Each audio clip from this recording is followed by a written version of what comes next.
Saturday, April 7, 1990, 7:30 a.m. Year 3, Day 234. And lots about skeletons and stained laundry in the closet. I am Commander Jai Orgo Series Hayton, Intergalactic Federation Command. Now, other than to know that I am here in service to the Creator Source and under direct command of the One Sacred Circle of Infinity, the Christos, recognized as Jesus Emmanuel Sananda, the Pale Prophet and other AKAs, please set this author aside. This is to identify myself that you might realize my information is intended for service unto the lighted command and not that of satanic influences. Within these pages will come some subject matter that is probably mind-numbing to many of you readers, and therefore I request that you quietly go within into your inner sanctuary and read with a very open mind and read it all, please. The confirmation shall be coming in a very short period of time, as once find these things made public so shall they come to witness the truth of it. We honor the brave and daring tellers of truth who have come before to a sleeping society and have mostly been sacrificed on the altar of secrecy and deception. I scatter things from extra low-frequency beams to counterfeit money via German Nazis in the Antarctic funneled through Japan and flooding your markets because I desire to shock you into attention, and then we can take the events in sequence that you can recognize the truth of the journals. I will start right off in this introduction being aggressively open with you precious children of the light, for it is time you know truth. I ask for protection of this scribe and that all who can print and reprint, please so do. There are daring publishers about your placement, the New Federalist, the Spotlight, and small ones like the Wisconsin Report. There are individuals who also dare, such as Anthony Sutton, Ron Paul, Gary North, John King, Arthur Robinson, Stephen Jacobson, Patrick Wood, Youth Action News, the Like Report. The list is too long to list all, but they are out there for confirming. With the opening up and acceptance of possibilities, there are ones in the various communities of researchers such as William Cooper, Bo Gritz, beloved Gabriel Green, etc. There are ones who have denounced me as evil and Dharma as influenced by evil. This is not true, and those ones shall also come into total understanding of the facts and cease their discounting. The old saying, upon your place of sticks and stones can break the bones but truth can never hurt you, is indeed so. Truth shall set ye free and not save, truth shall set ye free. You are in the time of chaos, and great and magnificent are the plans and conspiracies against you, and yet, great and magnificent are the wondrous things you can do to place sprags into the wheels of the conspirators if you first recognize that which is the problem. First, recognize the problem, then the solutions can flow. So be it. I am attempting to set the stage from that which has happened in the not too distant past, some decade or so, in that you might recognize the signs of the present along with a glimpse of how these things affect your perceived future. You must look carefully beyond that which is given unto you, for you are given exactly that which your slave masters would have you be given. Once you can understand where events are heading, and why, you will no longer be mystified and caught by surprise by the turbulent events. But no one can grasp anything about what the future holds unless he has learned the lessons of the past. Let us consider events long past in your perception of time. The Second World War and the French Third Republic in 1940 is a good example to place herein. The collapse of France in the face of Hitler's military machine was shocking, but as you will see, inevitable. The seeds of defeat had already been sown in France during the preceding years when France refused to recognize the reality of the threat and take action to protect herself. Dear ones, it is pretty much like America in this decade. France was eaten alive from within by spies, yet like America today, France felt safe behind its Maginot Line, and for public consumption there were continuous assurances that French military forces were adequate to maintain French security. The ability of France to defend herself turned out to be pure fiction. When the moment of truth arrived, the fine images and the deception collapsed, and with them the French Republic. U.S. at the point of truth. Today the United States of America is at the point of truth. You are in a period of massive decay, self-deception, and image-making that parallels and surpasses that of the French Republic. If you desire a mirror, I suggest you read the book The Twilight of France by Alexander Worth. It is not that the defeat of France was surprising, it is that the failure to preserve the fruits of her great victory which would preserve her security were cast aside. The U.S. continues to bask and sleep in the afterglow of victory long since completely dead, and like France in 1940, you have failed to preserve minimum guarantees for your own security. America has slipped farther than France because under the guise of arms limitation you have shut down your air defense systems, military bases, and navy installations. You have abandoned the defense of your own homeland. No, Chelis, to you who say God abhors war and weapons and training indicates war, nay, defense indicates attention and preparedness. God expects you to defend that which is godness and stand ready against invaders of truth. Historians cannot find any precedent in history for such suicidal action by any great power. The twilight of the United States is guaranteed that it is humanly impossible for the U.S. either to turn aside or to win a war with the Soviets, for instance, and that is only for starters. Only a miracle could do that. Do you deserve a miracle? Have you attended God's laws and the balance of the laws of the creation in that you deserve miracles? Instead of the faith in God that built the United States, most Americans now put their faith in the United States itself as if it were a godlike being that could never go wrong and never be defeated. Wrong. The government is made up of very clay-footed tools, mostly of Satan's troops. You laugh at the politicians. Is it truly funny? Read that which Ron Paul tells you of Teddy Kennedy in his recent newsletter and see if you truly desire to laugh or perhaps vomit. In May of 1978, in the midst of the Moscow meetings between your Mr. Vance and Mr. Gromyko, a Soviet spokesman reiterated for the last time in clear terms that this was America's last chance to sign a SALT II treaty, and despite the seeming improvement in the tone of the talks and regardless of the seeming Soviet willingness to keep talking about SALT II, this was America's last chance to surrender by that route. The Russians knew that the Carter administration was simply stalling for time. They knew about the Operation Desktop and the other ad hoc efforts to find some military threat of significance to aim at the Soviet Union, and they knew about the Rockefeller moves to try to turn China into a credible deterrent, but it was all too little and much, much too late. Oh, you say, but it is all different now. No, it is far, far worse now. What you see now is far worse than anything that has ever come upon your world prior to now, and yet it appears so wondrously positive. I plead with you to hear me, beloved ones, for the remnant shall be small indeed if you do not listen up. You simply cannot believe the incredible weapons available for your annihilation, for you were goodly peoples and you did not notice when the deceptions came and the evil began to eat your children alive and spit them out. You did not notice when you began to break all the laws of God, everyone. You were told by your mental health psychiatrists that it would balance your emotional beingness. It has destroyed your country and your citizens by the large majority and enslaved you. You are not free, you have a police state and are completely controlled. The Soviets have never turned from their laid forth plans, they have never become wishy-washy in their intent. Oh, their citizens have no more knowledge about politics than do you, but always, people and citizens are the pawns, especially in an overpopulated world headed for one world global rule. People are the expendable commodity. The elite will depopulate the world in any manner feasible through starvation, disease, you name it, it will be utilized. Whatever is planned between the elite of nations is equally heinous because the agreements are made to be broken at appropriate and unsuspecting times so that war occurs on your side, whichever side that might be. The Kremlin has committed itself to a step-by-step clearing of the decks for war, and so have your government participants who work with them under the covers. They have left you without even the ability to have a shelter system in which to survive. You of the US have become the expendables. They cannot get rid of the Americans as they are getting rid of many African and third world countries through famine and disease and weather and disaster control. Oh. Hayton has done it now, weather and disaster control. Oh yes, while you slept, Rip Van the Alert became the slave masters. It is all invented and perfected and it is all in use upon your planet. You do not have to invent wheels again, nor do you need invent free energy systems or beamed wireless electrical systems or apparatus to cure AIDS. It has all been done and you missed it. Now you stand aside and cast stones at the scribe for telling you truth. You allow her, and we of the informers, to be ridiculed and stoned by the very ones who claim to bring truth forth, and ye allow of it, just as ye did in Jerusalem 2,000 years past. It will not make of the truth to go away, it does allow God's hosts to tell you, I told you so, and ye would not listen. China and the USSR stand ready for war. Strange thing, China and the USSR stand ready for war at a moment's blink of the eye. They have shelters and silos filled with your grain, tank farms filled with your oil, and only your elite have elaborate shelter systems where they can ride out the passing of radiation. Further, it will be radiation from neutron resources and beam weaponry, in that the physical infrastructures will not be destroyed, only life, only people gone. Further, for those of you who think you are on the inside and think you have a safe haven because you have been told the secrets and think you share the security of the havens, forget it, for if you are politicians, you know not how to work and produce, and you are the most expendable of all, for the healthiest and most adaptable will be kept for workers and producers, for the slave masters. Very important to the Kremlin is the propaganda campaigns which already are well in place. The Soviet Union and your leaders are just bending over backwards to hold hands and smile a lot. Your leaders know that the invasion will preferably come in through Canada and up through Mexico.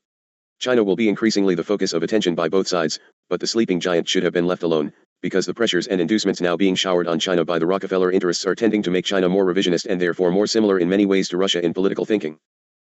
The Chinese had to bring the students under control, for look at that which has happened elsewhere. As quickly as the youth are given freedom and the rock groups get underway, the brainwashing gets intense and mind control is beamed in, and China has no intention of playing the brain drain game.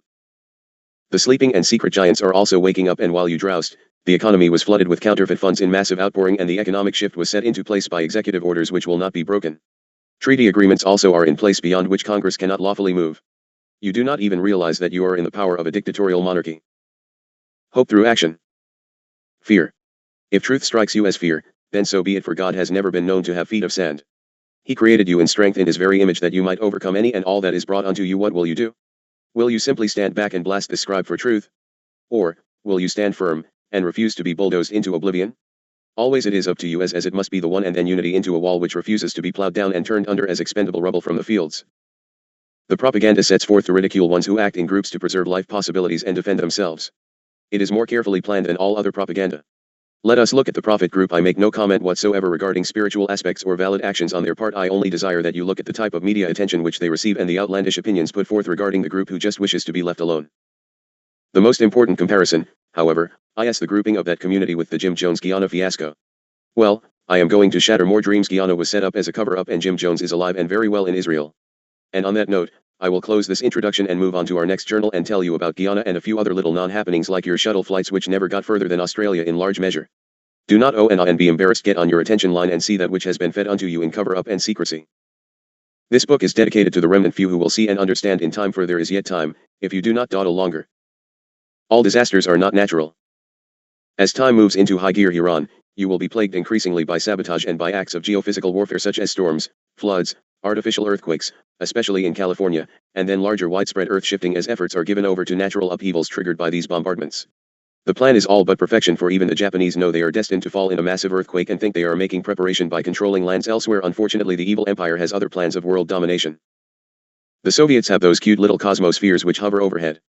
Unlike the US in recent years, the Soviet Union has never forgotten that quantity can be just as important as quality in a weapons system, and in preparation for the coming conflicts, the number of cosmospheres deployed worldwide and especially over the US is mushrooming.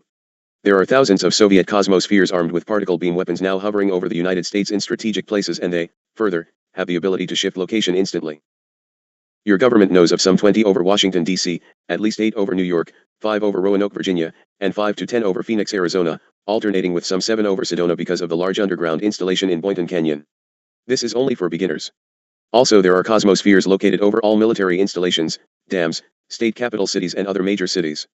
A decade ago they were most heavily concentrated in the northeast area of the US, and there were only 12 over California and Texas respectively. There are now literally hundreds in place. This has been known in absolute terms since the Carter administration, and along about then was when an all-out nuclear strike, first strike, against Russia was put onto the planning board with a deadline date of September 17, 1982. Many in the Congress have known this also, but they, like the executive branch, refuse to tell you the truth. You citizens of the US are very much like the trusting passengers of Korean Airlines Flight 902, just going along for the ride, trusting your pilots in Washington, and even when you see dramatic and disturbing signs that something is terribly wrong, you as a people refuse to accept the responsibility left to you by the founders of your republic.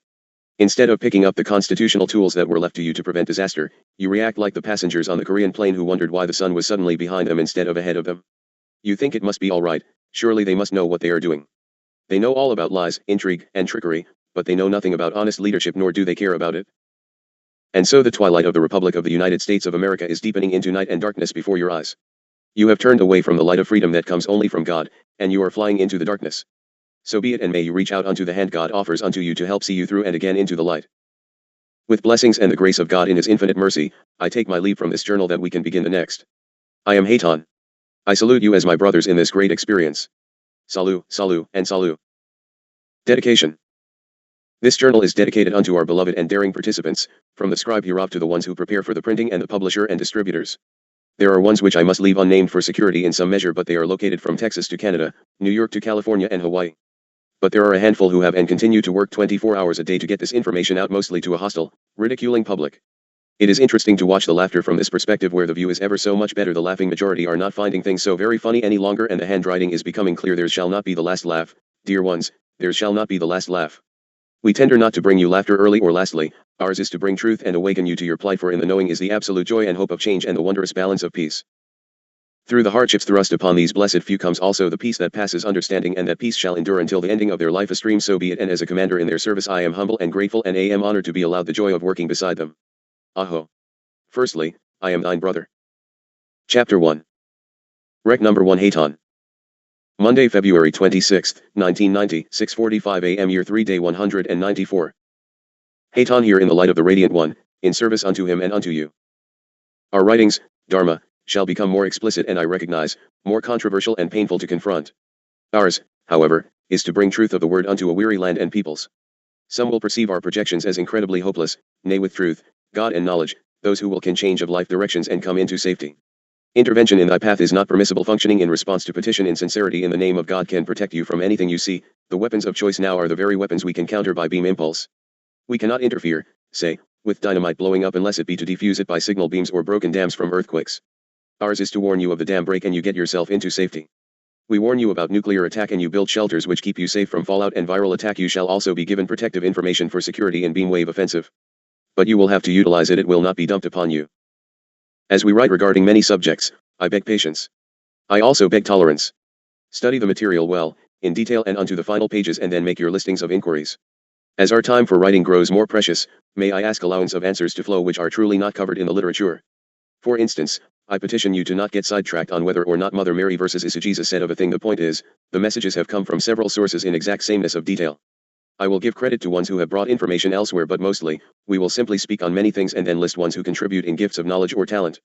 You will find those pieces which fit into the tapestry in areas fitting into thy gifts and talents, for no matter how the evil ones chide you, only you will reap the rewards or consequences of your actions or non-actions.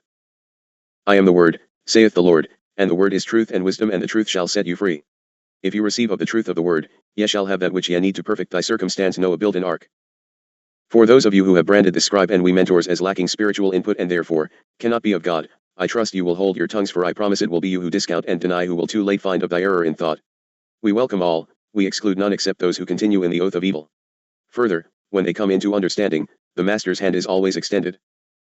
This whole program of projections is to pull the tapestry onto the quilting frame, whereby you can see the seriousness of all and then funnel your talents into systematic flow streams, which can bring you safety in time to make your passage in security and wisdom. We welcome all. Further, we also ask you, if you do not wish to partake of our material, then don't cast it aside, but do not come later in the denouncing of us which has already happened regarding corporations yet, saying that you were not told. If you have questions which seem unanswered, I plead with you to go back and restudy the documents. You cannot have the whole picture if you do not have all of the roadmap. There will be at least 3 further major journals following this one, and then as many more as you request for the purpose of constant updating. Do you have time? Yes, if you act. No, if you idle awaiting another to do it for you, or await Jesus to save you from yourself, he will not do it, beloved.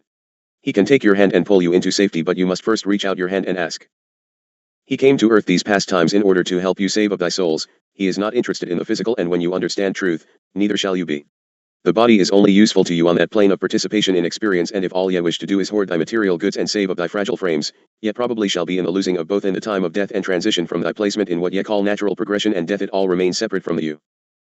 How much do you believe Malcolm Forbes brought with him?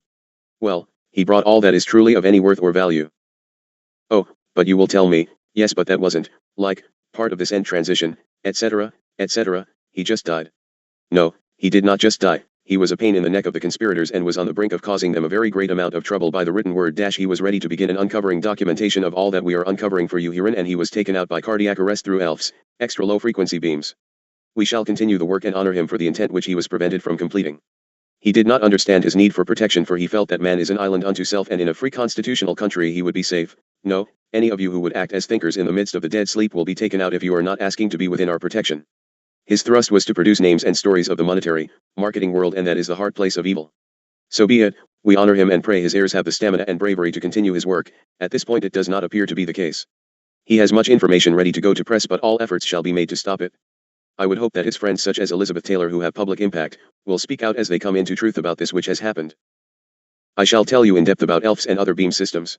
It will be frightening and beyond belief unto you ones who are only now opening of thy minds. I urge you to look around you and you will know that we speak truth. Further, after reading of this document, if you are unimpressed, we shall give you resources whereby you can go unto thy libraries and find of material to give thee your proof. You no longer need of planes and ships for military purposes, my dear ones, as you have moved into an age of destruction beyond your imagination. I still remind you, it is not the lighted alien from thy space which are out to totally control and destroy you, it is from the evil within and upon your surface. Yes, you will find contradiction in thy thoughts regarding that which we have brought you prior to this. It only appears contradictory, and that will be explained in most careful detail. It is in regards to spacecraft which you continue to call UFOs. This is a good label for those illusions, for some are simply energy balls or strobes. They are produced on your place or from discs, quite physical in your perception, for they are constructed, or stolen, and built very physically upon your placement. The conspiracy has great plans for your defrauding and will kill millions to continue that fraud while blaming thy true lighted brothers who stand by to assist you. For instance, the spacecraft and brothers which are recently reported in the park in Russia is a good example. The crew were taken into custody, publicly beaten, and have been tortured and incarcerated in an effort to discern the plans of God's hosts. You ones, for the most part, do not realize that there is an entire Nazi placement in your Antarctic with spacecraft from over 40 years past. Do you not think the sophistication might well be all but perfected in the interim 40 years while you all slept soundly in front of your programming boxes? There is a major placement in the area of Sedona, and the friendly researchers had a field day with their beam research during what you wondrous children called harmonic convergence, and since. Why do you think you find areas in that location which all but knock you unconscious? Do you really think it is from the balanced system? Nay, and you add that beam impact to a body and mind already unbalanced from a mind-altering substance, and you have instant control by what even you die-hard beers would find beyond comprehensive. And what did you do? Flock to those pre-prepared placements scattered all over your world to get an abundant dose. You in Sedona, for instance, must continually clear of your spaces and keep the light shield about you constantly. The light shield has a frequency, a measurable frequency, which can secure your person, but you have to understand that it is so. I speak of Sedona, but it is in thousands and thousands of locations. This is, however, the major source of impact unto these particular writers. You will ask, what of Mother Mary? Some of you follow her prophecies and appearances with great interest and belief. Well, continue to do so. Because she reaches so many in other ways, she need not be writing here also, for these ones have more than sufficient backup. Christ, Sananda and Aten are what you would call the horse's mouth also, and come through many ones.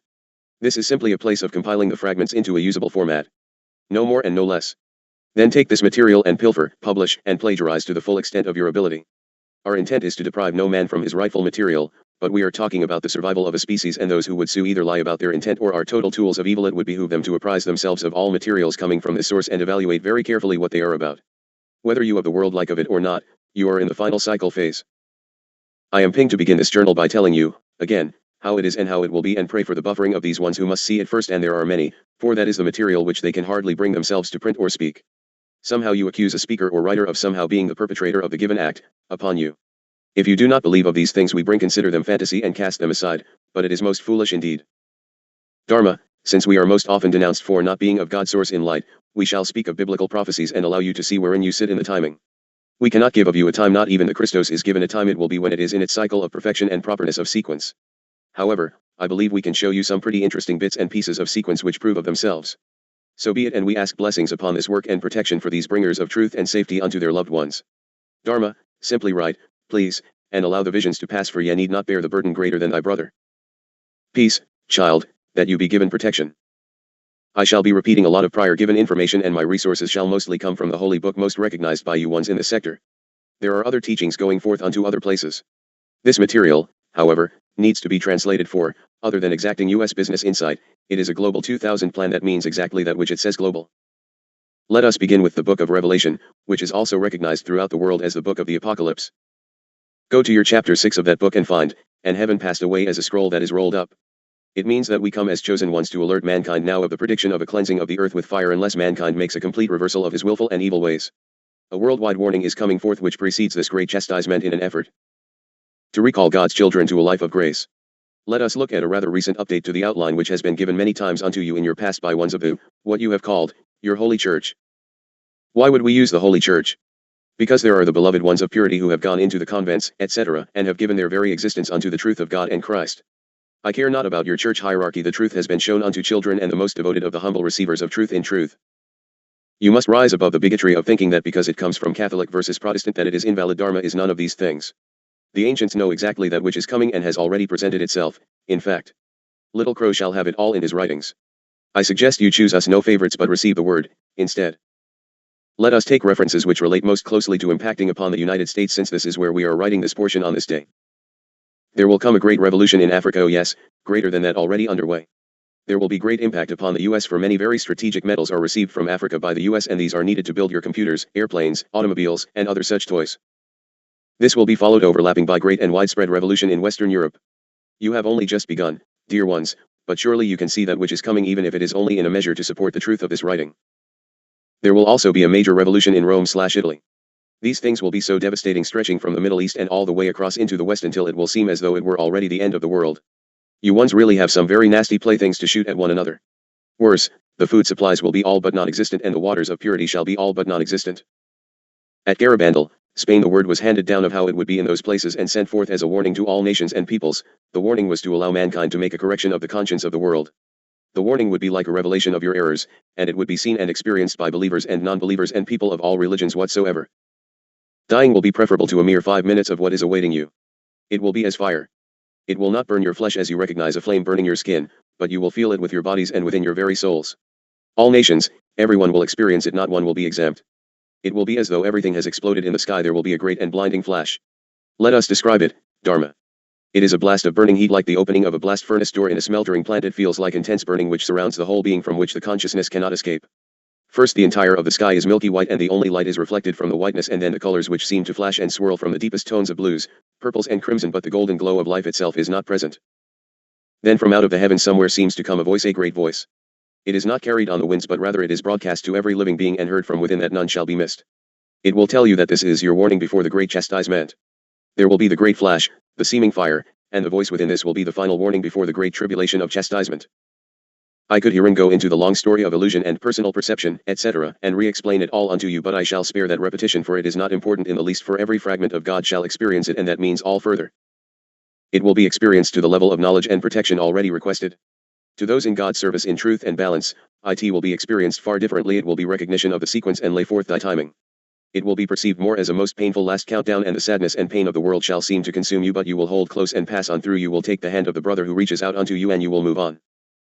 There will remain the opportunity for mankind to relook at these words brought forth in written format and pictorial format that he can be touched and know, but the choosing will remain totally his individual decision. Each shall decide for himself, none shall do it for another. Those children of God who have inability of reason and sane thought process shall be given into the care of the hosts for protection, for they understand not in consciousness, and therefore, their souls are pure and untainted as the newborn babe of light. They shall be treated as the innocent child. But I must warn you, the innocent appearing child houses very old souls. This point is exactly that which the evil brothers have afforded to convince you is not so. 'Tis the soul which shall meet his creator, not a flimsy piece of flesh with attached brain cells. It is your essence data system which meets its creator in these wondrous days ahead. Many will make soul transition in the midst of the warning. All who remain in the light of grace will have no fear, they will pass through the great warning without what you will call physical suffering to any great extent. But many will die in this great warning, and there shall be much death to the physical perception. You of earth have been given 2 reprieves, the third shall not be given as such. It is a final warning that will come, and you will know that the ending play will not be reversed. What you do, however, will make a difference in magnificence as to what shall be your experience. As a signal, I would suggest that whatever your religion, you pay attention when the Pope of the Vatican flees Rome and seeks refuge in another land. Know that the time is ripe. It will take place in secrecy, but the word shall be leaked out that he has fled. Instructions. Well, so what do we do about it? Hi hat Haton, and further, from the debunkers of my truth, you false Haton, just what do you want us to do? I care not what you do. You decide that which you will do. If, however, you happen to believe that I might just be real and even possibly the real Haton of Space Command in service with the Christ and God, you might well begin to practice the following: pray and petition for insight, truth, and a light shield, and do that which you can to inform your brothers and sisters, for the warning is coming upon mankind, whatever is your belief and whether or not you recognize of it as that which it is. The sky shall roll back like a consuming scroll. This force shall go within the very core of the human being. He will understand his offenses unto God. However, this warning will be of short duration, and man shall continue upon his road to perdition, for his probability of massive change has not come about, he has only become more mired in the conspirator's trap. Mankind's hearts are hardened so greatly that it is not likely that he will change, on the whole. Now, let us go through some other repetitions. There will be tremendously high waves roaring in upon the lands, and entire cities, buildings, etc., shall disappear from their very moorings. The atmosphere shall spew forth currents of great heat and toxic fumes, and the winds shall swirl as the whirlwinds from every direction and flatten great cities and lay waste great portions of the lands, and the heat will shrivel of plants and devastate great herds of your animals, except those which have been given safety in thy preparations. For those who have made proper preparation, the Holocaust shall sweep across you, and you shall remain safely within thy well-made bunkers, and so will the animals who have been considered and preparations made unto their needs for protection and food sources laid in. There shall be a great settling in of a deadly quiet upon mankind, following a massive darkness of spirit and a darkness of atmosphere. The very sounds of the Mother Earth shall be heard as the wail of a birthing mother. As day follows night, shall this warning follow soon. Now, jealous even in thy manner of the counting of days and time in thy perception.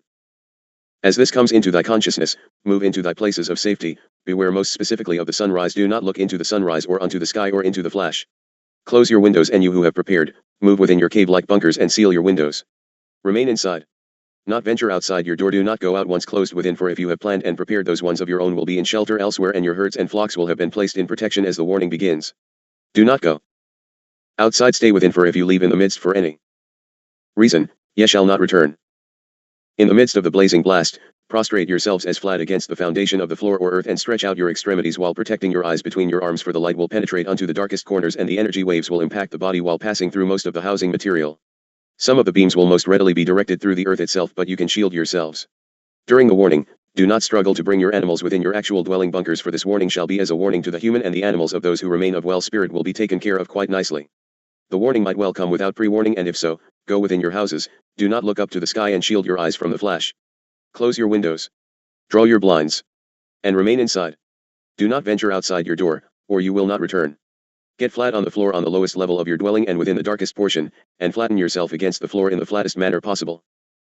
I further suggest that while you are prostrate upon your floor, that you continually pray and petition mercy of your God, the Father, for we shall be allowed to shield those of you who ask in God's name for protection.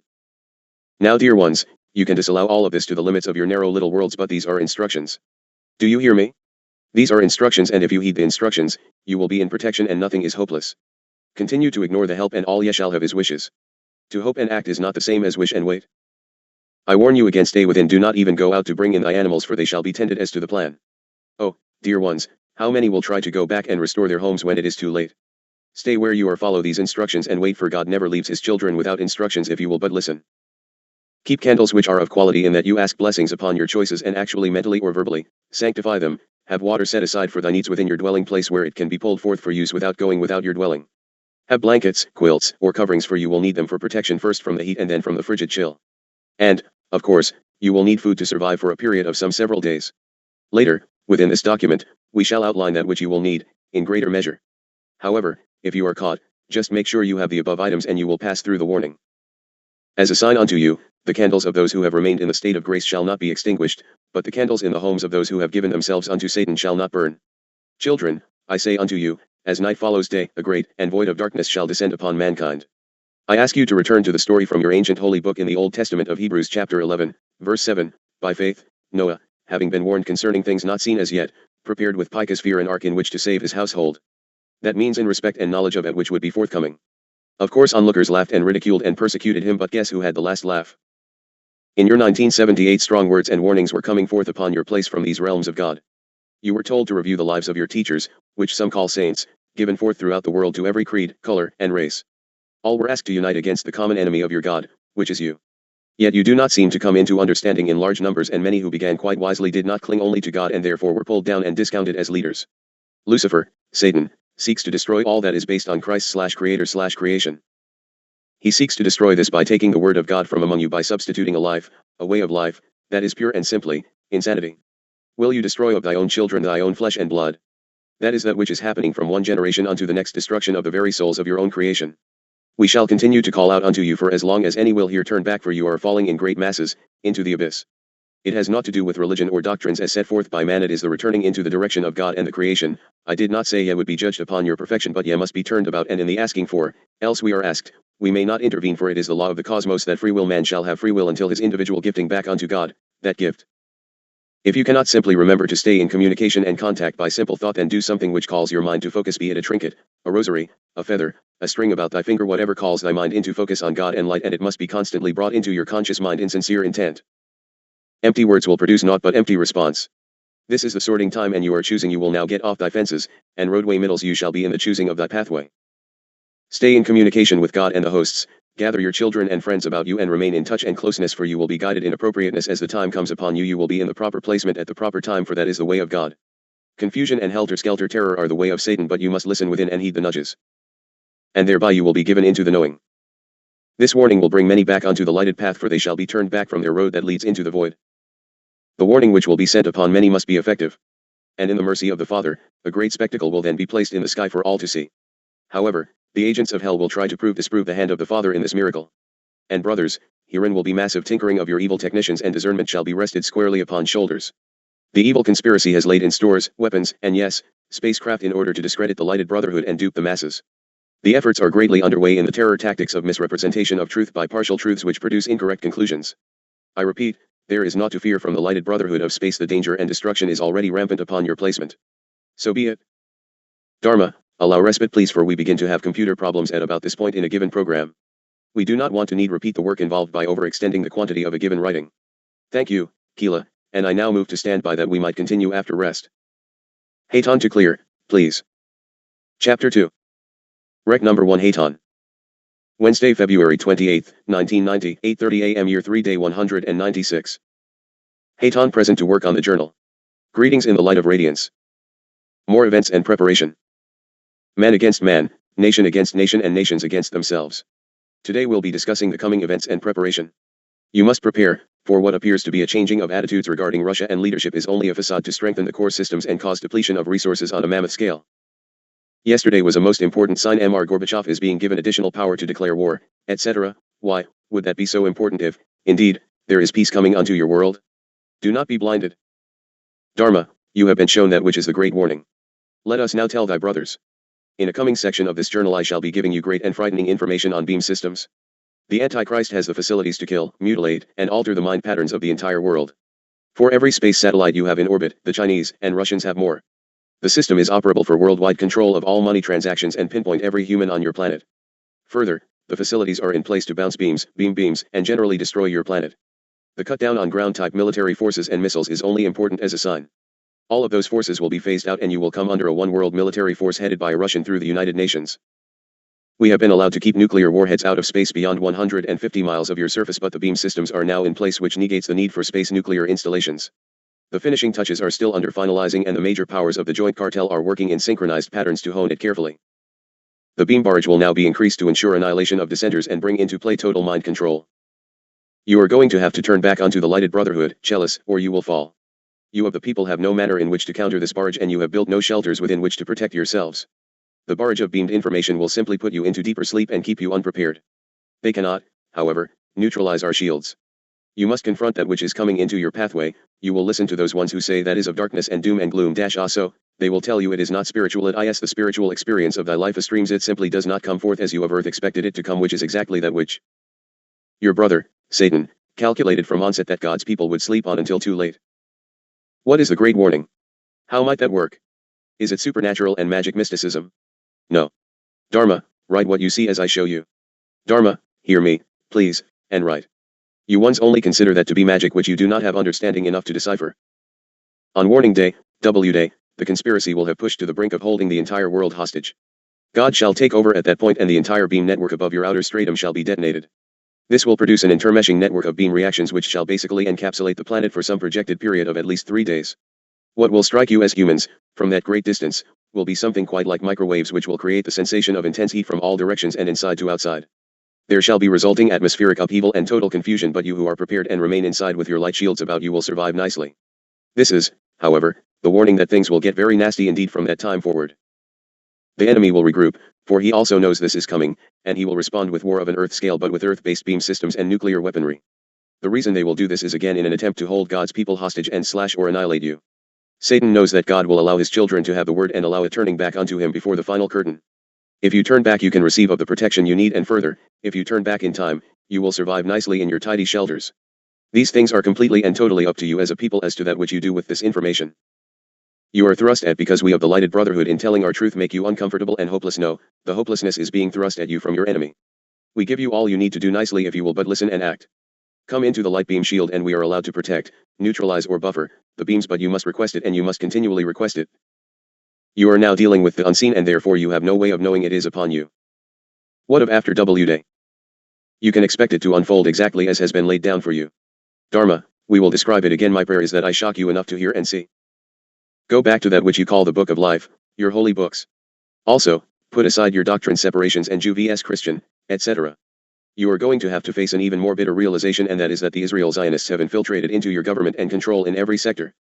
In St. Matthew, chap 24 vs 3-14, and as Jesus was sitting on the Mount of Olives, the disciples came to him privately, saying, Tell us, when are these things to happen, and what will be the sign of thy coming and of the end of the world? And in answer Jesus said to them, Take care that no one leads you astray. For many will come in my name, saying, I am the Christ, and they will lead many astray. For you shall hear of wars and rumors of wars. Take care that you do not be alarmed, for these things must come to pass, but the end is not yet. For nation will rise against nation, and kingdom against kingdom, and there will be pestilences and famines and earthquakes in various places. But all these things are the beginnings of sorrows. Then they will deliver you up to tribulation, and will put you to death, and you will be hated by all nations for my name's sake. And then many will fall away, and will betray one another, and will hate one another. And many false prophets will arise, and will lead many astray. And because iniquity will abound, and charity of the many will grow cold. But whoever perseveres to the end, he shall be saved. And this gospel of the kingdom shall be preached in the whole world, for a witness to all nations, and then will come the end. Do not confuse Dharma with anyone or thing. Dharma claims to be nothing and wishes no attention whatsoever. Dharma means bringer of life truth. She claims no reality of physical Christness nor Godness other than as all of you experience the connection. Beware of those claiming to be Christ and the incarnate prophet. She claims none of these things, so I urge you to not be confused. She brings forth the word, she claims it not to be her words. She claims no singular gift nor personal possession of any content nor energy resource. It belongs to man, she has no personal attachment thereto. As a matter of fact, she would prefer to be completely and totally relieved of any and all responsibility. All of you have a purpose of participation which you may or may not yet recognize. Hers, and one's in other placements, is to write that which we give forth. All will not be given to the same task, for you must have workers in all fields, not just the one, for more important, later, shall be the security and shelters and food storage, and distribution and so be it. It would be disaster if all were sitting to the writing. Further, no matter how anyone tries, the words shall not be discounted nor will they cease to flow. You as readers, doubters, or complete enemies shall not even be in the further slowing of the messages. We have walked her through the fire of denouncement by those she respected above all others, and she has stood strong, and through others not even known unto her, the word will come forth, and yet of light shall be given to blanket the planet with thy defense of truth. Some will take of the words forth into the public as speakers and teachers, that you might learn to connect with God on your own circuits. The word shall go forth as directed regardless of who efforts to stop of it. So be it. Reviewing events. Watch for the major revolution in Africa, Western Europe, and especially upheaval and revolution in Italy which touches the Vatican. Then watch for the fleeing of the Pope into safety outside of Rome. Then very soon will come the warning, followed closely by a great miracle in Spain, but which shall touch the world, but at this time it is probable that it will be in the area of Garabandal. After these things will come the great castigation, discipline. It will come forth in two major portions. First will be a world war of horrendous attack and counter-attack, which will be incredible for at least a period of 3 days, and then a fiery comet will come for a period of at least another 3 days. Jesus Ananda has told you how it will be. The value of life will be lowered to the extreme, man will murder without conscience. Brother will fight against sister, brother against brother, families will be torn asunder by sin. Many mothers in the world will face calamity with the loss of their sons. Many will truly join me upon or at the cross. So many shall there be who perish that there will be no time to mark the graves. Mothers will long to see and know where lie their sons, but to no avail. This comfort will not be given to them, so great will be the loss of life. Can you not turn back now and beg the Eternal Father before it is too late? Are you so blind to the truth, my children, that you do not see the road on which you are traveling? And the Blessed Mother came and said, walk with me and see. You ask me, my children, why my tears are flowing. Come with me and look. No flesh shall be spared. And there before my eyes stretches the lands in explosion after explosion, and the great clouds billow into the skies, and Blessed Mother says, Satan, my child, shall have his hand upon the button of destruction. Then she points across the waters, and I am given to see that it is unto Russia which she gestures, and she reminds me that there are not enough who understand the danger and are fooled by the facade, and they all walk blindly forward with their eyes darkened. We have been told again and again, by the very perpetrators themselves, that socialistic/communistic/anti-Christian Russia would be the downfall of mankind. And the Christos continues, my children, I feel of your great concern and your anguish, but oftentimes the good must suffer the same as the wicked, for the rains fall upon the just and the unjust alike. Only through your preparations against these days shall ye survive in wholeness. And this war will bring a destruction to mankind far greater than any human eye has ever seen or has experienced in the past, or will ever see or experience again in the future. If I come not, as is my promise, among you in this great catastrophe, there would be no living flesh left upon that blessed place. Your news medias deceive you and tell you lies upon lies. They give you not truth in knowledge. The bear is now massing on the borders, and he is ready to strike. And those who have formed a union with him in the conspiracy have sold your inheritance unto your enemy. Heed well this reminder, watch unto Syria, for therein lies the solution of world peace, or the third war of your world. It will be the destruction of 3/4 of the world. A world aflame, followed by the great comet ball of redemption, as it is sometimes called. Your country, the United States, and many nations of the world now are under the domination of a godless government. As such, without prayer, atonement and sacrifice, I say unto you now, as your mother/father Christ reflection, that you, too proud and arrogant a nation that you be, the United States shall fall. Many, many, many shall suffer and perish. You ones are completely surrounded by Soviet submarines, and yes, some Nazi craft from out of the bases in Antarctica, and they bear the missiles and sit in wait. They are out there, and it is a portion of the master plan for the takeover of your United States and Canada. The evils being perpetrated in the holy houses of God have run amok. The examples being shown by the high men of the holy houses of God are abominable. The harvest of Lucifer/Satan will be great indeed. You must prepare, for the times of these things are nigh. A second sun lies out in your atmosphere, that which is labeled the ball of redemption, even now in transit to your planet. It is guided by that which is outside your planet, and those who have cast aside the knowledge of that higher world of God shall not be given the grace to observe the coming events. When it enters upon your atmosphere, hearts shall be gripped with fear. Many shall run to hide themselves, recognizing the wrath of their Lord. And I apologize to those who disclaim me as not being the real Haton. Nay, I am that which I claim to be, the real thing, and my higher experience holds the strings through the Christos hands. Make no errors as to my identification, lest you blunder remarkably. These events shall be gauged, measured, and held in abeyance for the proper moment in the knowledge of heaven, the moment deemed by the Eternal Father for the cleansing of mankind, and it shall come in the twinkling of thine eyelid. The Creator has proclaimed that the earth shall not end in annihilation, for Creator has given his promise to mankind, that the world shall never be made extinct again, as in the past were the time of floods. However, your world shall be cleansed with a baptism of fire. And the old shall rise from the seas, and unto the new, and again shall grow that which is intended, and the cycles shall again begin, and the old shall pass away into the newness of her earned placement, and those who walk the path with the Great Spirit shall have peace. You ones will decide which path ye shall tread. Will it be the path of the Christ's circle of infinity, or the serpent's road of darkness? 'Tis your very own choice. And before the final days there shall be earthquakes, and the volcanoes shall erupt, and lands will rise, and lands will fall and crumble. Great devastations shall pass upon the lands from one corner of thy world unto another. The winds shall blow beyond that which you call 100 miles an hour, and finally, those who have no protection shall lose of their homes, and thy placements will be in destruction. There shall be famines, for already you have been lied to, even regarding thy larders and stockpiles ye have none, for they have been stolen away, thy massive silos are empty, and it was done as the thief in the night. I shall quote from your own publications that you not discount of my message. World News Scan, food crisis not far off.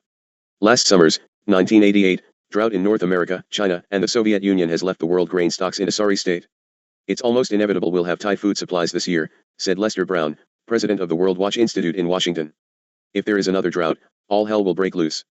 By the end of July 1989, experts calculate there will be enough wheat in the world for only 75 days consumption, enough corn for 50 days and enough soybeans for 47.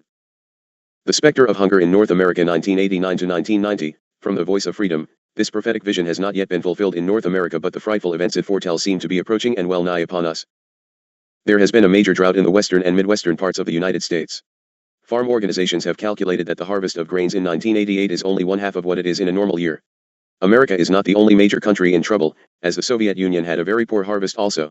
Where will these countries get their food? The truth is that the most critical issue in America today is the family farm and food.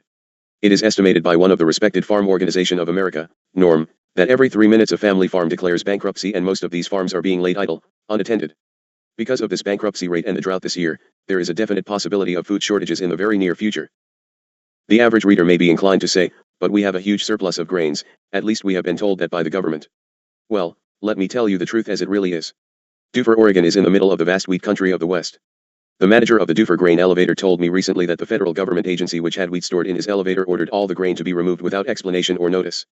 The manager of the elevator checked with Cargill's big elevator on the Columbia River where barges ship the grain abroad, and found that the elevators on the Columbia River have also been emptied. Word from the Midwest is the same. Estimates are that because of the drought, we have about used up our surplus. If there is a protracted drought through 1990, according to those who know and study the weather, what will happen to the food on the supermarket shelves? Last week, mid-June 1989, I had a call from a man in Ravenna, Ohio who owns a survival center and handles bulk survival foods. He stated that a friend of his who is manager of one of the largest pod warehouses in the Northwest called him and told him the following startling story. Representatives from a certain U.S. government agency had recently come to his warehouse and stated that they rented a block of space in the warehouse and wanted to inspect it. The manager of this warehouse is very knowledgeable of what is happening in the world and began to question the government representatives as to what they wanted to use his space for. After much prodding, he was reluctantly told, "We are renting this space because we anticipate the rationing of food as it was during the Depression of 1929 and 1931. Will a word to the wise be sufficient? Asterisk asterisk asterisk asterisk asterisk asterisk asterisk asterisk asterisk asterisk. What of UFOs in all of this? Well, there is good news and there is bad news. The good news is that we of the lighted brotherhood surround your planet. The bad news is that your world is now filled with demons. They will promote accidents that are not accidents, destruction, and even false miracles in the air. They will place Earth, Terra, Shan, world, duplicated and confiscated craft in your heavens, and further, in their efforts to blame the lighted hosts, they will hold your cities hostage in an effort to keep the lighted brothers at bay. They will go even farther. They will actually destroy some of your cities and all the people in them, and they will spread viruses and disease from the skies and tell you it is the lighted brotherhood, the aliens from space in those UFOs. Total preparation for that move is being made this very minute. The setup is underway. You are being fed just enough public information to completely delude and distract you and cause total terror in the hearts of mankind at the very sight of a UFO. So be it if you allow of it, it shall certainly come to be, for you will render yourselves helpless. It is for this very reason that we welcome those who are bringing good research and truth forward. We will stand firm against the incorrect conclusions regarding both the presence of abductions and mutilations. You are going to be required to use your heads and brains and your God-given abilities to reason competently. The time of the spectacular fantasy science fiction and the quarreling over stories is finished. Your world stands on the brink of annihilation at the hands of those you elect and trust with your lives and, frankly, your souls. Recognize the signs of the times, 666, which is upon you. And the Christos says, "For I shall come to you in the like manner in which I ascended. I shall descend with a roar of triumph from the multitudes of heaven. We shall come in great victory, for if we do not come, no flesh shall remain upon your earth. I cannot promise in that conflagration that some shall not suffer, that good shall not die with the evil ones. But know that no death upon earth shall go by without a lust reward when this death is in martyrdom. I cannot promise any of you a life of fulfillment upon your earth, for this you shall receive from Satan. He now, this prince of darkness, the adversary, controls all of your world. It has been given to him but for a short time. For you who have the knowledge, recognize the signs of your times. 666 is upon mankind. It is the closing of your era. It hastens with great speed upon you, because you have refused the grace given to you to turn back and do penance and restore my house. Before the chastisement, my mother's and father's words will have reached throughout the world, and the sheep will have been separated from the goats. All that is rotten shall fall. My house kept in darkness shall fall. It shall be cleansed. Shall you, as pastors, stand before me and say that your teaching has been pure in my sight? I shall spit you out as venom into the flames. Sin has become a way of life. Murder abounds. Charity of heart, very little shines now upon your earth. Light of spirit, souls going into darkness of spirit. Sodom. Your earth is in far greater evil than in the time of Sodom. The sin of Sodom is being now committed in a more sophisticated manner of defilement. Defiled man now enters upon my church. You will, as pastors, awaken from your slumber. The fathers have fallen asleep. You who mock, you who say, Where is his coming? I shall come to you. Without your knowing, I shall slip in upon you like a thief in the night. I shall speak to you in the language that you will understand as a thief in the night.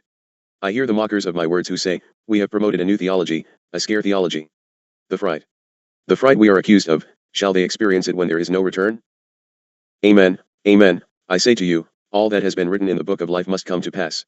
For you who have been given the grace, you will read your apocalypse. You are coming to the end. Read and become knowledgeable. My children, I hear voices of disdain shouting, sadism. Is this a sadist God who promises such destruction upon his creation? I say unto you, as your God, I bring not your destruction, you will bring about your own destruction, for I leave you, as your God, to the exercise of your free will. If you reject your God and the plan for man's redemption as given from the beginning of time, I say unto you, you will destroy yourselves. You only bring upon yourself a punishment far greater than ever has been seen upon your earth and never shall be seen again, for when you go through this great chastisement, there will be few creatures left upon earth. I am ESU Jesus Emmanuel Sananda.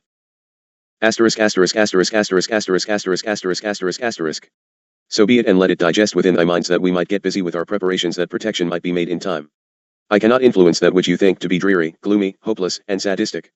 We come forth to tell you how it is, no more and no less. What ye do with the information rests squarely upon your senses and within your hands. I move to stand by that Dharma might have respite and the readers might pause for pondering the truth of it. When we return, Dharma, we shall re-emphasize the conspiracy and speak of preparations and requirements for safety.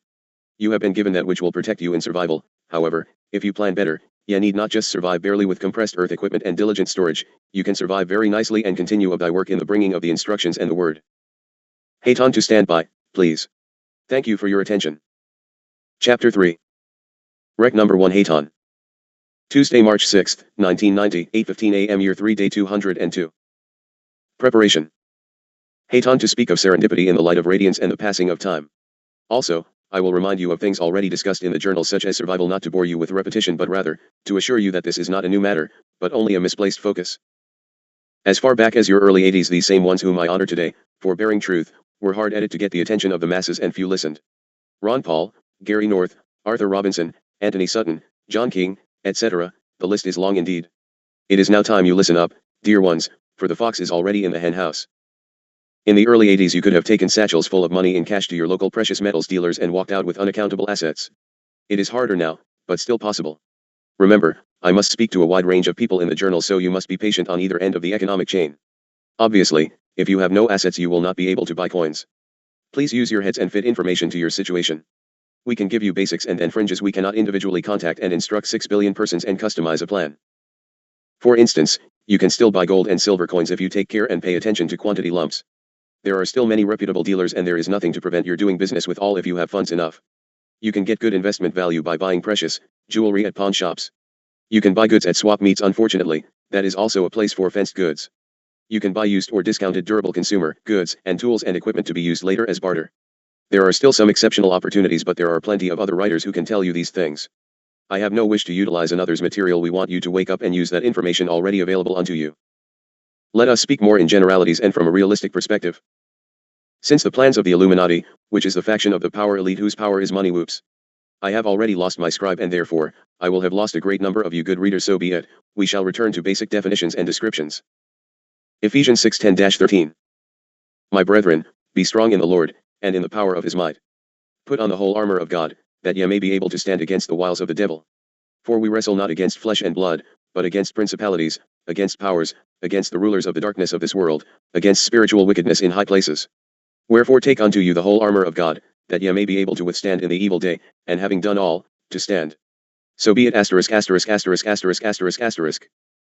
The conspiracy.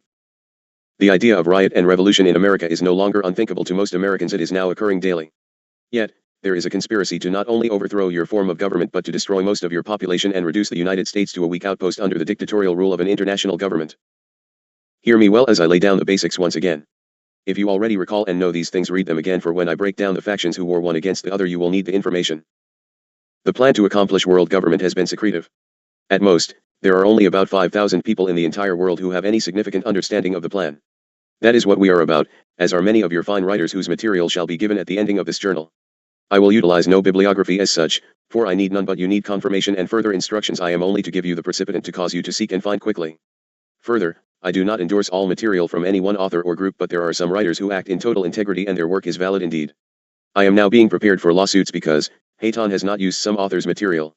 Well, perhaps the author's intent is wondrous indeed, but conclusions are incorrect and therefore renders almost useless the information preceding the conclusions. Some authors have conclusions which are totally accurate and reached them through incorrect assumptions. Always the latter is the more acceptable. Incredible and unbelievable efforts have been thrust forth to keep the true nature of the plan from leaking out to those people who would oppose or expose the plan unto murder, torture, and destruction of a man's reputation, career, and family structure. There have, however, been numerous individuals who have uncovered various aspects of the conspiracy. Many of these individuals have put their discoveries in print. Some of the most daring speakers and authors have defected from highest ranks of the CIA, FBI, satanic/witchcraft circles, KGB, Congress, etc. For everyone who is straightforward, there are dozens still on the payroll of these groups and are out to discount, annihilate and smear the word of the legitimate. You, the receivers, must be in the discerning, and hopefully you are paying attention to the discernment tools and clues we give unto you. As just a touch of witchcraft history, I would say that in 1624 there landed upon the American shores a group of Puritans at a port called Collins Bay.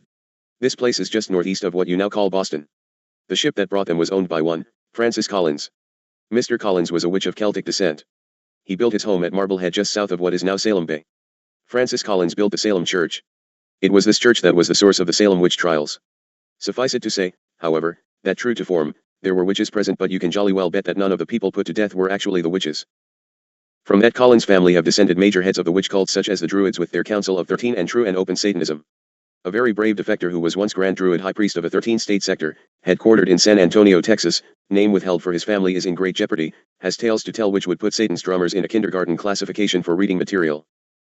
In the year 1971, when this man was Grand Druid Priest, over 90% of the politicians in that 13-state area received financial support through him personally, from the Grand Order. These politicians took orders regarding political decisions from him personally.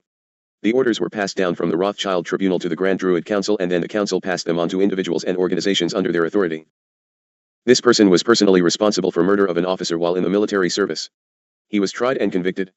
However, when his prison cellmate was released, Sir X asked him to get word to a certain individual in the US who Sir X knew to be a witch. This killing occurred in Germany and thus the incarceration was in Germany. Within days a US senator and a congressman showed up at the prison. 24 hours later Sir X received an honorable discharge with all information of the shooting incident purged from his record. And just what do you think will be the ultimate penalties for the Iran-Contra scandals? Yet a man in your country who runs for president and brings forth truth is sent away to prison, and his young staff is imprisoned for 72 and 86 years respectively for raising campaign funds. When Sir X arrived in the US after his release, his mother sent him to New York City. After he arrived he was trained for 6 months by Dr. Raymond Buckland, chairman of the Druid Council of 13. Following that he traveled out to the West Coast where he was trained for another 6 months by Mrs. Louise Hubner, another member of the Druid Council of 13. Remember, at that time the family name was Collins. In 1972, Sir X was shown a chart giving the plan for world takeover. Just take a deep breath and we'll dive right in, for you have had your toe testing of the waters. Illuminati plan for world takeover. Remove president and vice president. Republican successor throws election to Democrat. Democrat president gets following laws enacted. 1 new gun law to take away guns from citizens. 2 removal of tax exemption from churches. 3 Genocide Act. 4 presidential martial law powers. 5 The Anti-Hoarding Act. World War III. Caused by Israel state battling over petrol, farmlands, and chemicals. Plans for America. Make every person totally dependent on the government by 1 creating a pseudo-fuel shortage. 2 confiscating all guns. 3 calling for helter-skelter. All trucks, trains, and ships stop. Charles Manson leads army of some 200,000 white prisoners and motorcycle club members to create mass insanity in the streets, 6 months after his release, by bombing churches, raping, murdering and other fear tactics. It will be when the lights of New York go out for good. Rothschild Tribunal. 4 declaring martial law, suspend Congress. Activate National Guard to keep order. 1 policeman for every 5 people. 5 with Anti-Hoarding Act. Outlaw all food and medical supplies from being stored. 6 issue a security card to govern all buying and selling. 7 destroy monetary system, all money, etc., becomes worthless. 8 issue new currency. 9 destroy all cropland. There will be nothing south of the Mason-Dixon line over 2 inches high from the Atlantic to the Rocky Mountains. The Rothschild Tribunal. Rothschilds send all countries except America against Israel for the oil. Use of neutron bomb allows destruction of people while all buildings, natural resources, and croplands remain intact. When war is over the world will be run from Jerusalem. Asterisk asterisk asterisk asterisk asterisk asterisk asterisk asterisk asterisk. Oh precious ones, I do not jest, this plan is the end plan, the plan 2000, at least one faction thereof. Do you begin to see why efforts are so heinous to stop my writings from coming forth and silence the scribe, It is most serious indeed. Pray for the scribe and her close ones for the shield of God's protection upon them in this time of their work. Look carefully at the above chart and compare with today. Almost 2 decades later you see, only some of the players change, not the plan. See how it harmonizes with the rise of the world political ruler prophesied in Revelation.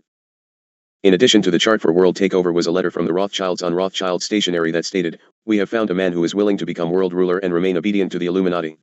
Shocker coming. His name is Jimmy Carter. A quiet little city called San Antonio. In 1972 the total population of residents was listed as approximately 500,000. Out of that 500,000, there were at least 100,000 people connected directly with witchcraft. Well, beloved ones, you must recognize right now, he that is within me is greater than he that is in you, and I can bind all your spells so that they won't work and everything will go wrong. All you have to do is ask. For it is through the lighted path that you will come to overthrow Satan, demons, drugs, habits, additions, and threat of assassination. But you will find that few will in the onset following your changes toward the lighted pathway, and then more and you of the light will unify and will stand as a wall of light over and through which no darkness can pass. This ability will come only through understanding of the problems as they exist without blurred vision and in truth. Pick up the banner of truth, as the ones who have come before are damaged by the evil enemies. Hundreds came bravely before these recent scribes. Honor them, support them, and protect them. Those who act in truth, defend and protect the speakers and identities. Those of evil intent shout the names and addresses from the airwaves. Those ones, in these days, shall be given to reap the tares and thistles which they sow, for God is moving, brothers, God is moving. Look at the plans. The Illuminati was started by the Rothschild dynasty in cooperation with Adam Weishaupt. The Rothschilds rose from obscurity in Germany to become the most powerful banking family in the world. The formation of the Illuminati occurred after the Rothschilds met Adam Weishaupt. Weishaupt was born the son of a Jewish rabbi, but he defected from Judaism and became a Franciscan monk. He studied in France, where he became close friends with Robespierre, who later led the French Revolution. Weishaupt also became friends with several people in the French royal court. These friends practiced the Black Mass, baby sacrifice and other vile rituals, as entertainment. It was through these associations that Weishaupt became acquainted with Satanism, to be distinguished from witchcraft. Weishaupt desired to acquire copies of the Kabbalah, the Major Key of Solomon and the Lesser Key of Solomon. These books told how demons could be controlled to do an individual's bidding by using occult practices and rituals. The Rothschilds had copies of these books and as a result were brought into a joint relationship with Weishaupt. The consequent result was the first union of Satanism with the Kabbalistic crafts. The Rothschilds persuaded Weishaupt to leave the Catholic Church and unite the various occult groups. This he proceeded to do. One of the covens created by Weishaupt was the Golden Dawn, which became and still continues as the private coven of the Rothschilds. Weishaupt and the Rothschilds proceeded to put together the creeds of the Golden Dawn. The Rothschilds gave what they considered to be important, and Weishaupt was the priest who put it in final form. The result of all this was the Illuminati, officially formed on May 1, 1776. To witches, May 1 is the birthday of Baldwin. To them, it is the day when the sun, which is the god of light, returns to the atmosphere from the underworld where he has been at rest. The lower witches know him as Pan, but higher witches know him as Lucifer. To witches the world over, May 1 is the New Year's Day of witches. The fact that communism celebrates its birthday on May 1 should reveal to the world that the same conspiratorial personalities who rule the Western capitalistic countries through banking control also rule the communist countries the same way. The most important truth, lie, in witchcraft is the so-called prophecy of truth. When the son of Lucifer takes his throne, then will witches have peace forever. Morning. The goal of witchcraft has been and remains to be the placing of the son of Lucifer, the Satan-empowered world ruler, on his throne so that witches the world over can lead the world, by whatever means, to worship Lucifer as the sole god of the world. Towards this goal they have already built a behind-the-scenes network that effectively rules the basic 6 areas of society: 1. Religious, 2. Political, 3. Economic, 4. Educational, 5. Military, and 6. Social. In every area only those personnel at the very top know the true nature of the purposes and activities of their organization. Those individuals at the lower and middle levels often feel they are working to accomplish some noble humanitarian goal. The power of the Illuminati is money. In the area of money their resources are almost limitless. Their organizational structure is depicted by 3 pyramids and a sphinx. The 3 pyramids show the same 4 groups at the top: the Rothschild Tribunal, 3 members, depicted by a triangle around the eye of Lucifer. Immediately beneath is the Druid Council of 13. Under that is the Council of 33, Freemasonry. Below them is the 500, known infamously to outsiders as the Bilderbergers. From that point the groups are different. In the 3 pyramids representing the occult and religious, the political, and the various organizations, only a few of the most important groups will be shown herein. There are other groups under the control of the Illuminati, but the ones herein given are very representative of the most important groups. The Sphinx shows the power flow of the Illuminati. It must be remembered that to understand the chart the driving force is money. The Illuminati changed its name several years past because of a number of writers who began to expose it. The name used within the organization more currently is Mariah, meaning the conquering wind. Suffice it to say that people still recognize the meaning of the term Illuminati and cringe when anyone is on target in describing its activities like this moment. Please allow space in this journal to reproduce diagrams. Therefore, allow us to take a break at this point and it will allow ease of pagination for the formatting. Thank you, Dharma, let us take respite, please. Haton to move to standby, Salu. Addendum to the above chapter. Dharma, the diagrams will be placed immediately following this notation. There is, however, something which must be added into this record, at this point for it is timely unto the hour, and I will explain. To all you readers who think we are but silly children out for notoriety and to pilfer material from other authors and beloved sister Thedra, I have the following to offer unto you. Please turn to appendix number 1. This is a note received this day at 11:09 a.m., Oberly, strike out all pertinent information as to location, etc. but leave America West for we must set up a protection shield around those beloved ones and we desire the public be made absolutely aware. For you readers, Chuck, referred to in item number 1, is our printer and I will leave his location unidentified in this document. The manuscript referred to is Crucifixion of the Phoenix. For you ones who do not take seriously the dangers and intrigue involved, please take most careful note of the following.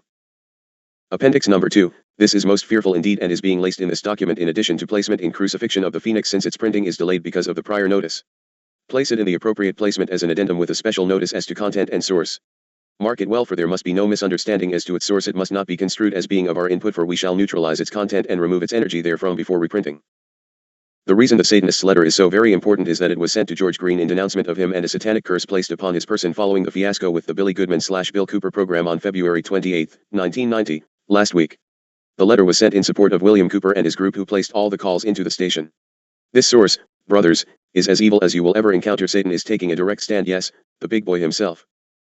I wonder if Mr. Cooper wishes to accuse us of plagiarism of his documents henceforth. I care not what Mr. Cooper does, it is just extremely important for Mr. Cooper and Mr. Goodman to know who is specifically backing their activities. We are going to print it exactly as it was received. I want you to note that Satan is a master at confusion and deception. He hasn't missed a trick and yet, neither has he failed to place clues throughout and all over the documents. If you are unable to pick up the pale print of the satanic sign which is almost a watermark in the stationery, I suggest you look closely and you can discern it. It is actually a shadow print. Since Mr. Cooper accuses us of word-for-word plagiarism of documents of his authorship of some 50 pages from a 26-page document, could these be the other 24 pages? We know not of that which he speaks. And as regards to the gatehouse, this one who calls himself Satan is also in protection by verbal commitment to beings who surround the gatehouse. What might that mean? Perhaps you can now see why Mr. Cooper's phone call to George Green threatening to take out that channel was taken most seriously by us. When one is set up as a tool for the satanic team, it is also made sure that the person becomes totally without reason and irrational. I suggest Mr. Cooper listen most carefully indeed to his friends such as John Lear, whose research was shared liberally with Bill. Allow me to tell you what it means. It means you are not playing over some tiddle-the-winks of foolish nonsense. It means that the evil king himself will stop at naught to stop truth, and you cannot tell for sure where he aims it. I suggest you call in the God of light, brothers, and wrap yourselves in the cloak of God and the infinite sacred circle of the Christos, because you who leave yourselves open are indeed in trouble. We have confronted some of his henchmen and he is totally aggravated. He always fights in this manner. He, further, utilizes some person who is already in unbalance and destroys all he touches. Not only is this a most valid letter, as well as the message of intent, but he has openly called the hand. Now the clues, in the mass of confusion as to full meaning of the document, it might well appear that this energy is denouncing the word within the journals as false. Nay, not so. He is telling you exactly where the falseness lays. He blesses Mr. Cooper and Mr. Goodman and actually writes upon the paper for the world to CPS. I curse you, George Green, and all your associates. Including the Palladians, Pleiadians, of course.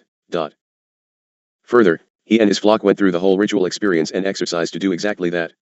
I tell you, however, to fear not, for this might upon the skin of God is not, for the evil prince has dared come to the hard place of God, and his taunts and threats are naught but a chill of fear upon a troubled land. The truth being, that things have become most serious and disastrous indeed, upon your world, and he claims his kingdom of dominion over your world and slashes the boundary line between himself and his troops and God and the hosts of heaven. I have worse news for you who plotted that little fiasco on that radio program. You are all on his throttle list because you staged it so badly that he lost the battle. It is important that Mr. Goodman know that numerous ones have written and called George Green to apologize for the terrible injustice of that program. Satan doesn't like it when you boys botch a well-laid plan. You had best think very carefully about it. I further suggest that Mr. Cooper and Mr. Goodman get off the Spacegate document and on into the important material such as Satan's drummers and see if they want credit for all that material also. How about we just get my scribe and publisher off the hook and give Mr. Cooper credit for all of the literature we are putting forth? So be it. It pays greatly to know about that which you soapbox. For you, beloved sister, and dear Tuiyata, look carefully, indeed, at this material, for the problem is not around a source and / or resource, and Dharma has been badly accused and used. Now the effort will go forth to destroy sister's credibility and that of Ed Damar, etc. If you cannot see the truth of these documents, then I have naught more to offer thee as evidence. There is naught but love of all creatures of all species and all creeds, colors, and races of human coming from this placement, and we have watched the very ones closest unto these beloved workers crucify them and spread lies about them in most heinous manner of ridicule and incredible, blatant lies. Neither do these ones have anything to fear, for Sananda/Atan stands squarely betwixt Satan and these workers and truth bringers. This, however, does not diminish the pain of being stricken and accused by ones they trusted and honored above others. Please label the copies as to beginning portion and signal ending, for we want this reproduced exactly, including the information whereby the author can be reached, as he says, for additional information. I further request that copies of this portion and the attachments be sent to Bill Cooper, Sister Thedra, Tuyata, Billy Goodman, John Lear, etc., as well as the ones who receive regularly. Then I wish to know if you would like an express on the subject. I would hope that the receivers who plan litigation look most carefully, indeed, for you have openly named names and slandered these ones upon the airwaves of a nation. You have labeled them hoaxsters and deliberate liars and thieves. I suggest you look most closely at libel laws, for the Constitution of the United States of America is still somewhat operative, and you have publicly defamed mine workers and sent the material filled with accusations and lies unto the four corners of the continent. Yes, indeed, I would think most carefully upon these things. Mr. Goodman has betrayed the trust of his audience, who respected and revered him. As we move further along and get into the impact on religion, education, and other societal structures, the impact will worsen. You who claim to be of light and truth and claim to wish only to share that truth, I plead with you now to look within and find thy truth, for the trumpet call has sounded and most have missed of it. So be it. The Father wipes of thine eyes, Dharma, for he shall keep you in care that thine heart find peace, and ye must be in the allowing of others to find their own way, Kila. All will be tested unto the ending, and hallowed be the blessed ones who stand strong against the storm, for the lamp of truth and light shall be held for all to see and know. Amen. Let us leave this for the segment, for your heart is too heavy to work further. Ye once shall be given buffering against the blast, allow that knowledge into thy beings. I further give comfort unto George, Chuck, Desiree, and others who bear the hurt of these slings and arrows. Ye shall be in our protection at every moment. Do not throw any more of this material away, for it is important we counter every message of this nature. Further, it must not go forth even into the trash heap without the energizing of it. Cleanse everything it has touched, even unto the trash bin. Do not feel foolish in the so doing, for you ones do not yet understand beams and energy thrusts stay in protection. I stand aside now, that you might unwind thy stresses, Kila, and we shall resume our work as it is suitable. Haton, in behalf of the Lighted Brotherhood in service unto the Lighted Hosts, Mother/Father Creator, the creation of allness, and unto thee, our beloved family of the Great Spirit of the Lighted Realms, to place my benediction upon you and about you, that you be kept in security. Salut. Haton to clear frequency, please. Thank you. Chapter 4. Rec number 1. Haton. Wednesday, March 7, 1990, 7:15 a.m. Year 3, Day 203. Perspective, face it. Haton in radiance, Dharma. We will take one step at a time, Kila, one step at a time. This first portion is personal for the state, but it needs to be shared with all receivers of these journals and express literature. We plead human overload and petition for patience as we sort how best to be able to respond in a timely manner to all, for we cherish all and will respond to all. George, with the next mailings, please enclose a simple check-off form with room for suggestions, please. Let us ask the recipients how best we can be of more service in an orderly manner. And, herein, let me respond to one or two petitions to which I shall more extensively respond a bit later on a personal basis. We invite correspondence, for so many of the more pertinent queries are covered, and they are usually inclusive of information that all are asking in one way or another. Would you please designate if a separate small journal on a regular basis containing correspondence material would be desired? Some of the material will be placed in the journals themselves and or bits and pieces in the express, but we are inundated and Dharma has only 24 hours per day, and therefore, human restrictions apply. Perhaps if I outline our problems as they currently exist, it would help you dear ones to understand. Request after request comes forth for the material to be put to audio tape. We realize that it would be most advantageous for many ones have vision problems, and messages can now easily be listened to during other activities. Worse, a poll was done in the US within the month showing that well above 60% of the people in the US do not read books. Still worse, the educational system is out to deprive your population of basic abilities such as the ability to read, write, and handle mathematics. We can only beg indulgence with the taping, for we simply have no time at present, and ones who have volunteered to assist have no means of support and must, therefore, be paid for the service. Further, to produce the sets of tapes is financially out of the question until such time as the publication expenses are balanced. It would help greatly to have a response from you ones in that we might consider the best and most expedient route to take. It has simply come to the point where we must have feedback regarding your desires.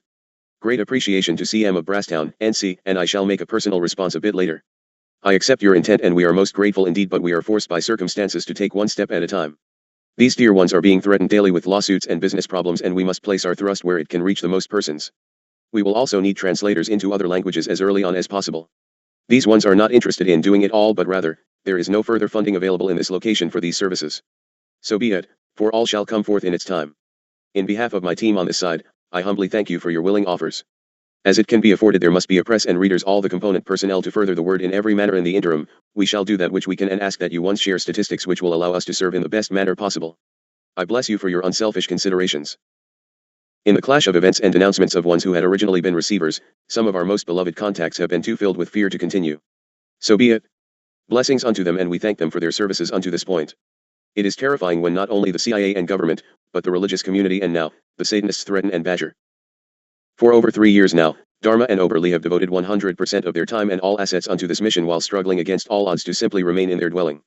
The formatter of the writings has given every cent he has and / or will have along with 100% of his time to this information dispersion.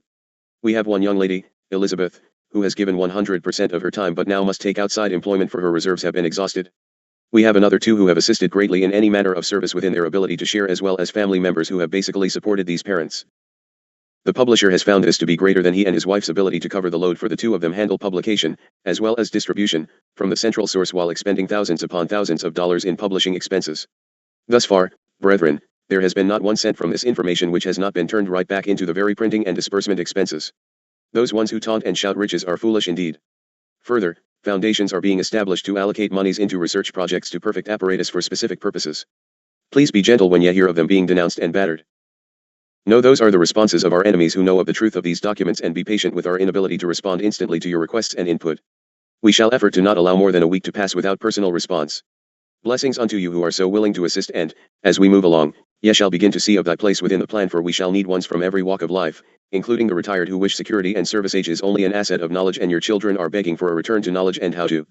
Your children cannot survive with the information being given unto them. They cannot cook up their food without microwaves, and they vegetate in front of a TV which gives them poison. Even an infirm body does not hamper the mind. The mind only grows insufficient because it has nothing upon which to feed in thy old ages, for the body wearies of the journey of nothingness. However, income must be built into the system so that all can survive, hopefully in comfort and fulfillment of needs, for there will ultimately be no help from a government in collapse and turmoil. Therefore, we must build a foundation of business whereby income can be garnered or barter established. It becomes more difficult because your reserve food supplies have been emptied and given unto your enemies. Your silos are all but empty. To some of your questions as to what to do and how to manage, there will be no answers. We are not magicians nor mystics. There simply will be no wondrous answers, but we will do all we can to inform you as to the probabilities of the best route to take as we discern it. We can do no more, beloved ones, and remember, our input must be asked, for God nor the universal laws allow intervention or force. Seems hopeless? It would appear, therefore, that God has the lesser stick, for Satan seems to have it all. Well, he cannot use force either. He works directly through humans and plays to the earthly greed, terror, and all manner of physical desires. God allows, for man must turn unto God and come again into righteousness, lest he perish in the void of evil thrusts. We can only show you the way and allow you to see the destruction already upon you and where it is headed if it is not stopped. The probability of stopping the evil marchers upon your placement short of disastrous consequences is slim to minus. That does not mean that God and his truth shall not prevail. God will prevail in goodness and balance, for the dragon serpent shall ultimately consume of itself. Your portion is to allow the passage without being consumed along with it. The question always arises as to, how can you see to it that the new businesses and studios and communication centers are not simply confiscated? We can't, and they probably will be, but not before our work is laid and underway. Do not expect 6 billion physical people to remain on Earth and the whole system reverse into purity. Read thy prophecies. It is mandatory, however, that segments of people survive the transition, and so shall it be. Never will you be told by any of the hosts of heaven that it will be easy, nor without pain or difficulty. It will, however, be accomplished. Ones come unto us and ask how they can protect all their assets, money, etc. You can do some things to help yourselves if you are simply trying to hide large sums of wealth so that you don't lose of it. Forget it, the evil plan is too efficient. You can do those things which we point out unto you, and they will help for a period of time, but, brothers, you will probably not escape unscathed. Some will, most will not. It depends on how willing you are to act and prepare. The secret of business will basically be in the allowing of the bankers, etc., to build up the businesses, and then when they confiscate them you can allow of their repossession without great losses. You must operate within the guidelines and laws of the planners themselves, and it will allow you quite a nice period of time to gain a foundation. It will be the word going forth and the army of awakened humanity that ultimately make the operation successful. Man has been duped for such a long time that he is all but helpless, and he only knows to do that which is about him, act in foolish and hurtful demonstrations which only cause the conspirators to come down very hard on the groups of rioters. Hope vs false hope. You will note that we are called doomsayers and gloom bearers. Would you rather us tell you to sit in a circle and hold hands and wait and it will change about? Yes, you would. The facts are it would be a lie. Then when they come to shoot you, we simply say, whoops, sorry, we told you that which you wanted to hear. Sorry about your life and enslavement. We thought the chance might work and someone would do of the work, so be it. What about those pulse beams out there?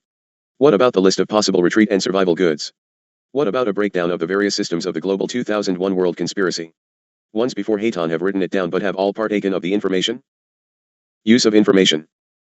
Well, brethren, we come at the request of hundreds of thousands of you people, and we will sort and scan all information going forth unto you and give credit unto those who give you valid assistance, and will not give of you information in these journals which is not of valid perspective. Information and documents we recommend unto you is done so because, at least portions thereof, are indeed credible truth. It will never mean we support all that author's information unless we do, and we shall announce that loudly or give unto you some limits of input. Any author we recommend, you would do well to honor him/her and support their work and avail yourselves of their information. You must always read all information with discernment in the presence of God insight and do the proper weeding for self. We will not digest the intake for you. If we err and utilize copyrighted information, it will never be with intent to take another's property nor with intent to fail to give credit. We shall never give credit for truth from false writings or speakings. Some will do well to not push for recognition, for we shall tell it exactly like it is. If ones come forth stating that they will do all to get their information out to the public, especially utilizing the name of God or Christ are going to use it, for the information was thereby given into the hands hereof. The publisher of this material and / or Dharma and Oberly are reaping nothing but headaches from this work and material. Sue all you like, enemy of the truth. You shall gain of nothing but controversy and discredit and betrayal of self and those working with you to pull God down. Back now, to the writing, Dharma. The most often asked question regarding preparation is a breakdown of items, possible safety measures, etc. We will take time herein to devote the remainder of this chapter to perspectives on preparations. It is not new information, but it will give ones an idea of involvement and some ideas of well thought out methods, quantities, and shelters for adequate survival. As gun control, monetary changes, economic collapse, etc., come upon you, yes, it shall be harder, and it is even more difficult for me to tell you one-on-one that which you should do in the saving of time. I can only refer you back unto the journals on the subject and beg patience until we can enlarge on certain subjects. Remember, first you must know the problem as it confronts you, and then, and only then, can you counter and work out solutions. That does not mean you must wait to begin wherein you can, for we have effort to lay out the journals in sequence which lays foundations first and then increases with the really hard lumps to swallow. We shall just lay down some listings herein and will work far more extensively subsequently. The plan, total subjugation.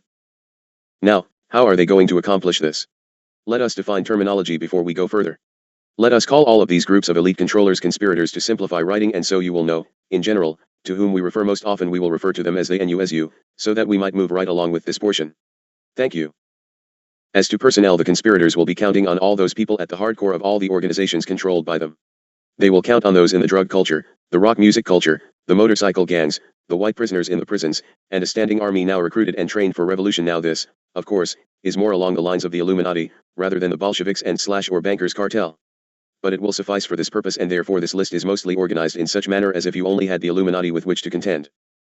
When you get into the Bolshevik plan for nuclear holocaust and beam destruction and economic devastation of the bankers' central elite, there needs be alterations to suit needs and locations. I refer to white prisoners because if you refer to the appendix letter from Satan, number 2, you will understand. This does not mean only, it means majority. If the plans for gun control and martial law are voted into law, then they will have all of your nation's military forces and National Guard at their disposal. The plan is most simple. After disarming the citizenry, they simply order their revolutionaries to begin mass terror and murder in the streets. When the citizenry objects and cries out to the president, he declares martial law, disbands Congress, mobilizes the National Guard, and you have an instant dictatorship with roughly 1 out of every 5 people in the population belonging to the military. Although we do not concede the Illuminati's plan will work, we do believe the probabilities are excellent that if you counter those, you will be well on your way to positive protection in a physical manner and allow perpetuation of the message of truth. It has been the lesson of history that when deceivers have gained dictatorial control through conspiracy, subversion, and then force, that it is not long before the citizenry realizes they have been deceived and are willing to work for a return to a society with moral behavior and principles. To that end, we offer the following material for you to consider as to what you might do to begin to prepare for the highly probable time of riot and revolution. Refer to your holy books. What did the Lord's people do in Bible clays during times of riot and revolution? It is instructive to ponder the behavior in manifold times of oppression. You must pay attention to the help which is given unto you, for the truth has not changed in all the generations. Jesus foretold the destruction of Jerusalem. He commanded his disciples to flee to the mountains when they saw Jerusalem encompassed with armies, Luke 1, 20-24. By obeying Christ, there was not one Christian killed when Titus launched his second attack against Jerusalem. Jesus has also foretold a great persecution that will come against his people in the days of the tribulation. He has also commanded those who are believers in that time to flee for refuge into the mountains. Matthew 24, 15-22, Mark 13, 1420. During the great persecution against the church in apostolic days, it is recorded that the Christians found it necessary to flee for the preservation of their lives. Acts 8, 1-3. Farther back, Nehemiah was the man who led the Jews to rebuild the walls around Jerusalem. The people found it necessary to labor with a trowel in one hand and a sword strapped to their side. Brothers, God has never told you to stand idly by and defend not thyself if in further defense of thine own peoples and life. Read in prayerful discernment that which shall allow you to endure during the times that Satan shall attempt to annihilate all defenseless peoples of goodness. Consider priorities as America faces riot and revolution. 1. Set your own house in order spiritually and stay right with God constantly. 2. Pray earnestly for revival and the defeat of Satan's plan. 3. Serve the Lord the most effectively you can in spreading the word of truth, edifying God's people and strengthening his people. 4. Seek to expose the plan of Satan for world takeover in a discreet manner. 5. Resist the political objectives of the conspirators by seeking to influence state and federal politicians in a way that will work with them. Oppose legislation that promotes the conspirators' plans. 6. Prepare for civil disorders that will grow in intensity. 1. Trucker strikes, coal and oil producer strikes, steel strikes, rail strikes and so forth, that will produce food and other shortages. 2. Terror tactics that will be designed to produce a fear hysteria among the citizenry. 3. Riots growing in size and intensity. 4. Revolution. 7. The survival preparations in order of priority are: 1. A retreat located away from the major cities. In the beginning a rural home of relatives or friends may suffice, but make pre-arrangements and contribute to the resources. At the end, it will require an armed camp, if the conspirators are successful in achieving their goals. A group retreat in which each family is responsible for their own home or shelter, food, and arms is by far the best. 2. Food, water, and supplies. Dehydrated food is best. It lasts indefinitely along with well-stored supplements. 3. This one is going to get harder and harder to accomplish: sufficient arms to protect your loved ones against those who would maliciously harm them. Killing to protect loved ones and even yourself when life is threatened is the moral thing to do on behalf of your loved ones and on behalf of innocent society whose lives are endangered by a person or persons who would kill and destroy them. There must be live humans to make this transition, beloved ones. Morality of killing to protect innocent life. When an aggressor attacks an innocent person, he not only threatens that person's life but he and his actions threaten innocent society as a whole. Qualifications. 1. The defender, or those he is defending, must be the object of an unjust action. Killing a properly authorized officer in his duties of arrest would not qualify. 2. The defender must use only the force necessary to prevent the threatened unjust aggression. 3. The defender's primary intent must be to stop the aggression rather than to kill or injure, and all alternatives must be utilized first. What chance does a 115-pound woman or child have against a 250-pound man whose intent is to assault, rape or kill? Practically none short of some form of firearm. Retreats. 1. Location.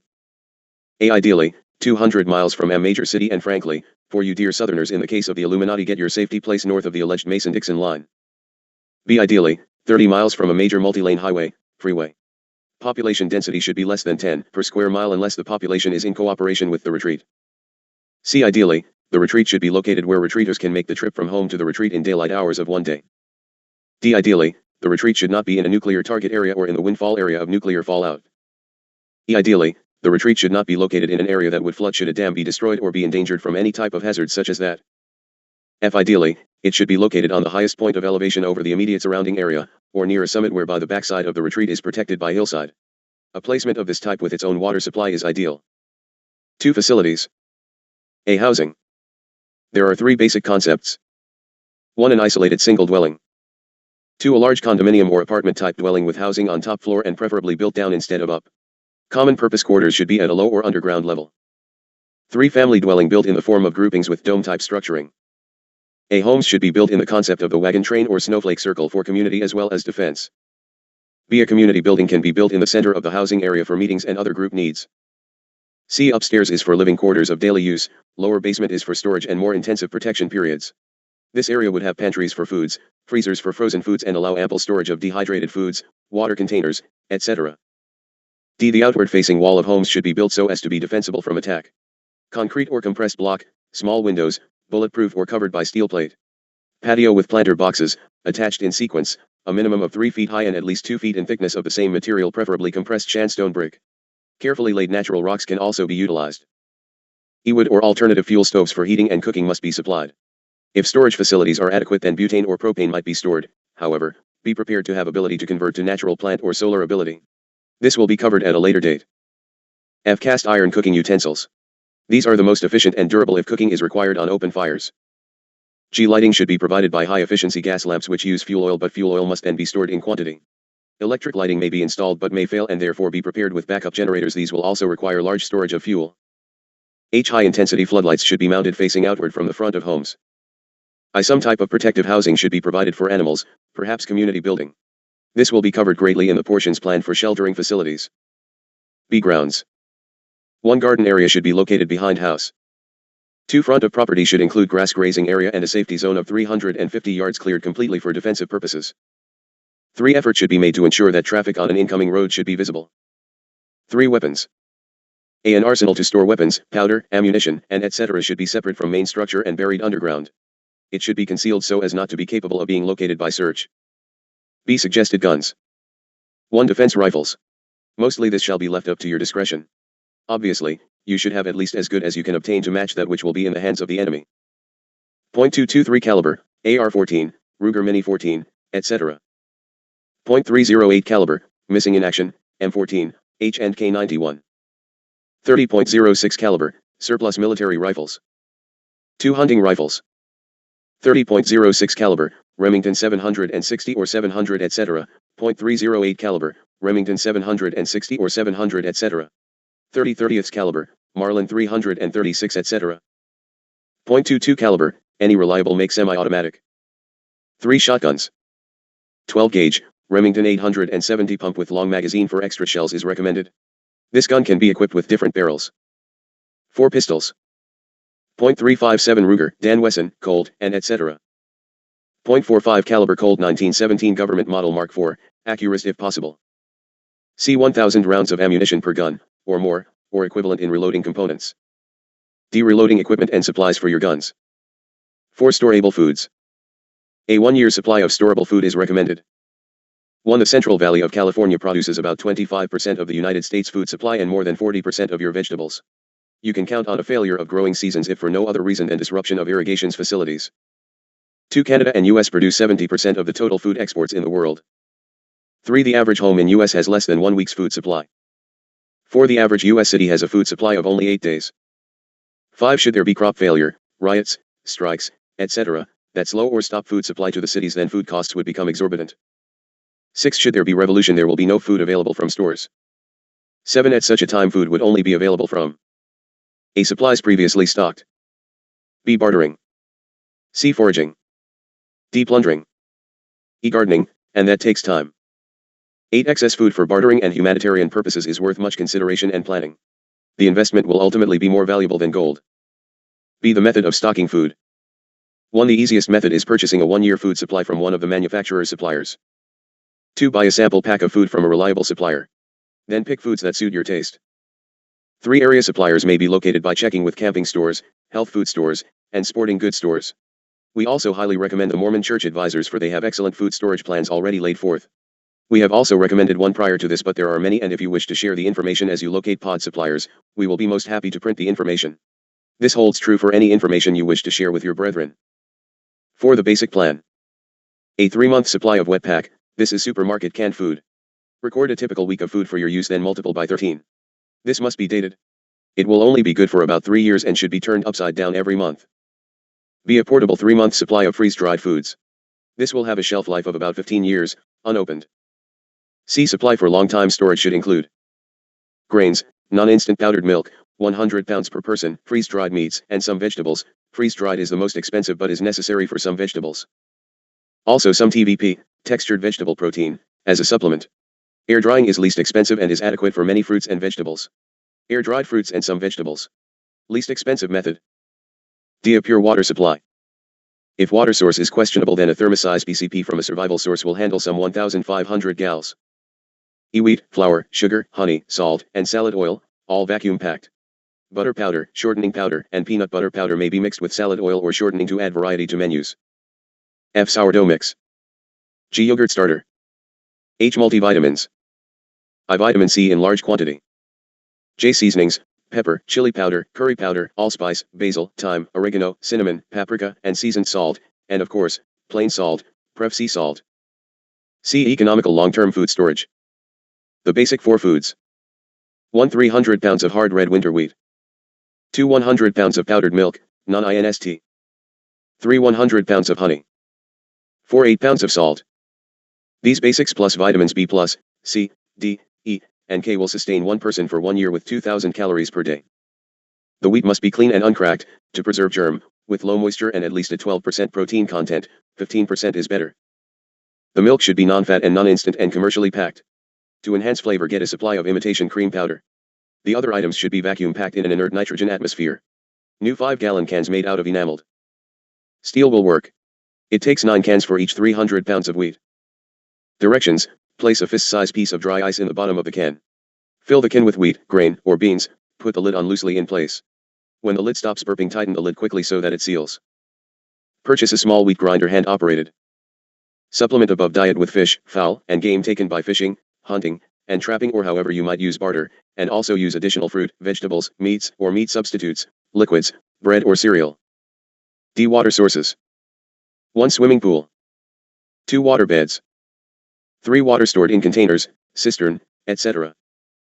4 pure water stream or spring water purification may be provided by water purifying tabs available at drugstores or A8 drops, 5.25%, of chlorine bleach per gallon stored water will preserve it.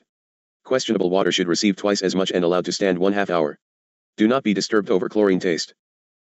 B. Tincture of iodine or iodine crystals.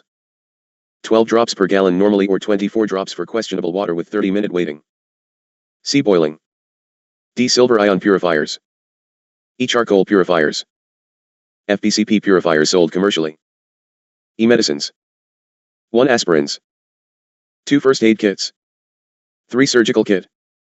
4 medicine required by individual retreaters. 5 extra bandages and bandage materials. 6 alcohol. 7 hydrogen peroxide. 8 pain relievers without aspirin. 9 other available medicines which would control vomiting, diarrhea, etc., as might be obtainable. V. Provisions. A. Garden seeds, an adequate supply of grain and vegetable seeds chosen according to retreaters' preference with attention given to a balanced diet. Do not choose hybrid seeds as they deteriorate in quality with each generation and some only produce one time. B. Garden tools. C. Ample and suitable clothing. Asterisk, it should be durable and comfortable such as cotton underclothing and woolen outerwear.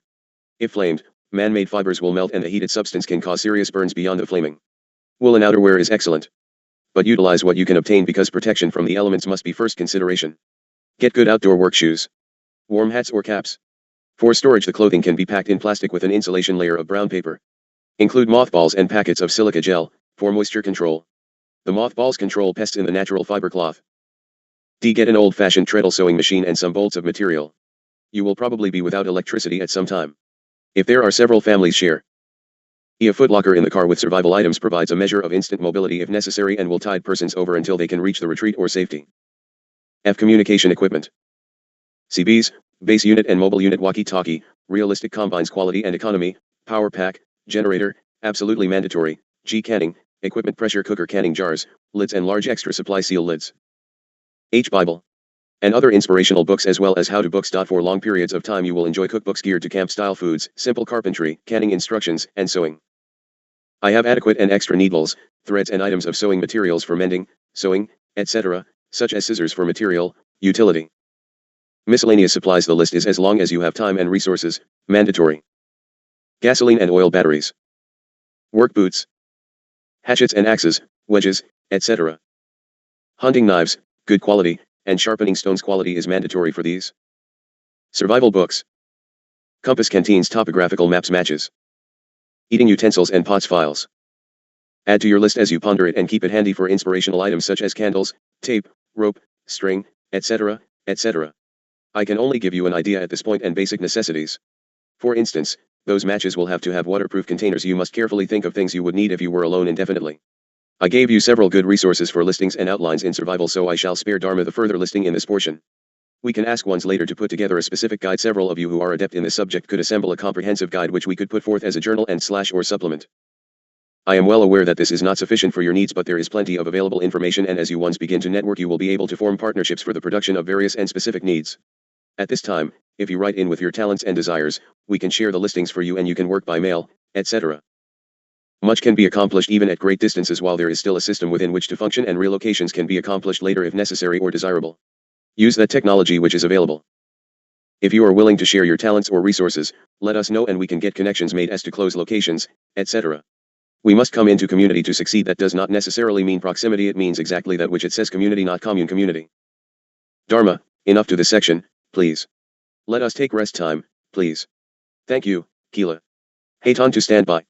Salut. Chapter 5. Rec number 1. Hayton. Friday, March 9th, 1990, 7:15 a.m. Year 3, Day 205. What you are afraid to do is a clear indicator of the next thing you need to do. Haton present in the light of the Radiant One.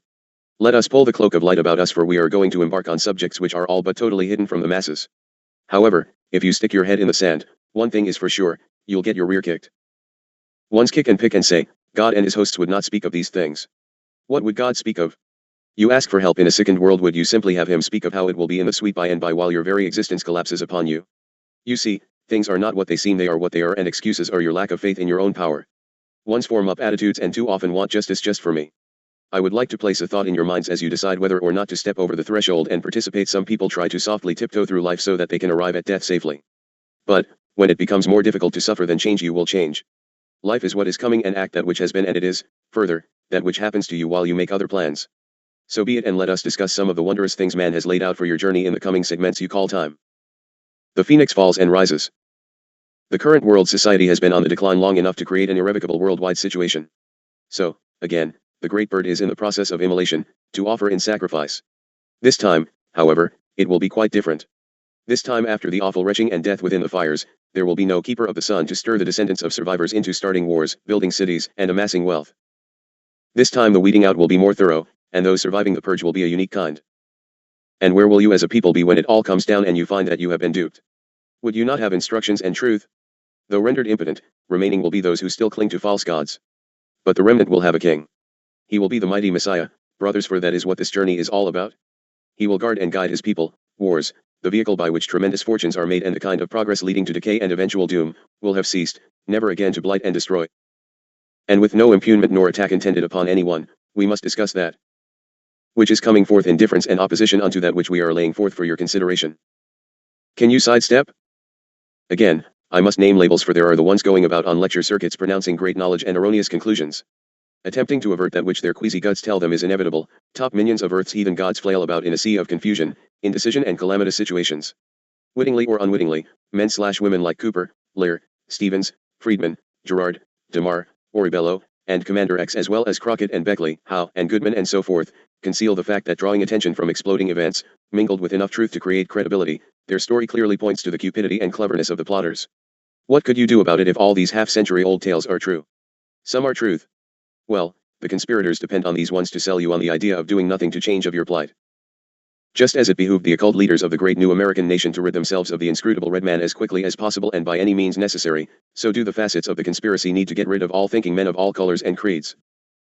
The binding thread of their culture, the presence of the well-concealed portals and much of the mystery of the fearsome world beneath and within your mother planet has been known by Indians throughout North America and into and about all of the Americas, actually, throughout the uncivilized world, civilized, of course, by the barbarians called elite.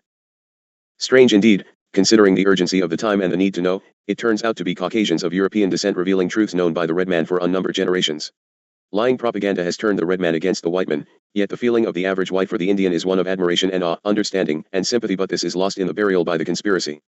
If you think the fair-skinned has not also been abused and disenfranchised, you had better look again. Well, shake in your boots a little more, the red man is ready to write the truth of it soon. Pig iron and gold.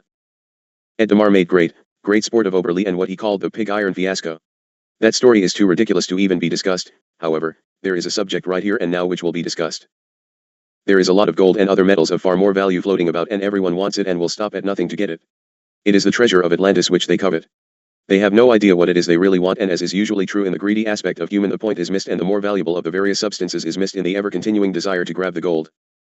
In the mid-70s, a very large amount of gold somehow came into the hands of a tainted bunch of scoundrels, billions and billions of dollars in value. This was a portion of the Atlantis cache stored underground prior to the sinking of the continent.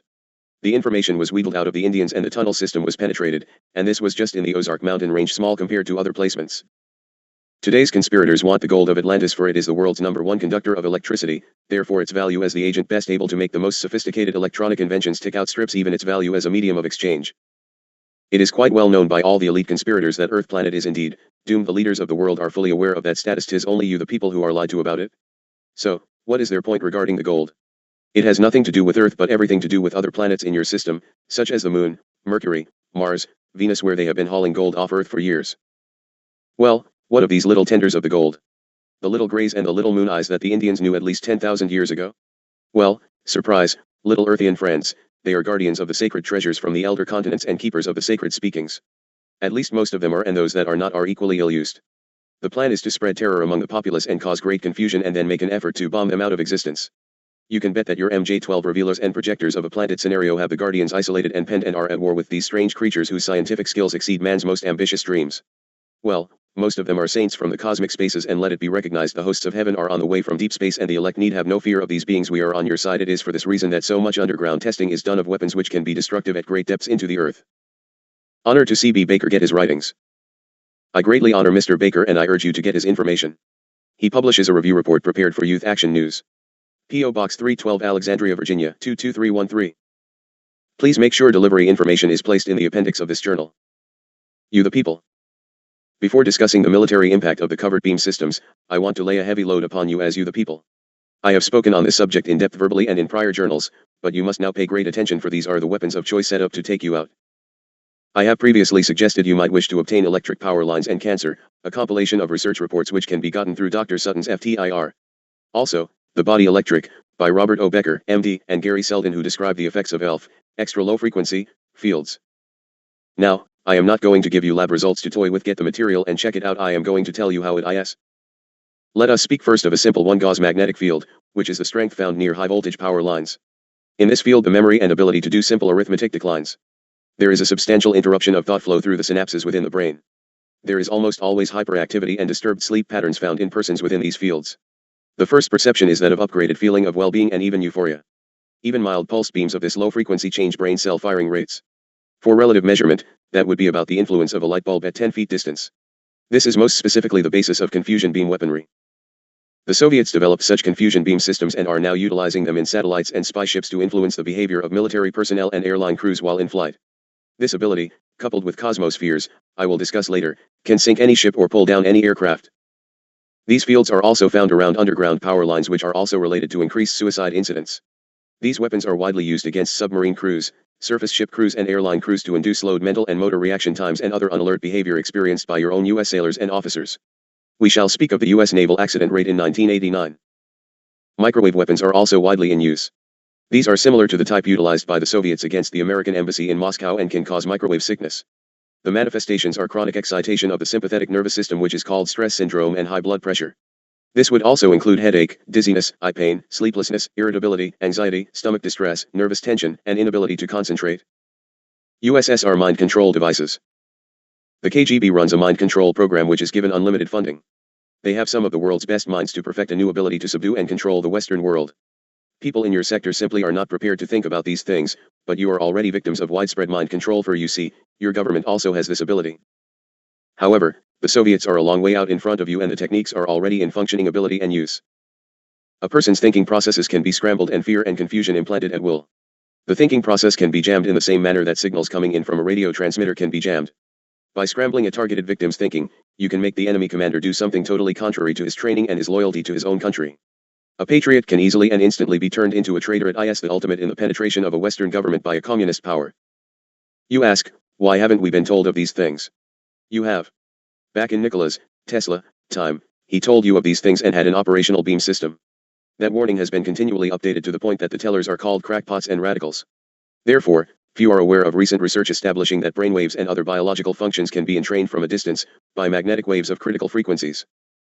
The psychotronic pattern/effects can be modulated onto electromagnetic signals, even of very low intensity, and still affect living systems because of the kindling effect, i.e. the psychotronic virtual state modulations are stripped off by a living system in the acupuncture points near the surface of the skin and introduced onto the human nervous system, where they begin to superpose coherently as time passes. Such collections eventually reach the quantum threshold and observable physical changes result. Then, by modulating psychotronic signals onto electromagnetic carriers, visible light squelching can be overcome. The psychotronic modulations are then delivered to the biological targets through the light. Light photons pass through other photons without interaction except in the most extreme cases and activate the acupuncture points. Acupuncture points form plex uses or groupings that are frequency sensitive. Further, these plex uses are coordinated with and to specific body locations. By choice of frequency, one can therefore determine what part of the target's body is affected. A Czech engineer, Robert Pavlita, has been perfecting psychotronic weapons for over 30 years and has developed two quite specific ones. One is effective at any distance and one is extremely and instantly effective for 320 kilometers. These weapons are capable of causing anything from powerful and uncontrolled emotional seizures to paralysis and death. Pavlita is still in the service of the Soviets. Covert attacks on Western personnel. NASA engineers are a prime target of Soviet KGB zapping weapons. Recall a couple of years past, 28 to 35-year-old engineers at NASA were dropping dead for no apparent reason at 2.5 times the sudden death rate for the rest of Florida. Over 22 researchers working in NATO countries on the U.S. Strategic Defense Initiative, SDI, which has long been a prime Soviet target for destruction, have met mysterious deaths, many of which offer evidence of Soviet mind-zapping weapons. These KGB zapping weapons have a very wide variety of application, from inducing cancer and sudden heart attacks in victims, to creating thoughts of depression and suicide. The alleged causes of some of these deaths include death leap, decapitation, suffocation, asphyxiation, drug overdose, asphyxiation, auto accident, suffocation, auto accident, heart attack, electrocution, death leap, electrocution, asphyxiation, auto accident, as reported in sequence. Although it was recognized that some of these deaths were obviously the work of old-fashioned KGB/SS mobster methods, others are clearly the work of brain disorientation brought on by sophisticated mind control/confusion devices. Even your U.S. Defense Department, finally, is reviewing this amazing series of deaths. And what will come out of the recent revolutions in Europe?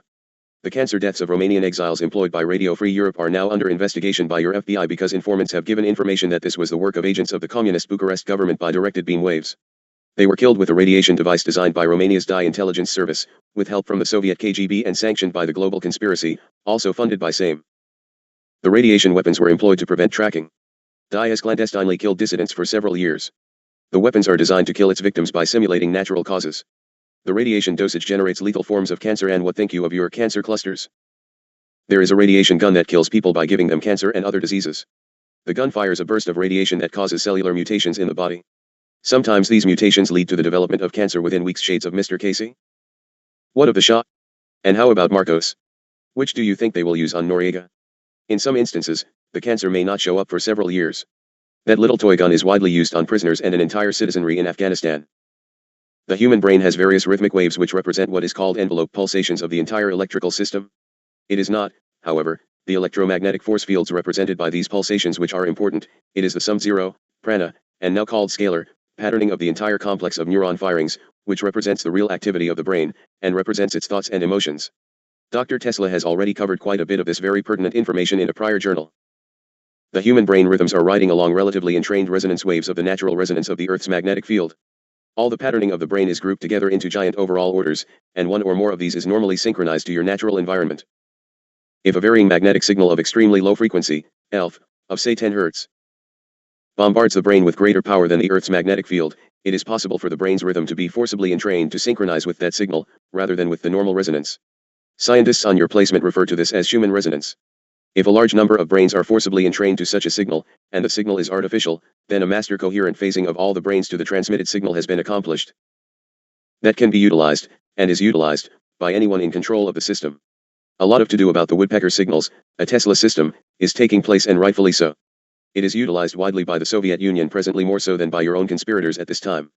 These woodpecker signals have frequently been detected with up to 16 carriers, each with a 10 Hz modulation, and with all the 10 Hz modulations in phase. At times, the system signals have shown 16 carrier frequencies which contain the same 10 Hz modulation, and which are all kept coherently sync-locked. If those signals and the modulations are strong enough, the brains in the targeted area demodulate the 10 Hz signal and phase lock to it. The genetic code of the human brain has been broken, and now exists the ability to implant thoughts, emotions, visions, etc. The proper signals can now simply be recorded and utilized for specific thought transformation from human guinea pigs, using scalar technology and instrumentation. They can then be tailored onto the carriers, such as the woodpecker system, and used as a means to affect specific areas and functions of the brain. The targets can be specific indeed. Understand this, the brain has a most unique characteristic. If a signal arises from inside itself, it interprets that it, itself, originated the signal. Thus, actions can be engendered in masses of human beings. The Soviets frequently broadcast pulses at 6.66 pulses per second, Hertz, which is the precise frequency that imparts a buoyant feeling in sensitive recipients. An excess dose of 6.66 pulses per second will give rise to a slowing heartbeat, nausea, heart arrhythmias, and cardiac arrest. You might well pay attention, for this is a prime signal of the ending times as predicted in Revelations 13. 666 is the mark of the beast that is to be implanted on the hands or in the forehead. That little beastie that came up out of the earth had 2 horns like a lamb, and he spake like a dragon, etc. Well, the woodpecker signals have 2 separate components. The high-frequency part goes into the ionosphere and is reflected off of the Earth ionosphere cavity and bounces back to Earth from the direction of heaven. The second part of the transmissions involve ELF signals that go down through the ground and then come up out of the Earth at the targeted area. The little beastie make fire to come down from heaven on Earth in the sight of men. Your human electromagnetic nervous systems also have your own software. It has special storage media contained in its brain, its cells, and its genetic material, and within its actual nucleons. All of these storage media are continually telecommunicating via electromagnetic means. You are what each of you is, and is largely what you have experienced, felt, thought, and performed through action.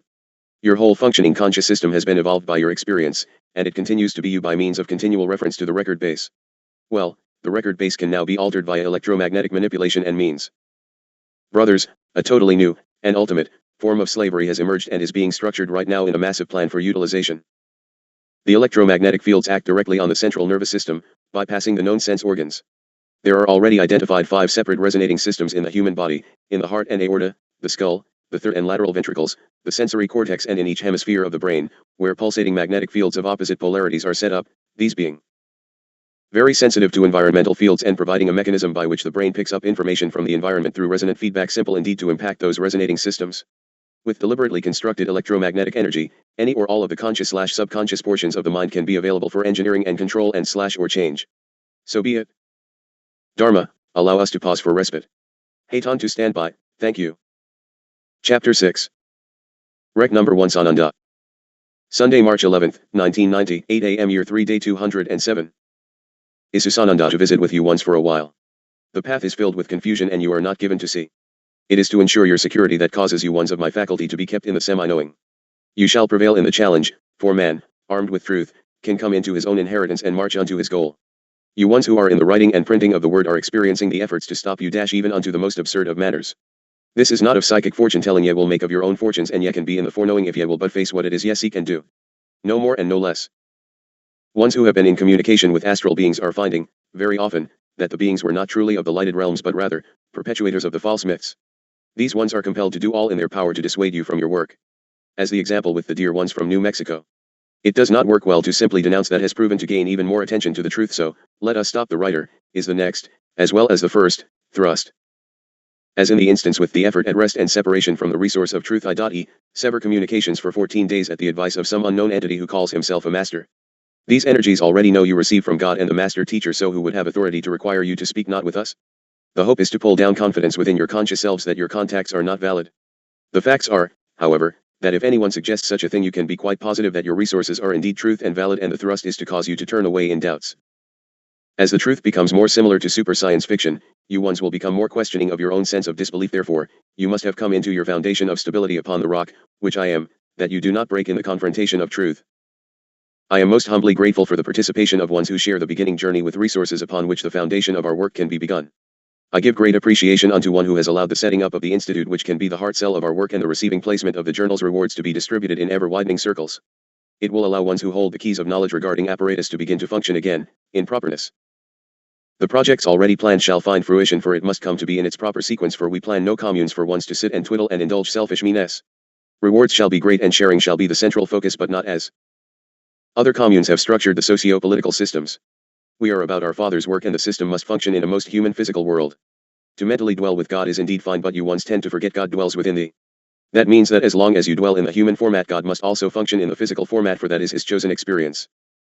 You need not concern yourselves with the building of anything in the etheric realms. There are billions of energies who construct in perfection in the etheric planes. Why would you appoint yourselves in the density of physical format to presume to build in realms of your total ignorance? You must build and perform in action to impact and requalify the truth of your own experience, a most physical manifestation. It is through your works upon your own placement that determines your progress through the schools of perceived passage of soul journey. Beware of those who preach mystery schools and having keys to the magic or mystery realms. God is no secret, and God does not give keys unto a selected few. He gives forth, and those, who are willing, pick up of the key and open the locks. You have mastered life when the how-tos are irrelevant. You all move forward and the how will become evident, but you must be in motion lest the goal be too big or too distant. Beware of all secret so-called truths, given only unto the few, for you must realize, jealous, that the few have given their own wishes and desires unto self, that they might hold of their lofty positions as self-proclaimed. This is why you do not know of the scribe. There are no secrets, and she holds them not unto herself but pens the words, and they can then go forth unclouded by need for physical ego hoarding. All ones must come into balance with that which we give forth, for you have been trained by human ego projections upon you to be tended and ordered about, governed, and manipulated by ones who have assumed their placement of power, for they have convinced you that you are not capable. Therefore, you do not study nor even object, as your very knowledge and education capabilities are removed from you. You sit and wait for them to tell you what you must do at the point of a gun. You forget that if you do not start of a journey, it is certain that you shall not arrive. Yes, making no decision is already having made a decision. And, giving your decision into the hands of another will not be an accepted reason at the point of judgment of your journey. Excuses will not count when confronting thine own God within on passage day. You will always get exactly that which you expect, good or bad, consciously or unconsciously. Others can stop you temporarily, only you can do of it permanently. It is, however, indeed truth that most ones are willing to work, only if they can start at the top and work up. Little do they realize that from the willingness to start at the very bottom they are already in achievement of the top. Heed not those who try and try and try. Trying and effort are not the same. Trying provides two excuses: an excuse for not doing and an excuse for not having. There are actually only two things which you have in life: reasons or results. Reasons are most often excuses, and therefore reasons are not counted in the ending, only the results, and you have no way to measure your success or failure according to the rule stick of God. If you hold back because somehow you feel constantly misled or mistreated, you must know that you are fully cooperating with the treatment and have given over control unto another to do that which they will with you. Further, if you worry constantly about that which might be and wonder and worry over that which might have been, you will ignore that which is. To break out of your prison, you must first realize that you are incarcerated. The latter is the purpose of the journals thus far, to show unto you that you are indeed incarcerated, and begin to allow you to understand that you have the power to escape the bindings. You can worry until the ending trumpet, but you will have missed the point of experience. Worry comes directly from the belief that you are powerless instead of all-powerful.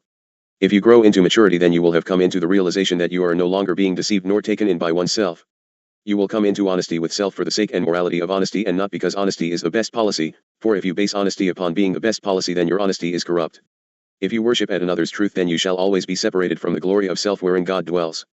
Hearken unto the ones who share truth and show the way, pay not heed to those who tell you it is the way through anything other than the glorious self. The laws of God and the creation are perfection, therefore, if you abide by those laws, ye shall have perfection, for God is within not without, and therefore truth is brought into balance from within not without. Listen to teachings always from within thine own heart self, for another's truth is his, only that which is yours is yours.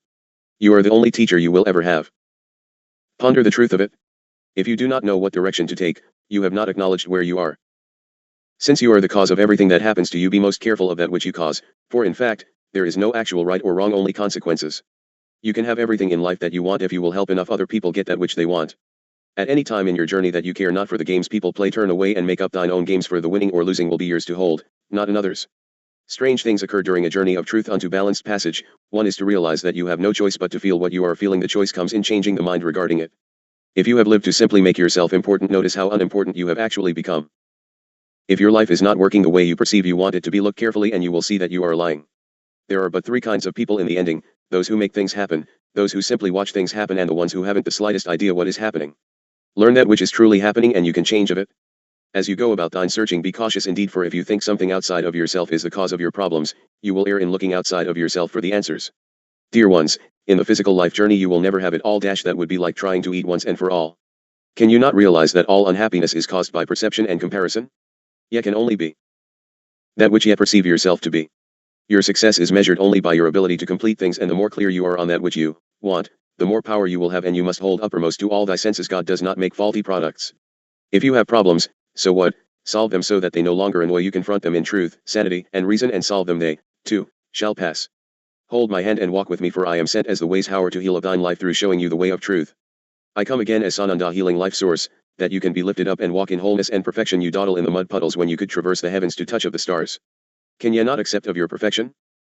This scribe nor these bringers of the word of truth set not themselves above or beyond any other. They simply are the couriers of Aten Creator to remind you of your perfection.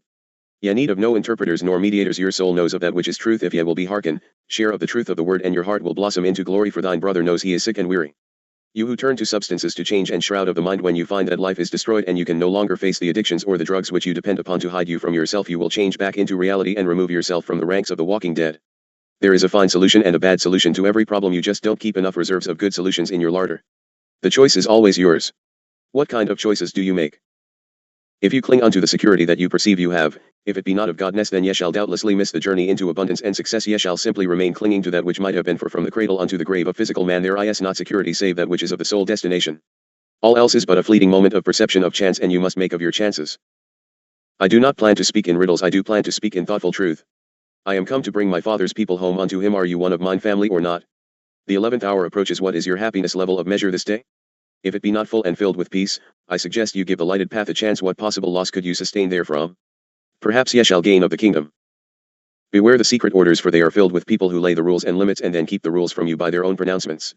You need no priests, ministers, lawyers, judges, nor go-between interpreters to be with truth and God. You can have no go-between between self and self. Ponder it. You have become people of the lie, and 'tis time you come into the truth of the way it is and not as you are told it must be. Your journey will be as good or as bad as you make of it, for God Creator has granted that reasoning free will gift unto you. Thy measure of the journey is what ye have done with the gift. If ye send out bigotry, ye shall reap of bigotry against thyself. If you send out love and giving, it shall flow 100-fold back unto self. It is the law of the universe. If ye plant of corn, ye will reap of corn. Sow peace, and ye must reap of peace. Ye have been about sowing of the lie, and now comes the harvest thereof, but it can be of the last crop of thistles if ye refuse to further plant of the beast seeds. The harvest is at hand, ye can change of the crop. But first, you must recognize of that which has been planted in your fields. Did you plant it? Did you allow use of your fields and allow another to plant his own crops in your garden? Perhaps you need to take control of the planting within your own fields, lest there be not to reap at harvest but abundant weeds. Look unto thy European neighbors this day. The larders are bare, and half a planet is in starvation of body and soul. What is that you sow in your fields, or do you wait for another to tend of it for you? If you deny truth, then you are thereby denying thine own talents. No decision is having made a decision, unfortunately. So be it. Will ye miss of the lifeboat whilst ye await the helicopter? 'Tis not likely thine salvation will come from the ones who have perpetrated the slavery upon you. The slave master and trader are not likely to set the slaves free. So be it, and Selah, for the word of God is the sword of freedom. I am the word, and the word shall go forth upon the winds and waters of the planet that man can choose. I release now this scribe, that she might have rest. I bring the benediction of the totality of God, that you ones might find clarity and sort away the confusion. Ask and ye shall receive. Seek unto me and ye shall find of the way, for I am the way, the truth, and the light. I am Sananda, one with God, Atom of light, Mother/Father, Creator/creation. Who might ye be? Chapter 7. Rec number 1. Haton. Thursday, March 15, 1990, 7 a.m. Year 3, Day 211. Haton in the service of the Christos, God, and you, of our Creator's people. As we write in the coming days, our subject material will be a bit confusing and even more difficult to believe by most of you dear ones. Some have needed shocking into receiving the journals. Most still desire to play around in the typical UFO stories and follow the exciting circuit lectures of the current UFO community speakers.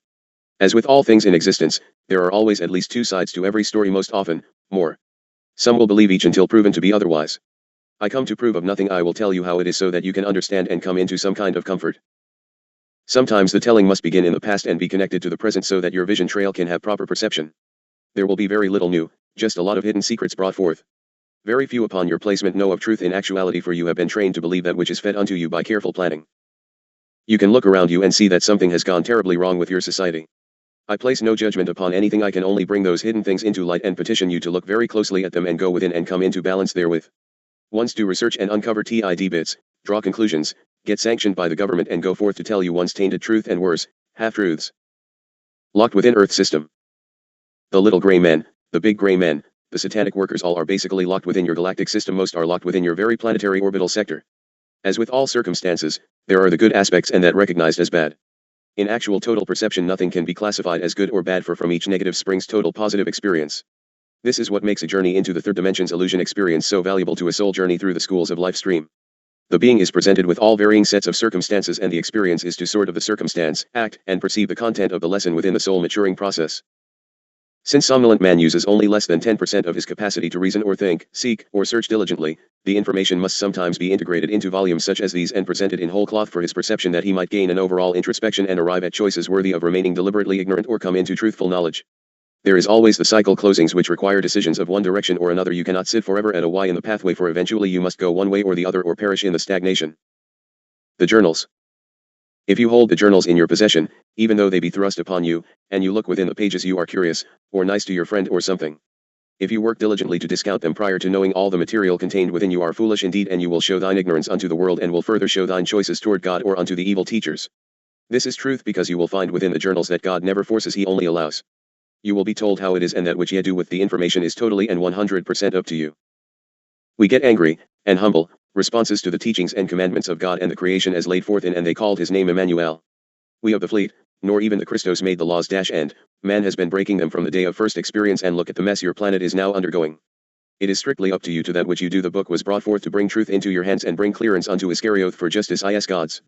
If you partake of all of the journals and other messages brought from this source and you cannot see God within, I pity you, but I bless you and suggest you put to the side the material.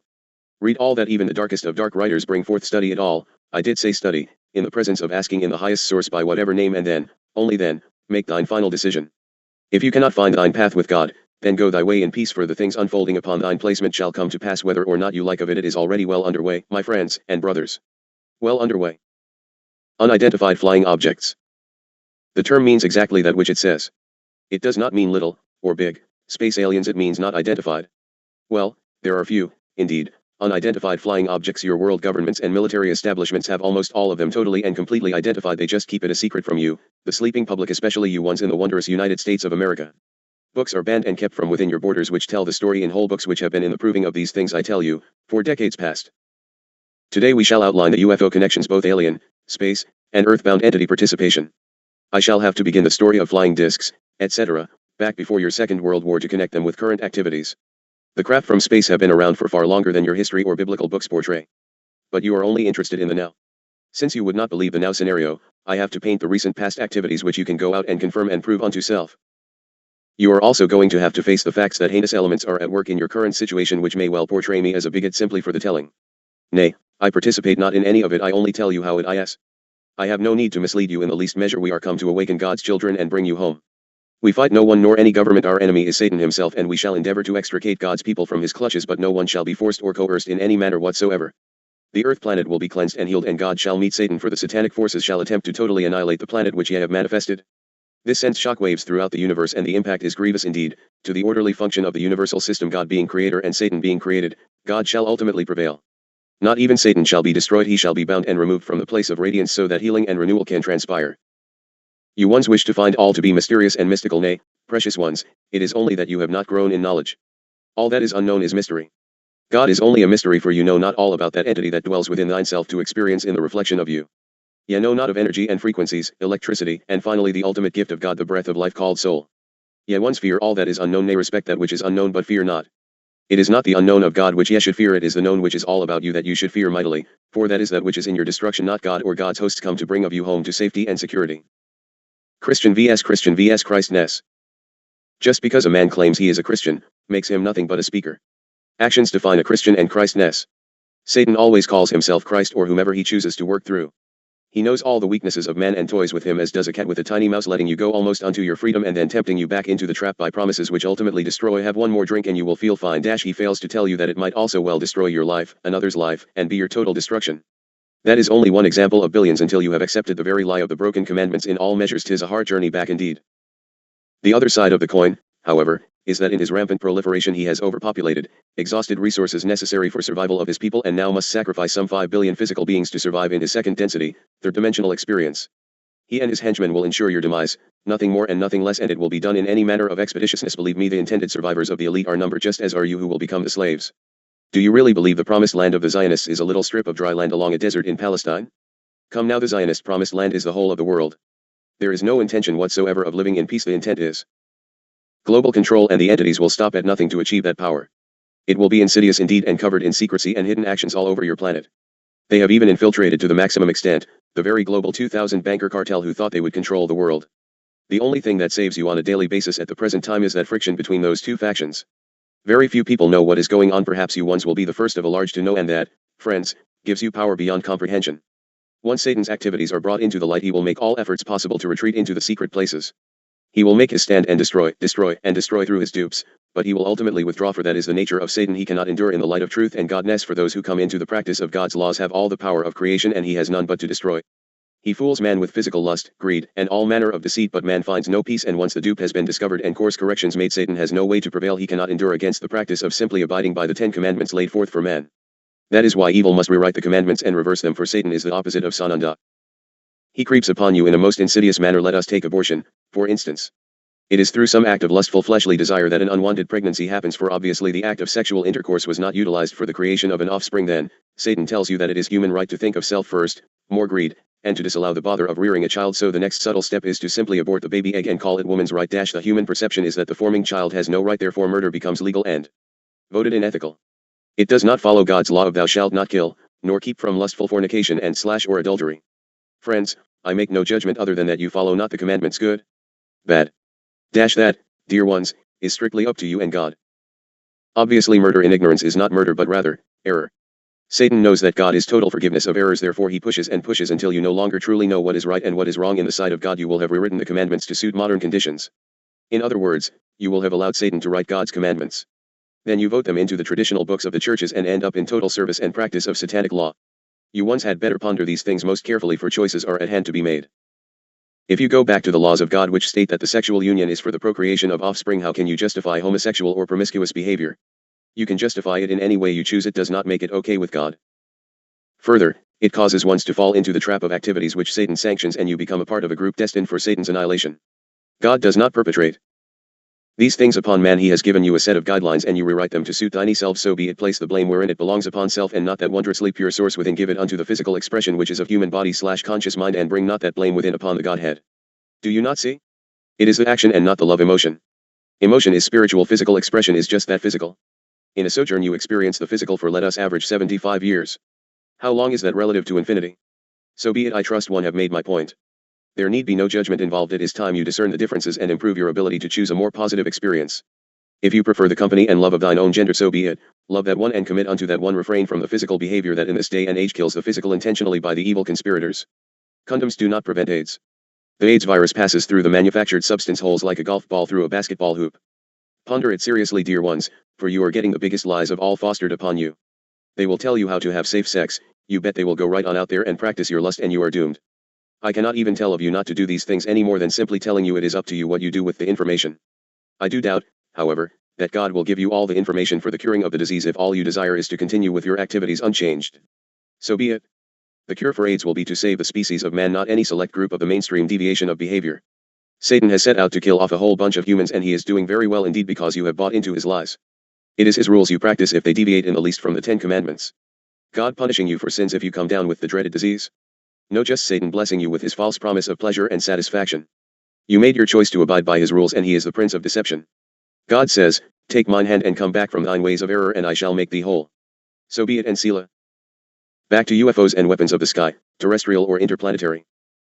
I would suggest that if you want details, that you have a world atlas handy for reference, for we will name names and locations and allow you to follow up with confirmation of the facts which will be shared herein. UFOs do come from other planets, however. They are also man-made, and we are going to first examine some possibilities and finally integrate the possibilities into probabilities, and then we can draw some reasonable conclusions as to positive or negative influence, or danger, unto planetary man. Let us go back to the time of Adolf Hitler in Germany. It is not my intention to give you a history of the Second World War. References will be made, but basically you can just accept that the war was fought and Nazi Germany did surrender. Hitler will always be proven in Earth history to have been, and always will be, an enigma. He has been labeled by some as a total madman and hailed by some as a genius. He did manage to bring the state of Germany out of virtual bankruptcy into a state of being a major world power. Much of Hitler's views and attitudes can be well summed up in works which actually fit the picture as it is being unfolded in your current day. You see, nothing is new. Hitler felt, based on his studies and an enormous amount of reading, that there existed a very definite plan by a small, but immensely powerful group of Jewish bankers, financiers, industrialists, and others, to take control of the entire world. It is important to remember that he lived in Vienna during a time when a very noisy battle was raging between Zionist Jews, who wanted to be a separate race, religion, nation, and culture with their own state, Israel, and the assimilated elements amongst the Jews, who wanted to be part of the cosmopolitan establishment of the Austrian Empire, with all the privileges and power their immense wealth bestowed on them. Hitler's appraisal of the Jews can best be summed up as contained in a document called the Protocols of the Learned Elders of Zion.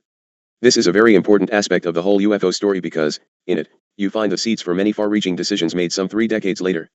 Hitler saw in this actual or imagined Jewish drive for world domination a very definite danger to his own work and plan. My intention herein is not to judge the man but only to clarify points which impact later events. To better understand intent, let us look at the 24 points of the party program as listed in the book Nazi Secret Weapon, and see how Hitler reflected them. The program of the party. Quote, the program of the German Workers' Party is limited as to period. The leaders have no intention, once the aims announced in it have been achieved, of setting up fresh ones, in order to ensure the continued existence of the party by the artificially increased discontent of the masses. 1. We demand the union of all Germans, on the basis of the right of the self-determination of peoples, to form a great Germany. 2. We demand equality of rights for the German people in its dealings with other nations, and abolition of the peace treaties of Versailles and Saint-Germain. 3. We demand land and territory, colonies, for the nourishment of our people and for settling our surplus population.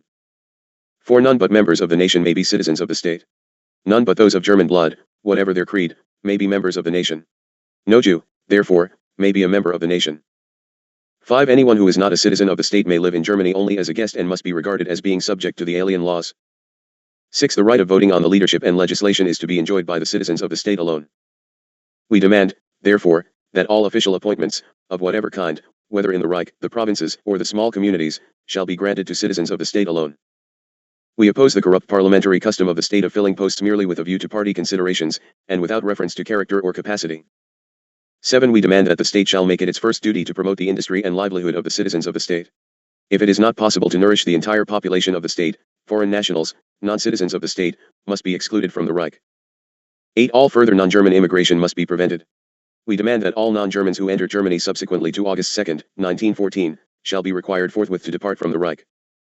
9. All citizens of the state shall possess equal rights and duties. 10. It must be the first duty of every citizen of the state to perform mental or physical work.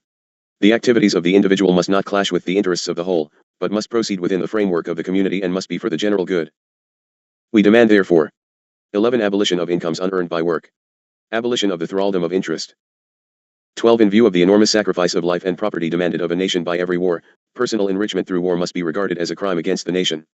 We demand therefore the ruthless confiscation of all war profits.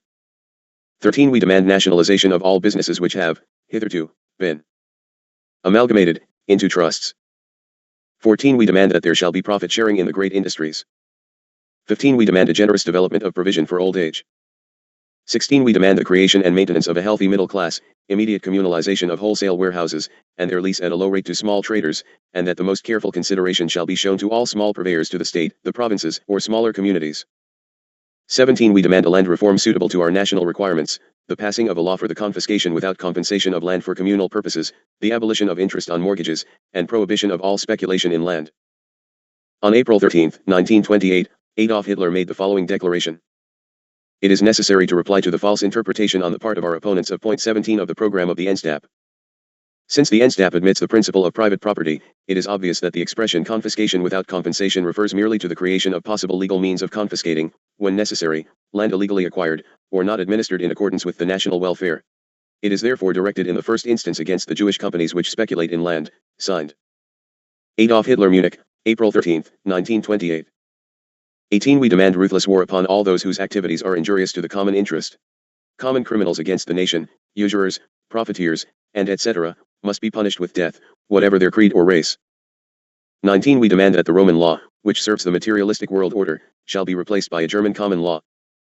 20. With the aim of opening to every capable and industrious German the possibility of higher education and consequent advancement to leading positions, the state must consider a thorough reconstruction of our national system of education.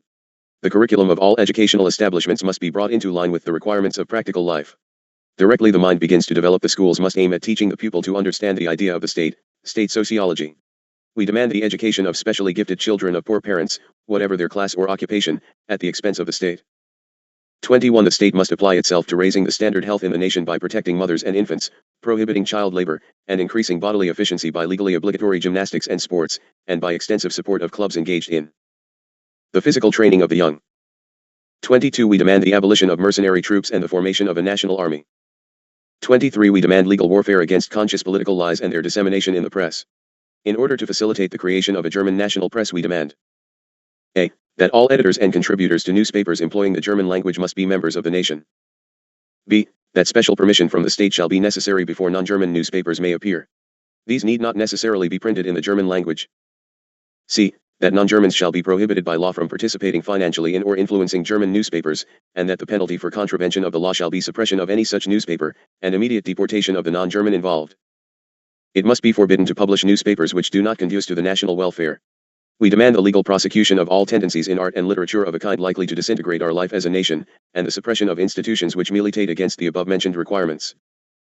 24. We demand liberty for all religious denominations in the state, so far as they are not a danger to it and do not militate against the morality and moral sense of the German race. The party, as such, stands for positive Christianity, but does not bind itself in the matter of creed to any particular confession. It combats the Jewish materialist spirit within and without us, and is convinced that our nation can achieve permanent health from within only on the principle, the common interest before self-interest. That all the foregoing requirements may be realized, we demand the creation of a strong central power of the Reich. Unconditional authority of the politically central parliament over the entire Reich and its organization in general. The formation of diets and vocational chambers for the purpose of executing the general laws promulgated by the Reich in the various states of the Confederation. The leaders of the party swear to proceed regardless of consequences if necessary at the sacrifice of their lives towards the fulfillment of the foregoing points. Munich, February 24, 1920. End quote. Before you throw up your hands in horror, I suggest you go back and relook at each of the 24 items very carefully. If I left out names and locations, would it not indeed be quite familiar? Ask the American Indian. Ask the incarcerated Japanese. Ask the ones who attack this scribe daily to ban these journals. Dharma, Allow us a break and then we will give you a better comparison. The emergency banking regulation of the United States of America under which you squarely fall it is but an example. Your papers are completely controlled, as is your television media and radio. The news is identical, even unto scripting, from channel to channel. Even your call-in radio talk programs are completely controlled, even unto the button which fades out the opinions of ones unlike that of the MC. Check out the radio program of Nevada's Billy Goodman when our publisher was set up for batterment and the people are left with distorted and set up lies. Read carefully these things, for this is the way destruction begins. So be it. Haton to stand by. Salut. Chapter 8. Rec number 2 Haton. Thursday, March 15, 1990, 12:30 p.m. Year 3 Day 211. Skull and Bones, America's Secret Establishment. In order to adequately give comparison to the plight you are in today and that which came upon your world prior to now, you must realize the similarity of the order which is set up to control you by its various facets. I shall quote a portion from a book, America's Secret Establishment, an introduction to the Order of Skull and Bones. Quote. Modus operandi of the order. The activities of the order are directed towards changing our society, changing the world, to bring about a new world order. This will be a planned order with heavily restricted individual freedom, without constitutional protection, without national boundaries or cultural distinction. We deduce this objective by examining and then summing up the actions of individual members. There has been a consistent pattern of activity over 100 years. Part of this activity has been in cooperation with the group, with its parallel and recorded objectives. Now if, for example, we found that the dominant interest of members was raising ducks, that they wrote articles about ducks, bred ducks, sold ducks, formed duck studying councils, developed a philosophy of ducks, then it would be reasonable to conclude that they had an objective concerning ducks, that this is not mere random activity. Historically, operations of the order have concentrated on society, how to change society in a specific manner towards a specific goal, a new world order. We know the elements in society that will have to be changed in order to bring about this new world order. We can then examine the order's actions in this context.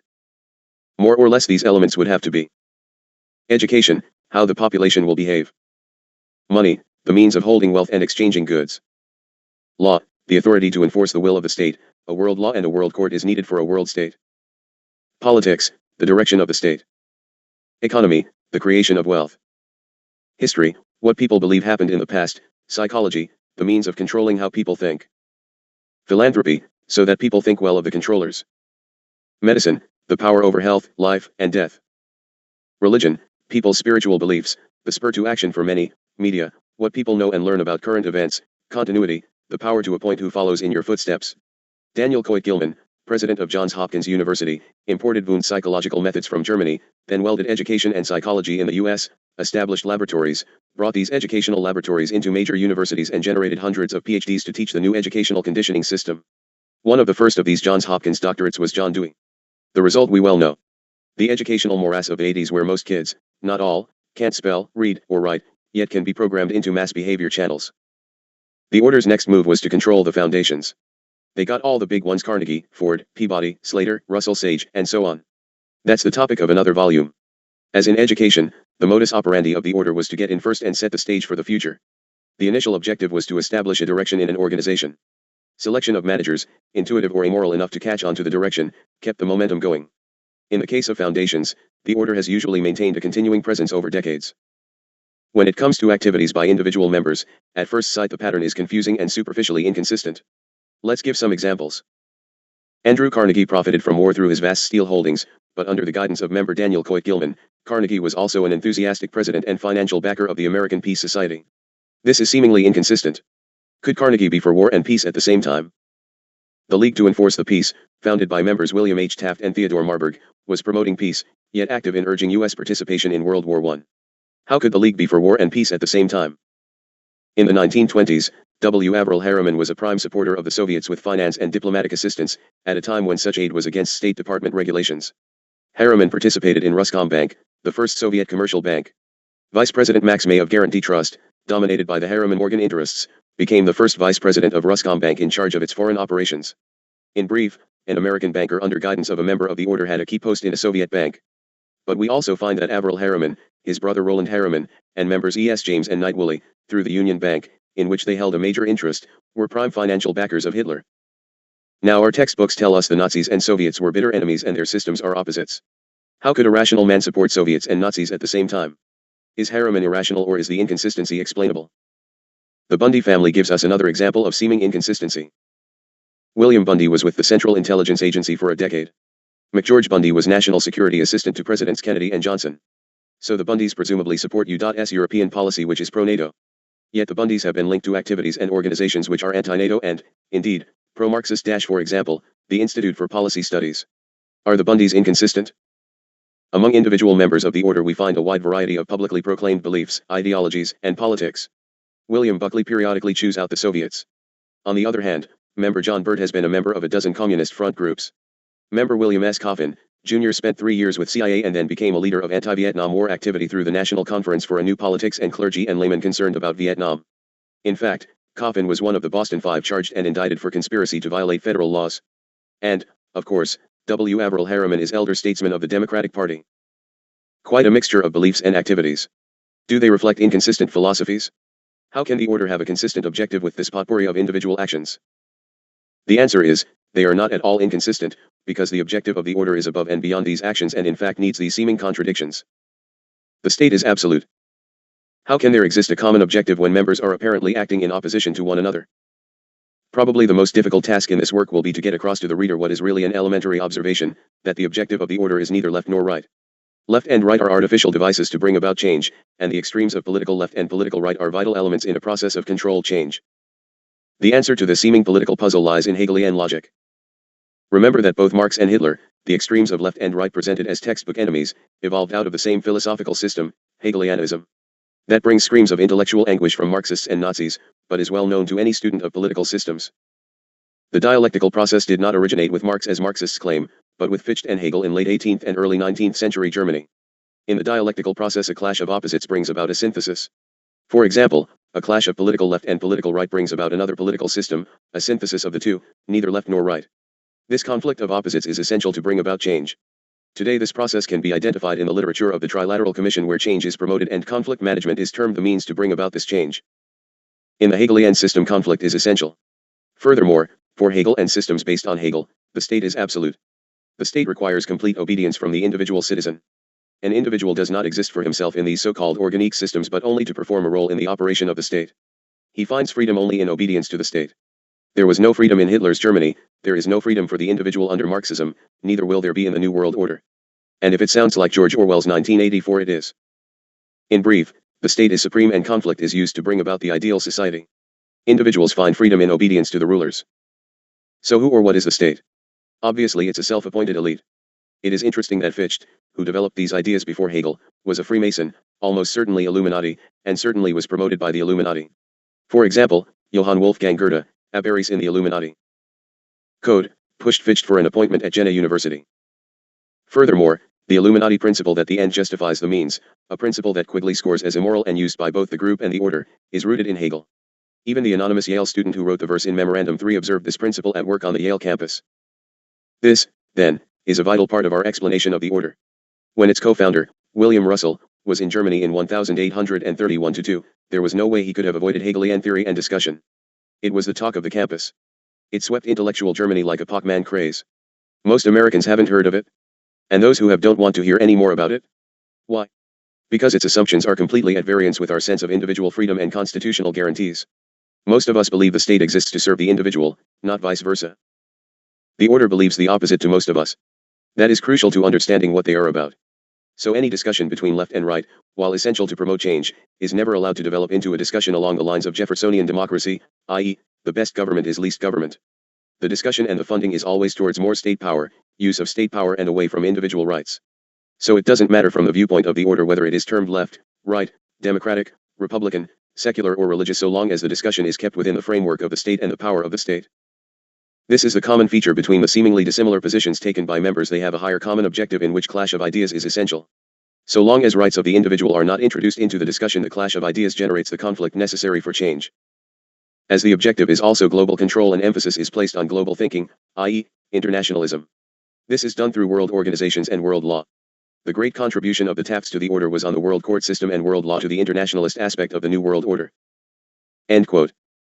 We have previously gone into detail as to how the order relates to the Council on Foreign Relations, Trilateral Commission, and similar organizations, so I will spare the repetition at this time. However, you do remember, of course, George Bush is a member of everything and so are his chief advisors. So be it, hold it in your hearts. Emergency Banking Regulation. As put forth by Robert B. Anderson, Secretary of the Treasury, in part, quote, A. As used in this regulation, the term banking institution shall include the following banking and financial institutions: every commercial bank, trust company, private bank, savings and loan association, building and loan association, cooperative bank, homestead association, credit union, and United States Postal Savings Depository Office authorized under the laws of the United States or of any state to transact business in the United States or any place subject to its jurisdiction, or any receiver or conservator for any of the foregoing. B. As used in this regulation, operations and functions shall include the paying chapter, all Federal Reserve banks, branches of Federal Reserve banks, Federal Home Loan in any manner or by any device whatsoever, the receipt or paying out of deposits, the receipt of payments into share or savings accounts or the repurchase of or payments on withdrawals from share or savings accounts, the making of loans or discounts, transfers of credit, the performance of fiduciary, custodial, or agency functions, the purchase or sale. Ed note, this is an accurate quote. Section 1. Temporary curtailment of operations and functions. Any Federal Reserve Bank, Federal Home Loan Bank, banking institution, or branch may temporarily curtail, place of business separate and apart from the head office of a Federal Reserve Bank, Federal Home Loan Bank, or banking institution in which any of its operations and functions are carried out. Chapter V. Restrictions on cash withdrawals and transfers of credit. Section 1. Cash withdrawals.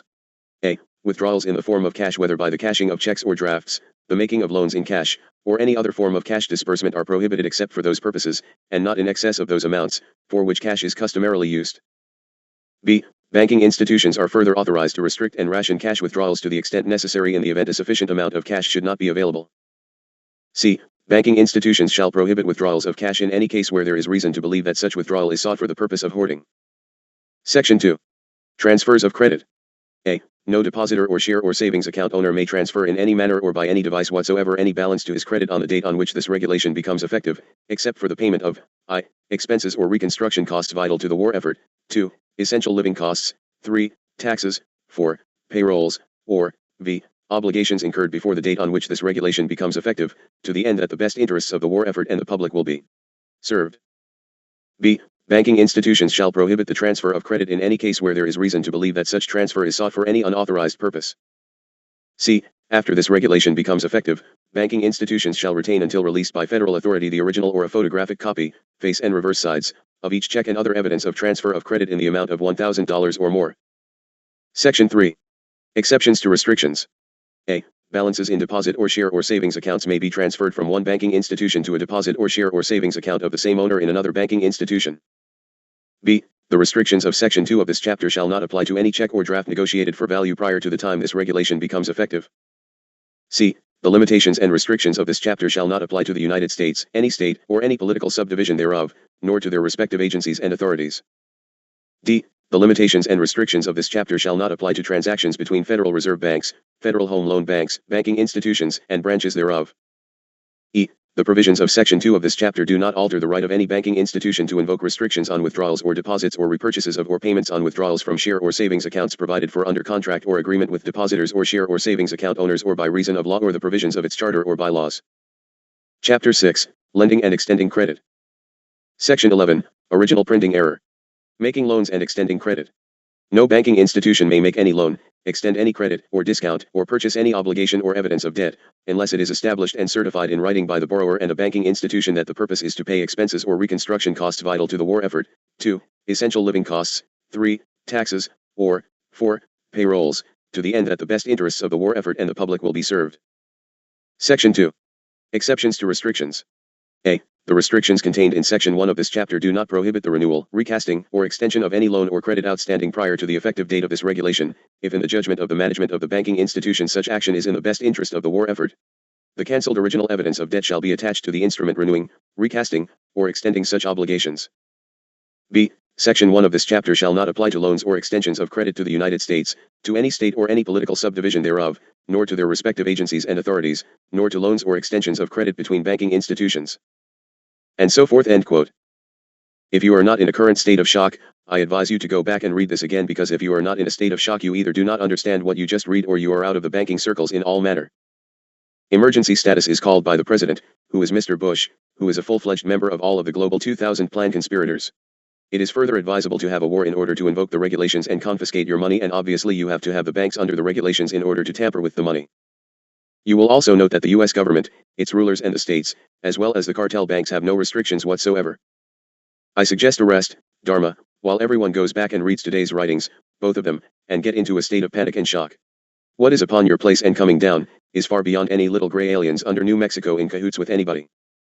I trust you can see the fix you are in as a world citizen, in just this one tiny facet of your life. You have just about been hamstrung. When we return to the writing we shall get back onto the subject of UFOs at the time of WW2. O blessed children of the lie, I beg of you to open your minds, eyes, and ears and let us walk together and not in adversity one against another. You truly do have enough enemies to your freedom and you can use a little godly help. So be it. I move to stand by. Salut. Hayton to clear. Chapter 9. Rec number 3 Hayton. Thursday, March 15, 1990, 6:30 p.m. Year 3 Day 211. Secret Society. When we speak of Hitler, we must remember that he was trained through his individual experiences just as are all. He was deeply involved in a most secret society called Thule. This society stood for racial segregation with the Aryan white race as masters of all. It included the Nordic culture and the society was interested in areas such as Greenland, the Arctic and Antarctic. The Thule Society emblem consisted of the swastika, a downward-pointing sword and a wreath of oak leaves, all symbols later used in Nazi Germany. Remember that the swastika is a symbol of life in the native Indian culture. Nazi Germany was years ahead of the rest of the world in many technological areas. It is internationally recognized that if Germany had had a greater supply of natural resources and manpower, then the war would have undoubtedly had a much different ending. Germany produced many super weapons including the first jet fighter aircraft, the first missile system and various others which were almost in the realm of science fiction. The wind cannon. The wind cannon was produced by Germany late into the war. This fired compressed air. There was also the sun cannon which reflected the sun and burned its target. They also had rocket packs worn by individuals that were jet-powered. This rocket enabled persons to make jumps of up to a distance of some 50 to 60 yards. They also produced B-1 and B-2 rockets. Germany introduced the forerunner to the intercontinental ballistic missile. This was introduced in 1942 and was capable of striking the United States. No reason was found for its never having been used. In 1940 a vertical takeoff aircraft was invented and only in recent years have the Western countries managed to produce such aircraft. Let us speak of the sound cannon. This was first produced for use in about 1943. It consisted basically of a combustion chamber with a barrel and worked by methane and oxygen. It was the resulting explosion which created the damage. Animals could be killed instantly within 100 yards and troops could be paralyzed for hours at a range of 200 yards. By April 1945 Germany had in production 150 different types of missiles and rockets on the drawing board with diagrams and even models along with aircraft of all sizes. Among these diagrams was one which eventually became the Boeing Corporation 747 jumbo jet. Incredibly enough among the technology was the flying disc. As early as 1940 these were being produced. There is photographic proof of such craft but no material proof was ever captured by wartime allies. According to your own records there were as many as 5 major scientists working on the UFO projects. They developed a disc-shaped machine with a 65-foot diameter. Involved were Belenzo, Schriever, Mayathi and, of course, Victor Schellberger. His disc or flying hat was electromagnetically powered and if you look at photographs of the Schellberger disc you will note that it looks exactly like discs photographed over the United States. These discs attained great speed with silent takeoff. There were also designs called flying wheels and craft with inflatable airbags for landing cushions. They had some quite fine prototypes but no, they were not Pleiadian design. They were more on the technology of Saturnians and some reticulum craft. The final model was referred to as the Belenso-Schriever Mayathi discos. This version was produced in various sizes, some as large as 135 feet and even 225 feet in diameter. Actual speeds recorded were over 2,000 km/h. Conventional rocket motor speeds of up to 4,000 km/h were anticipated. Interestingly enough, no German technicians who worked on those advanced machines have volunteered their knowledge. More interesting is the fact that many scientists were taken by the Allies and yet no UFO scientists were located. As a matter of fact, installations for work on the craft were often underground or in hillside cave dugouts.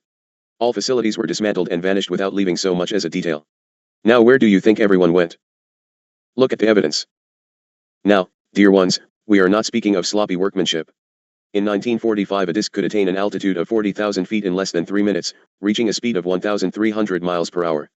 You need to also remember that Germany was the first to fly what you now call delta wing craft. As a matter of fact, the advanced technology was comparable to much of your public attentioned aircraft of the current day I.E., the Stealth, etc. This, of course, is a cover for what is actually going on but I need not spoil the story. These discs were manufactured in many various areas and all were well hidden even from the local population. As the craft would be finished, they were immediately dismantled and shipped in pieces out of the country usually along with the pilots. Orders for dismantling always came directly from Adolf Hitler himself. The major scientists involved simply vanished.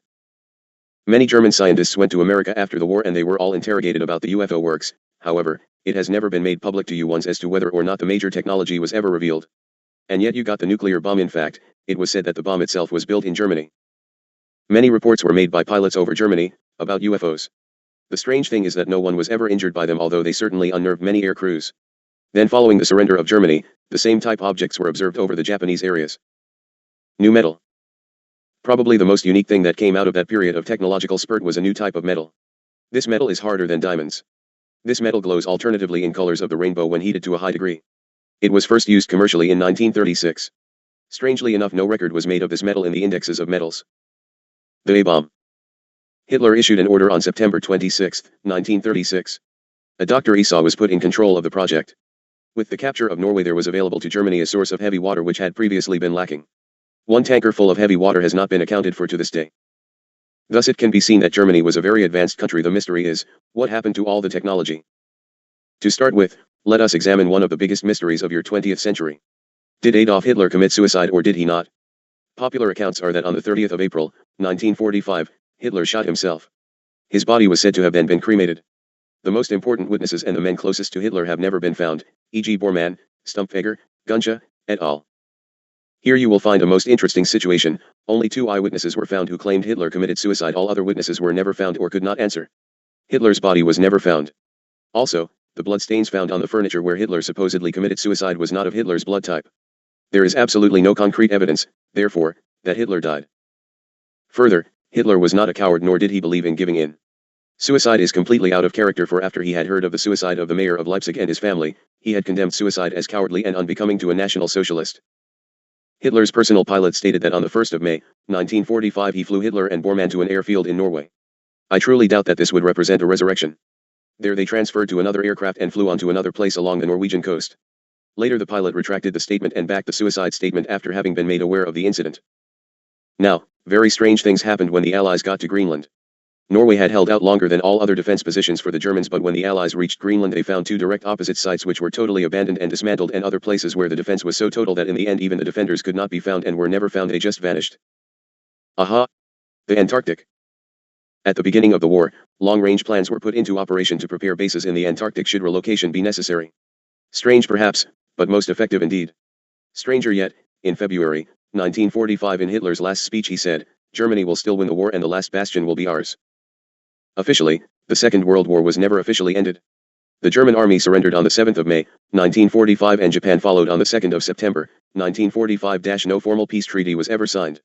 Your own General Eisenhower stated, just before he became president, the Second World War has not yet ended.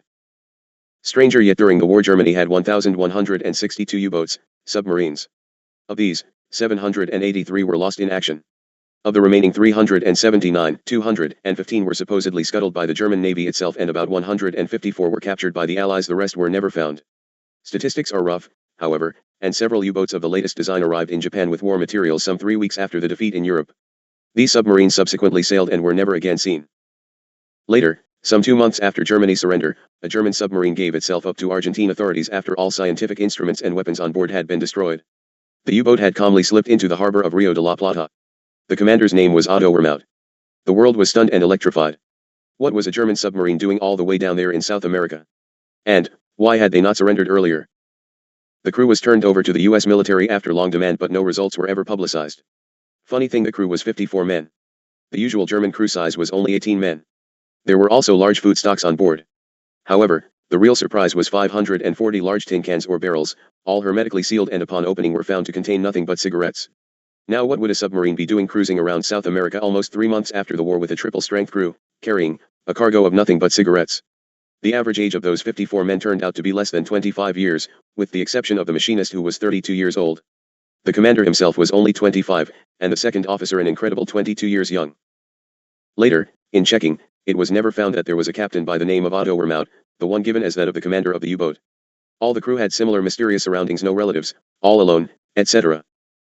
5 weeks later, another sensational submarine surrender took place, and again at Rio de la Plata. A German U-boat, U-977 under Commander H. Schaefer, gave itself up to the Argentinian authorities, and this, 3 months after the end of the war. There was a crew of 32 men, still 14 above the regular crew. It was soon learned, however, that there had been another 16 men, all of them married and with families in Germany, and had been dropped off on orders, on the Norwegian coast. It is obvious that the operation was completely in control, and the men were dropped off at the exact same spot where earlier reports stated the Führer had been taken after his departure from Berlin.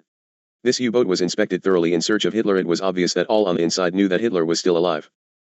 Still more U-boats appeared off the coast of South America. Well, we will look at possibilities at the next sitting. I don't want to belabor this subject because it is well known that there is a German base in the Antarctic and the story gets most boring indeed. It is necessary for those of you who come newly into this knowledge not be left completely outside the story, but it can get most lengthy and has little bearing on UFOs as far as the transfer to the base. Dharma, it is late and it has been a very long day. Let us close for this portion. Thank you for your long hours. I will move to stand by and allow you to close. Good evening. Haton to clear, please. Thank you. Chapter 10. Rec number 1 Haton. Tuesday, March 27, 1990, 8 a.m. Year 3 Day 223. Good morning in the light of the radiant one. Haton present that we might work on the journal this morning. The question which comes to me from you ones who have privy to the daily writings is, well, what does Nazi Germany and Hitler have to do with the mess of the conspiracy? Lots. Great bunches. It moves beyond the mysterious and becomes entangled with your very currency.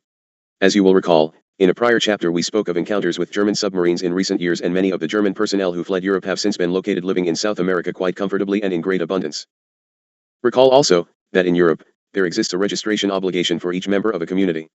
Precise and detailed records are kept where a person lives, number of children, sex, age, and so forth, as well as place of employment. Also noted, are details of closest relatives. In Europe, therefore, it is relatively easy to trace and locate anyone and at short notice. True, there was a temporary breakdown in the last few months of the war due to heavy bomb damage and the refugee problem, but conditions rapidly returned to the usual bureaucratic precision. In fact, these very records allow for the ferreting out of the Nazi war criminals. Taking into account casualties and deaths from all causes, and this includes the million plus other losses, there are still 250,000 missing persons, and almost all were young people in their late teens to early 20s. That missing group has been widely referred to as the last battalion. Remember, in addition, that when the last battalion departed for places of Antarctica and later to slip quietly into Argentina and integrate into the population, counterfeiting plates were taken with them. My dear ones, the Falkland Island War had nothing to do with Argentina, it had everything to do with old war remnants of the second variety. Also a major distraction at a most critical time, as we shall note later. The continuous rumors about German U-boat activity in the region of Tierra del Fuego, Fuerland, in German, between the southernmost tip of Latin America and the continent of Antarctica are based on truth and were written up most critically as truth by France's agents France Press on the 25th of September, 1946. One of the more startling facts proving quite definitely that WW2 did not end on May 8, 1945 is an account some 1.5 years after cessation of hostilities in Europe, the Islandic whaler, Juliana, was stopped by a large German U-boat. The Juliana was in the Antarctic region around Malvinas Island when a German submarine surfaced and raised the German official naval flag of mourning red with a black edge. I urge you not to take exception if I repeat a few incidents, for they are indeed most important from several aspects and are often missed the first reading. The submarine commander sent out a boarding party which approached the Juliana in a rubber dinghy, and having boarded the whaler demanded of Captain Hickle part of his fresh food stocks. The request was made in the definite tone of an order to which resistance would have been most unwise. The German officer spoke correct English and paid for his provisions in US dollars, giving the captain a bonus of $10 for each member of the Juliana crew. While the foodstuffs were being transferred to the submarine commander informed Captain Hickle of the exact location of a large school of whales. Later the Juliana found the whales exactly where designated. This, too, was reported in the French press. Now comes the hookup. Huge amounts of money were clandestinely invested by Nazi front men all over the world, but especially in South America. Known are $300 million to Spain, Sweden $250 million, Switzerland $100 million and Portugal $50 million, and this represents only about 25% of the known investments, which were mostly centralized in South and Central America. Billions of dollars were invested, and are being currently, March 27, 90, in large tracts of jungle and pampas real estate, factories, transportation, airlines, shipping and other assorted companies including food processing and agriculture. All paid for in American dollars by the billions. It is not drug money being laundered through the South and Central American banks that is the target of the U.S. It is an effort to stop the flooding of the counterfeit money. The U.S. tells you the new money will be for the purpose to stop drug dealers and stop counterfeiting among the drug dealers. Nay, it is the only way to stop the German printing presses in your own hemisphere. How many of you are further aware that the U.S. gave currency printing plates to Russia? I thought not. Check it out, it will do wonders for your confirmation of old Haton's input. Red House Conference. Let us look at some findings which surfaced in 1944. Yes, Dharma, the history is most important, Kila, for you cannot have continuity and find belief in these truths unless you are given confirmation in background. You know me and know my words are truth. Most readers are still in shock and are looking for every detail possible to disprove my input. I'm sorry, Kila, I know the writing is long and distressing, but it is indeed necessary. Thank you for continuing this dialogue. Your legacy shall be great, let us not weaken now, for mankind must know the whole of it. He must be able to locate from whence his attackers shall be coming forth. I think, For clarification, it would be easier and give more earth confirmation if I dictate a portion from a book entitled The Avengers, by Michael Bar-Zohar, dealing with Jewish war and post-war tactics against the Germans. You can find a lot of detailed information about the transfer of German money to foreign lands. You do not need to get the book, for I shall honor the author, but we are more concerned, at this point, with the counterfeit funds. But you need confirmation regarding the money shift, etc., to give credence to this writing as to background. The Red House Conference, let us quote, please. A most unusual conference of German officials and industrialists was held at the Maison Rouge Hotel in Strasbourg on August 10, 1944. The proceedings of this Red House Conference are known from the shorthand report, which fell into the hands of the American OSS at the end of the war. A Lieutenant Rivez showed it to Simon Wiesenthal, who took a photostat and published it some years later. Among those present at this conference were representatives of the Ministry of Munitions and the Foreign Office, delegates from the big industrial combines Krups, Messerschmitt, Röchling, Göring-Werke, Hermannsdorf-Werke, and several senior civil servants. The object of the meeting was to decide upon measures for safeguarding the treasury of the Third Reich. They reached two main decisions: some of the riches would be hidden away in the territory of the Reich, and German capital would be sent abroad. The conference urged that the Nazi Party should go underground in the event of defeat, and should prepare for a return to power with the help of the treasures safely hidden away. These decisions began to be put into effect in the following months. An experimental station was set up near Lake Toplitz, and a number of containers packed chiefly with forged pound notes and documents were submerged in the lake, and some other containers were hidden away in old mines in the hills. Most of them were removed again when Allied forces were approaching the region. Although the Allies did not have full knowledge of these hiding places until the report of the Red House Conference fell into their hands, some information on the Nazis' post-war plans had reached the Allied secret services early in 1945. In March of that year, a detailed report on the subject was submitted to the State Department in Washington. The Nazi regime has made very precise plans for the perpetuation of its doctrine and domination after the war. Some of these plans are already being put into effect. Members of the Nazi Party, German industrialists, and army leaders, realizing that there is no hope of victory, are presently preparing commercial plans for the post-war period, endeavoring to renew connections with industrial circles abroad in the hope of re-establishing pre-war cartels. After the war, the intention is for front men to appeal to the courts of various countries against the illegal seizure of German industrial concerns and other German property by the Allies at the outbreak of the war. In the event this method does not succeed, the recovery of the German property would be made through figureheads possessing the requisite citizenship. German attempts to continue to have a share in the control and development of technological progress during the immediate post-war period are reflected in the phenomenal increase in German patents registered in certain foreign countries during the past 2 years. These registrations reached their peak in 1944. German capital and plans for the building of ultra-modern technical schools and research laboratories are being offered on very advantageous terms, in view of the fact that the Germans will hereby be able to make and perfect new weapons. The German propaganda program is an integral part of this general planning for the post-war period. The immediate aim of this propaganda program will be to bring about a relaxation of Allied controls on the pretext that the Germans should be treated honestly. Later, this program will be extended and intensified with a view to reviving Nazi doctrine and pursuing German ambitions of world domination. Unless these plans are counteracted, they constitute a constant threat to the peace and security of the post-war world. The American specialists had greatly extended their knowledge of this subject by the end of the war. They soon had a list of 750 firms with head offices in neutral countries, founded or bought with German capital. Switzerland headed the list with 274 firms, then came Portugal with 258, Spain with 112, Argentina with 98, and Turkey with 35. A number of firms had also been acquired in South American countries other than Argentina. Special accounts in Swiss and Liechtenstein banks were placed at the disposal of the Argentine government, officially to help their industrial development. Some of the accounts were made personally available to Argentine leaders. As military defeat and final catastrophe had become more certain, the Nazi chiefs stepped up their preparations for the future, a future in which they meant to have a stake. They had deposited large sums with banks in neutral countries and salted away just as much in the portfolios of apparently respectable people in Liechtenstein, Portugal, and Patagonia, and had hidden much wealth in the depths of old salt mines in Austria and below the dark water of the Alpine lakes. All of this hidden treasure might indeed permit a revival of Nazism one day, so long as there were still Nazis around able to draw upon it. The Germans were a busy lot, from whom you ones at this time in history could well take lessons in preparation. Added to their tucking away of treasures, extensive research was immediately launched into areas of artificial food cultivation, in huge greenhouses, with everything grown only on chemical soil and under artificial light. Butter was produced from coal, and dry milk was one of their very survival inventions. A method was also invented to indefinitely preserve wheat flour. Great strides were also made in freeze-drying all types of food, and this was carried out particularly in experimental plants located in the area of Helmstedt. Hitler was keenly interested in these projects, visiting them frequently. In a very short while, Germany was more or less self-sufficient, and for the first time in centuries. No German ever experienced want and hunger again until the Allies burnt or robbed all the huge warehouses of their contents in 1945 and after. Lies of the liberators. Any German who lived through that dreadful time will tell you what the humanitarian liberators of Germany doled out as food rations after their victory. In the French zone of occupation it was officially 850 calories a day, in the American zone it was officially a little more, whilst the inmates of Hitler's concentration camps, whose bony corpses you are still seeing daily on TV and in the newspapers, received more than double that amount of calories daily. The resultant famine and death from starvation, particularly among the elderly and infants, is well remembered by the German population. They call it a peace crime. The food supply for any secret UFO force, which is what Hitler himself called the last battalion, had already been solved. What about that counterfeit money? What about funds? Well, let us examine some facts which should also begin to give you clues as to why the Jewish community insists on keeping the Holocaust in the forefront of people's minds some 40 plus years later. It simply is not like you have been told it is, and was. Let us look into the counterfeit situation. Hitler had again already planned, with great foresight, for this inevitability. In captivity in concentration camps such as Dachau, Buchenwald, and Auschwitz, were Europe's best known and most skilled forgers, many of them Jews. They were geniuses at their particular craft. A secret order was issued from Berlin codenamed Operation Bernhard.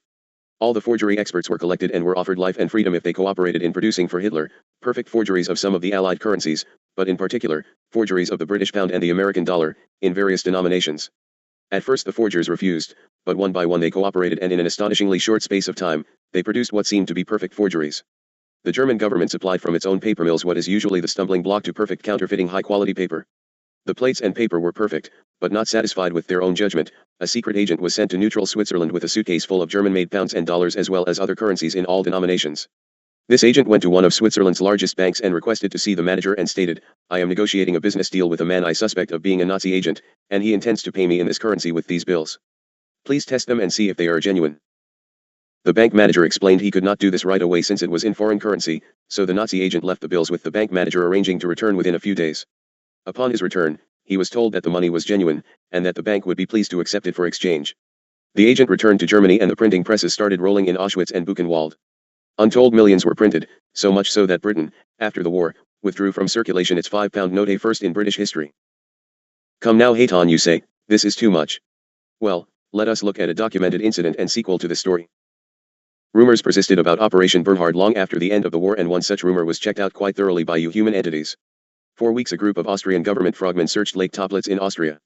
Eventually they found the wreckage of a German plane, the skeleton of the dead pilot still strapped to his seat. In the hold were large metal trunks which, when pried open, revealed over 300,000 British £5 notes, in neat bundles, perfectly unspoiled, and with them, some of the printing plates. The money was confiscated by the Austrian authorities, although it was at that time useless as the £5 note had been withdrawn from circulation by the British. Now remember, the U-boat captain had paid for his food in US dollars and obviously had no shortage of money since each crew member of the whaler had been given a $10 bonus.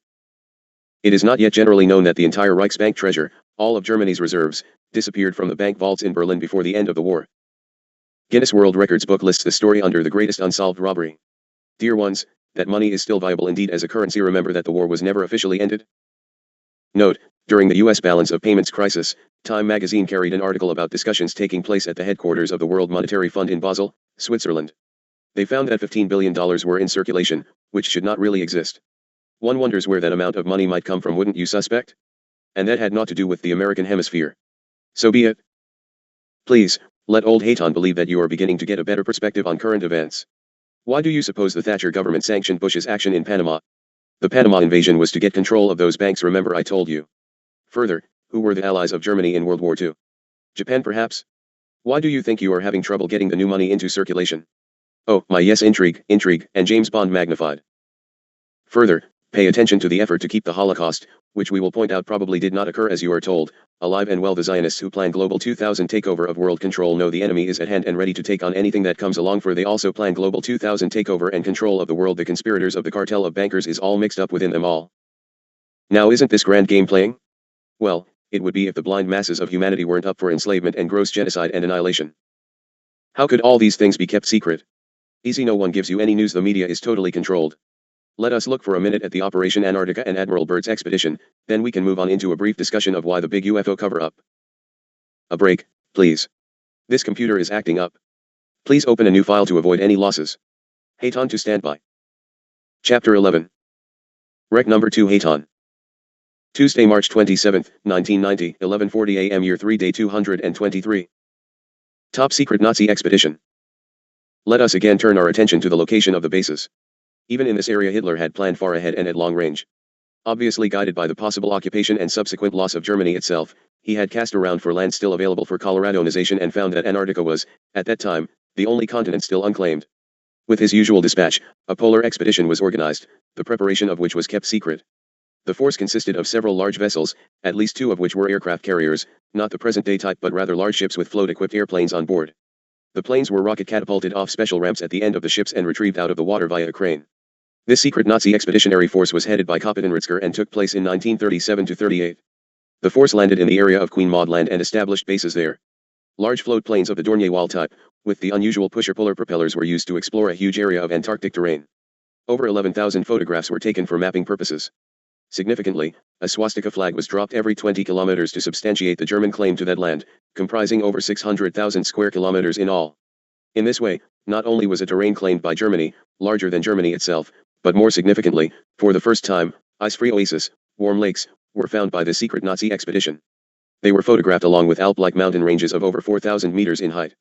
Naturally, the explored areas were given German names, and so you have today places like Ritzker Gipfel, or Ritzker Peak, named after the leader of the expedition. The hot oasis amongst the eternal ice was called Skirmaker Seenplaats Skirmaker Lake Group. These are also often referred to as the Rainbow Lakes. The different colored appearances of these inland lakes are caused by algae found floating in the sweet water and vary in color from lake to lake as the algae color differs. The waters are warm enough to allow swimming and bathing with just bathing suits and swim trunks. Added credence to the secret base's thesis is found in remarks attributed to Joachim von Ribbentrop at the outbreak of the war. In accordance with Germany's long-range political strategy, we have taken into firm possession the Antarctic area, called New Swabia, New Schwabenland, to ensure a safe retreat in case of necessary. If you compare the German area to the size of the United States, it is huge in comparison. Other factors make Antarctica an ideal place for these bases. There is no rust, no germs, and consequently very little illness or decomposition. Food remains edible forever, since the entire region acts rather like a giant freezer. The shed, for instance, where Scott spent some months pre-W.W.I., before he launched his ill-fated Antarctic expedition, was recently discovered. The food which remained in the shed, from almost 70 years ago, was still as fresh and edible as on the day it arrived in Antarctica, and wooden boxes, tin cans, cups, candle and paper, in fact everything, are as well preserved as if by inanimate suspension. Antarctica has no flies, no bugs, and no bacillus can survive the cold temperatures of the surface location. 20th century secret? Could all of this have taken place in the 20th century without detection? Hardly. What steps were taken to discover the truth? What has been done on your placement to do something about the secret bases now that their existence has been established and established beyond a doubt? Why did the world not hear about these incredible events? Good questions indeed, and it is surely past time that you the people, open your eyes and look around. Obviously, Hitler's escape was discovered immediately, otherwise the statements of Stalin and of Eisenhower and all other quoted sources would be an exercise in insanity. It has even been totally recognized that the Nuremberg war crimes trials were staged, to a great extent, in the hope that the last battalion could be drawn from their impregnable, inaccessible hideouts, and thus force the Führer's hand. A large armed force of elite troops surrounded the whole of the Nuremberg area during the long agonizing months of the typically Bolshevik show trials. Perhaps there are readers who will be able to recall from newspaper pictures or newsreels the tight security that existed in the whole of Germany during those trials. Some SS men were actually caught, tried, and convicted for attempting to free their leaders, but when the cry of strangulations and torture was over, the Führer was still nowhere to be found. Some UFO overflights and activities were reported, but no actual armed clashes or incidents took place. Washington, Moscow, and London then decided to really get into the act. In fact, 8 countries in total decided to do some scientific work in Antarctica, of all places. A large expedition, lavishly financed, was quickly put together. It consisted of over 4,000 specially selected elite U.S. Navy troops along with an 8-month food supply. 13 ships under the overall command of Admiral Byrd made up this purely scientific expedition, composed mostly of military types and very few scientists. The U.S. Antarctic Battle Fleet left Norfolk, VA, on December 2, 1946-3 distinct battle groups, comprised of the Mount Olympus, Admiral Byrd's command ship, the icebreaker, Northwind, the catapult ship Pine Island, the destroyer Brownson, the aircraft carrier Philippines Sea, the U.S. submarine Senate and the 2 support vessels, Yankee and Merrick, as well as the 2 tankers Canistad and Kapakan, an additional floatplane carrying ship, Currituck, and the destroyer Henderson. At the same time, it was announced officially that a similar English-Norwegian force was operating in a support capacity in Antarctic waters around Bahia Marguerite. A Soviet contingent was also participating in the research. USA convoys in Antarctica. The Soviet participation is an interesting one, since Winston Churchill had already spoken of an Iron Curtain and felt that they, the Crusaders to Europe, had killed the wrong pig. Obviously Churchill realized that they should have destroyed Bolshevik Russia and not Germany. So be it. The general public, was told that the research mission was interested in locating uranium and studying the weather. Admiral Byrd, who had already undertaken a similar, though much smaller and speedier, investigation of the North Pole, was asked why he had recommended the establishment of armed observation camps. His reply: because the pole lies between us and our enemies. El Mercurio, Santiago, Chile, July 7, 1947. Further questioning as to which enemy meant, since the Axis powers had just been defeated and had unconditionally surrendered, brought no response from the great man. It was soon learned, however, that as well as the scientific jobs, the mission had the task of observing the activities of a foreign power in the South Pole region. Questioned further on this part of the expedition's activities, Admiral Byrd reportedly replied, to break the last desperate resistance of Adolf Hitler, in case we find him in his Neuberchtesgaden inside New Schwabenland in the Queen Maud Land region, or to destroy him. How interesting indeed. Also most interesting, the Byrd expedition was equipped with the very latest devices, amongst them were thermomagnetic detectors. The U.S. expedition duly arrived and landed in Antarctica. With them the very latest in military gear, gadgets, and troops. With them the very latest in military carriers, helicopters, floatplanes, and every other conceivable military apparatus. Bases were established and quickly expanded. Observation planes were sent out all over the region. Thousands of photographs were taken and mapping missions flown. One particular flight stands out amongst all those reported, and one with Admiral Byrd himself aboard. The instruments went totally haywire and the performance gauges and altimeters behaved in a most erratic manner, causing Admiral Byrd to abort the flight and return to base on visual control. All instruments returned to normal as soon as open terrain had been reached. It was reported, and it is true, that Admiral Byrd located the secret Nazi base, among other things we shall speak of later, and was approaching it when the above incident took place, causing abandonment of the flight, but not before he dropped an American flag and a bomb or two on the approximate spot of the base. This was done, of course, to warn Hitler he was not entirely safe even in his Shangri-La. Retaliation. Whoops, what of an error or two. Vengeance was swift and the Führer was not in a humorous mood. Within 48 hours, 4 of Byrd's planes had been lost, some without a trace and others without any survivors. Admiral Byrd hastily abandoned all his efforts and disembarked, with all his force, for home. Press interview following departure. On board his flagship Olympus he gave the following startling interview, translated from the Spanish as it was reported in the paper El Mercurio, Santiago, Chile on March 5, 1947. It appeared on the front page under the headline "On board the Mount Olympus on the high seas." Admiral Byrd declared today that it was imperative for the United States to initiate immediate defense measures against hostile regions. The Admiral further stated that he didn't want to frighten anyone unduly, but that it was a bitter reality that in case of a new war the continental United States would be attacked by flying objects which would fly from pole to pole at incredible speeds. Earlier he had recommended defense bases at the North Pole. Admiral Byrd repeated the above points of view, resulting from his personal knowledge gathered both at the North and South Poles, before a news conference held for International News Service. During the press conference the Admiral also stated that in a quickly shrinking world the United States could no longer derive any sense of security from its isolation or on the geographic distance of the poles or oceans. The Admiral affirmed once again his belief that the entire Antarctic continent should be closely watched and surrounded by a wall of defense installations, since it represented the last line of defense for America. These defense measures have since been taken. Admiral Byrd further stated that no one could give a more accurate accounting of the true significance of the situation than he could, since he had had occasion to employ the latest scientific developments, and from what he had learned he could make comparisons, for he had encountered the effect of the secret weapons. When Admiral Byrd had arrived back in the U.S. and the significance of his findings had found their way into the press, he was mysteriously hospitalized.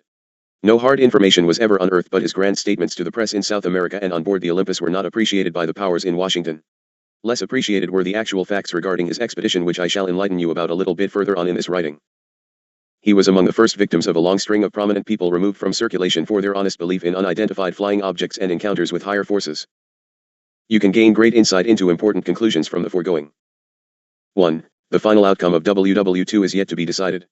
This is borne out by the late General and former President Eisenhower's statement, "The Second World War has not yet ended," and corroborated by Admiral Byrd's alarming phrase, "In the case of a new war, Hitler's last battalion is waiting for its golden opportunity to be the tip of the scale in any conflagration yet to come." So be it, brothers, so be it. 2. Hitler has defended his secret lair as successfully against Byrd as he had his numerous headquarters in Europe, during the war against the Allies. Byrd was forced to retreat and to acknowledge the superiority of the UFOs, and their secret weapons. 3. The over 50 small wars since 1945, including Korea and Vietnam, were supposed to provoke a premature showing of hands by the last battalion. 4. The new Third Reich has maintained its crucial time/technology advantage over its WW2 adversaries, even decidedly increased it.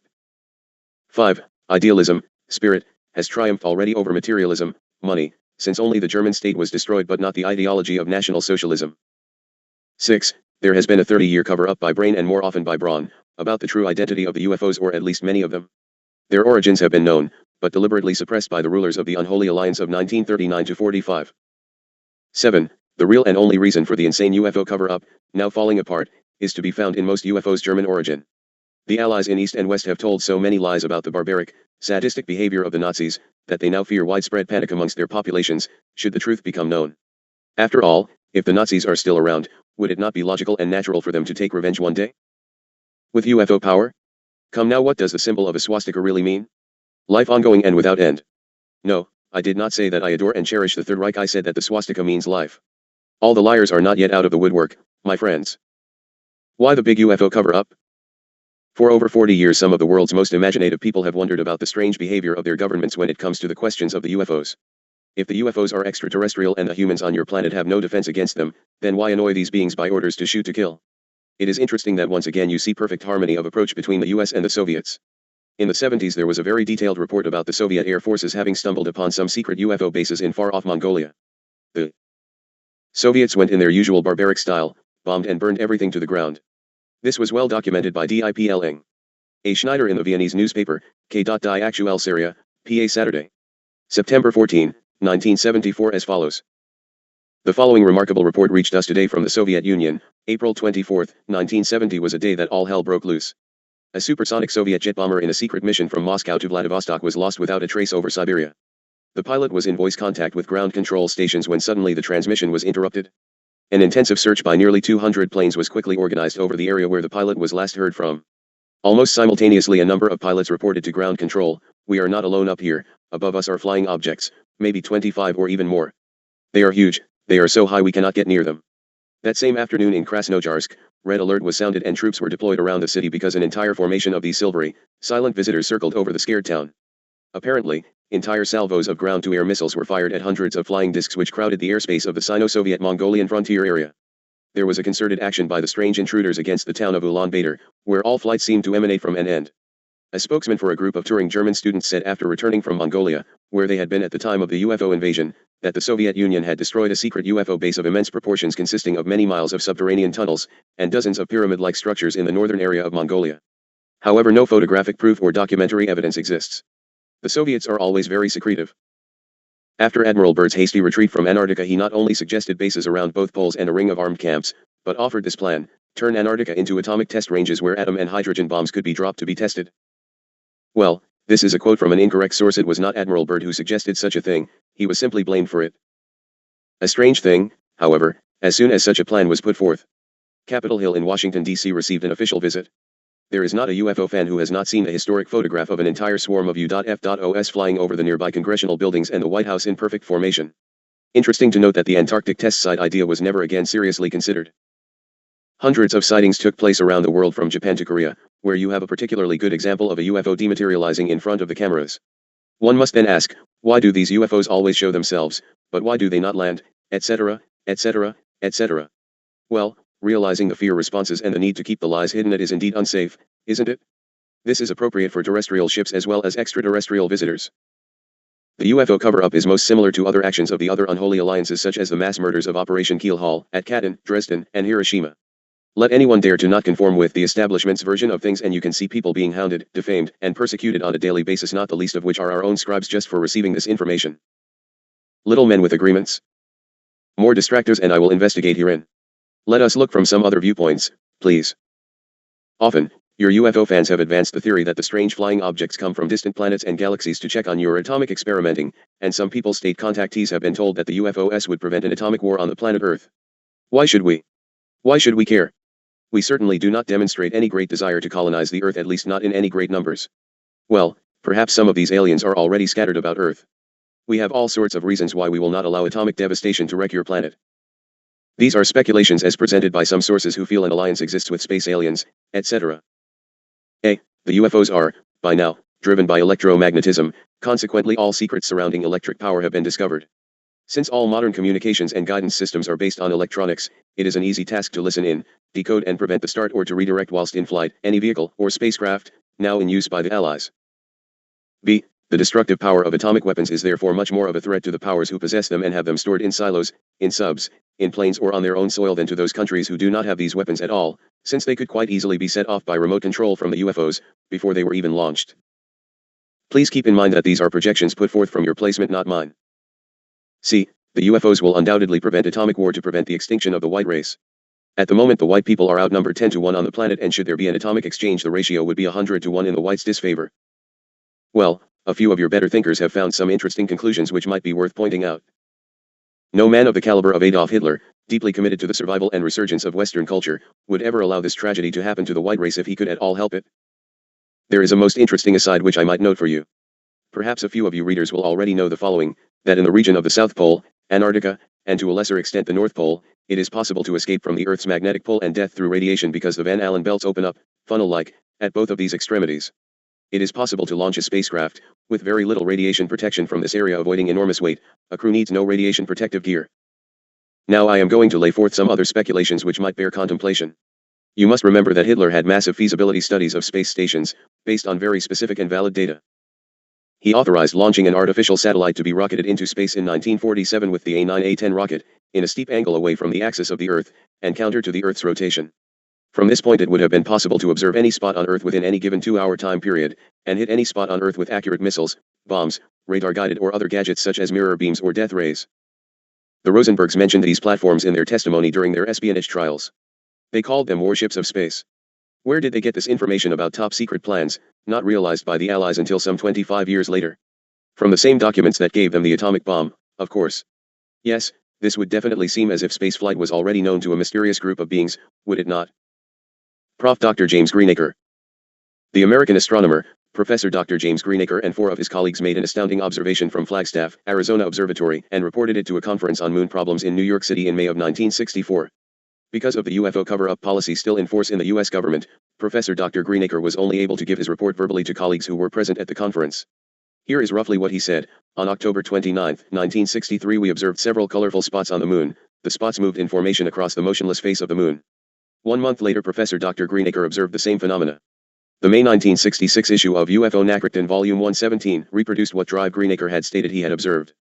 Professor Dr. Greenacre saw on or close to the moon at least 31 spacecraft of gigantic size.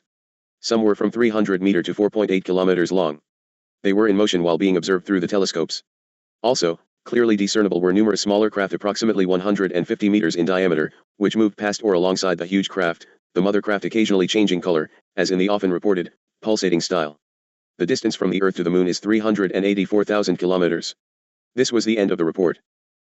The American professor thought at first the Russians might have beaten the Americans to the punch. But not so. So, therefore, who is out there in the wild blue yonder? Well, Professor Dr. Phillips of Berlin, Hitler's wartime comrade, claimed he knew. He even sent the author of much information on the subject, some charts and timetables of his flights, and they match, my friends. Before we leave this area of investigation and take a break, we have to look into the repeated reports of glowing or pulsating lights emanating from U.F.os. You can find an interesting reference to this phenomena from a brilliant German metallurgist who had created a metal harder than diamonds called appropriately enough impervium. This metal glows alternately in the colors of the rainbow when heated to a high degree. This seems to tie up another loose end, and again, the timing is interesting. The metal was used for the first time commercially in 1935 to 36. The laboratories were located not at Skramberg as Michael X reports but at Starnberg and Starnberger C. However, this could be a simple spelling error by someone not too familiar with the German language. Oh, so much to learn, haven't we? Dharma begins to see the handwriting on the wall and is quite unnerved at this time. Therefore, I request a break and allow settlement. It is fine, Keela, everyone keeps nagging for new information and perhaps it is time to begin to scatter it around a bit. You will stay closely in the light shield, Keela, for as we tread on the proper toes the nasties will get more intense. So be it, the God of light and truth shall prevail and this word will go forth. Yes, I know ones are quite dead who have spoken of these things. I do note, however, that you are quite healthy and we intend to keep that status current. I move now, to stand by that we might have a break. In love and total light of radiance I salute you for your service. Haton to clear, please. Chapter 12. Rec number 1 Haton. Friday, March 30th, 1990, 9 a.m. year 3 day 226. Haton present this morning that we might continue work on the journal. I come in the light of the radiant one and clear all negativity from this place. We shall speak of this herein, Dharma, for knowledge is your shield. The vibration pulses of which you are so acutely aware within the past 48 hours are intentional indeed. While you once were absent, a new monitoring grid was integrated into your electrical system within your dwelling. You will find that circuits will overload quite easily in effort to lose of your computer data, etc. You will be bombarded with ELF cycles through the equipment. You are field recycled in that your own nervous system counterbalances the energy integration.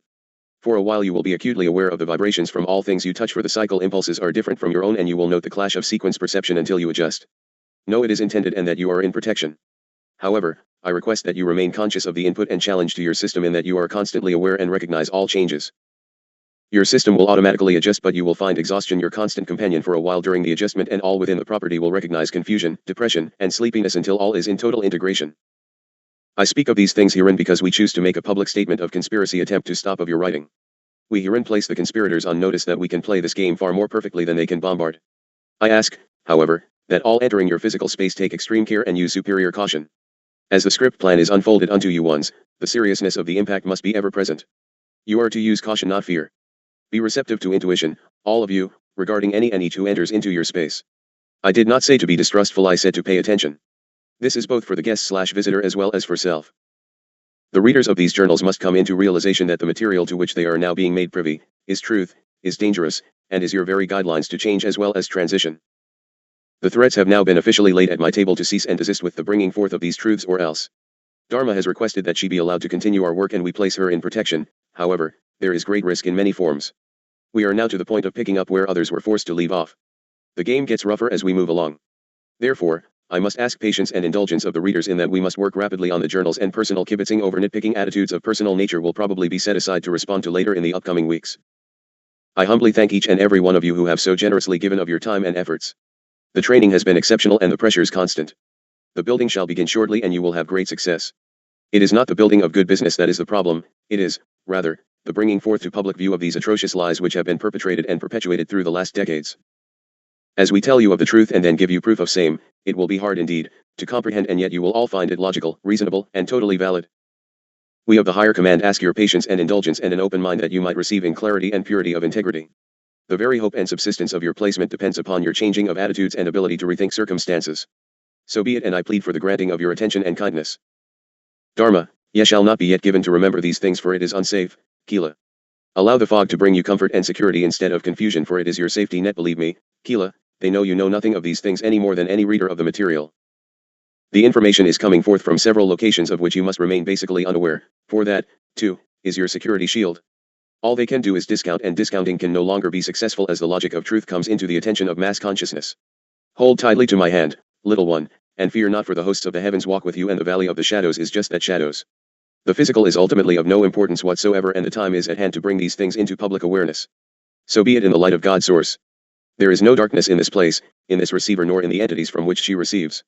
We come as the host with the master teacher in the service of the universal source. Allow the above message to remain within the writings of the journal. We shall now move on to continuation of the journal material. We were speaking of the Antarctic, counterfeit money and conspiracy. A look at the Antarctic. It is important that you once have input of general geographical and physical nature regarding the area of your Arctic regions, both south and north. We shall deal herein with the southern location, for most of the incredible activities are being exploited there. Your Admiral Byrd wrote great dissertations regarding his experiences in that location beneath the Arctic area, and he was discredited and finally murdered. He was declared insane and promptly taken out of public circulation. He was murdered as a broken man, as was Forrestal, Prior, Rife, Tesla, and hundreds of other great men. Byrd met with the beings of alien locales, and his documents can be obtained through your rather underground resources.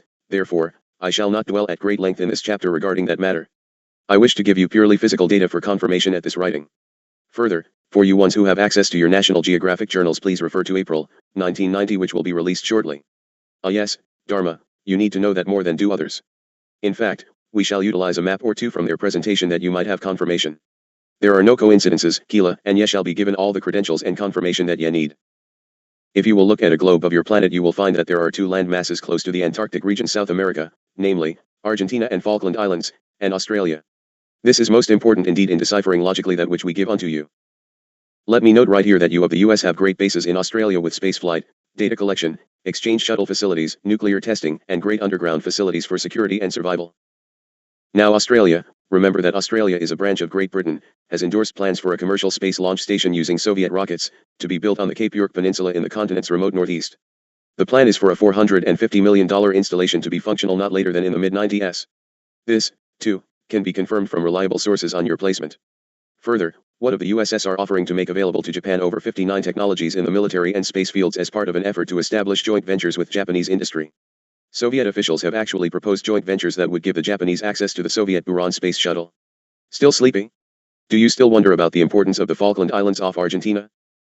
Why do you think there is all this massing of weaponry and war materials down by the old isolated Antarctic? Could it be that Hayton is giving you some factual and truthful information?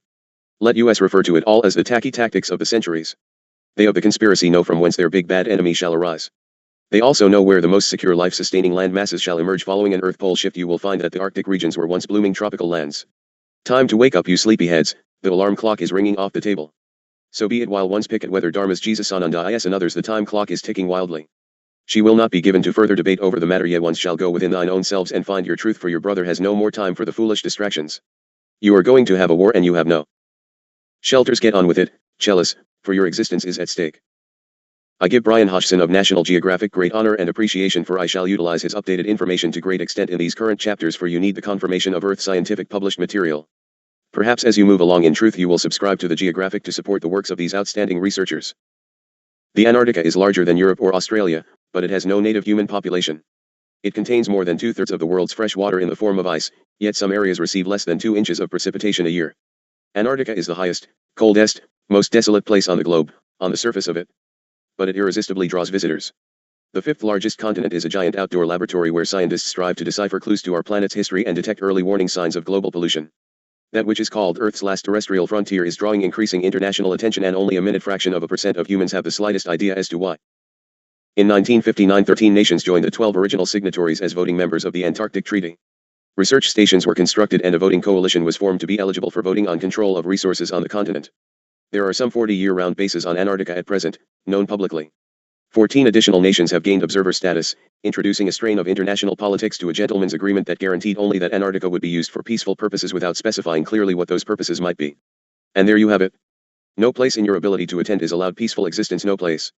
This is no different, and all really important and secret bases and installations are allowed no visitors or researchers, as your major powers have them sealed off by territorial claims. In October 1989 in Paris, the 15th Biennial Treaty meeting was thrown into turmoil by an unscheduled debate sparked by the announcement of France and Australia that they had revoked their approval of a 1988 agreement prohibiting minerals exploration without the unanimous consent of all members. Instead, they joined environmental groups demanding an outright ban on minerals activities and establishment of Antarctica as a world park. Some nations, such as Chile and Argentina, saw this as the first direct threat both to the treaty and to territorial claims they had agreed to hold in abeyance. And you thought the rift with Argentina and Chile was over drug dealings. Antarctica has never been truly isolated, but I doubt any of your little school children realize this. Were you taught this? Although it is surrounded by a barrier of swirling ocean currents and ferocious winds and crowned by a gigantic ice sheet averaging nearly 2 miles in thickness, this coldest region of the planet is a powerful weather maker for the southern hemisphere.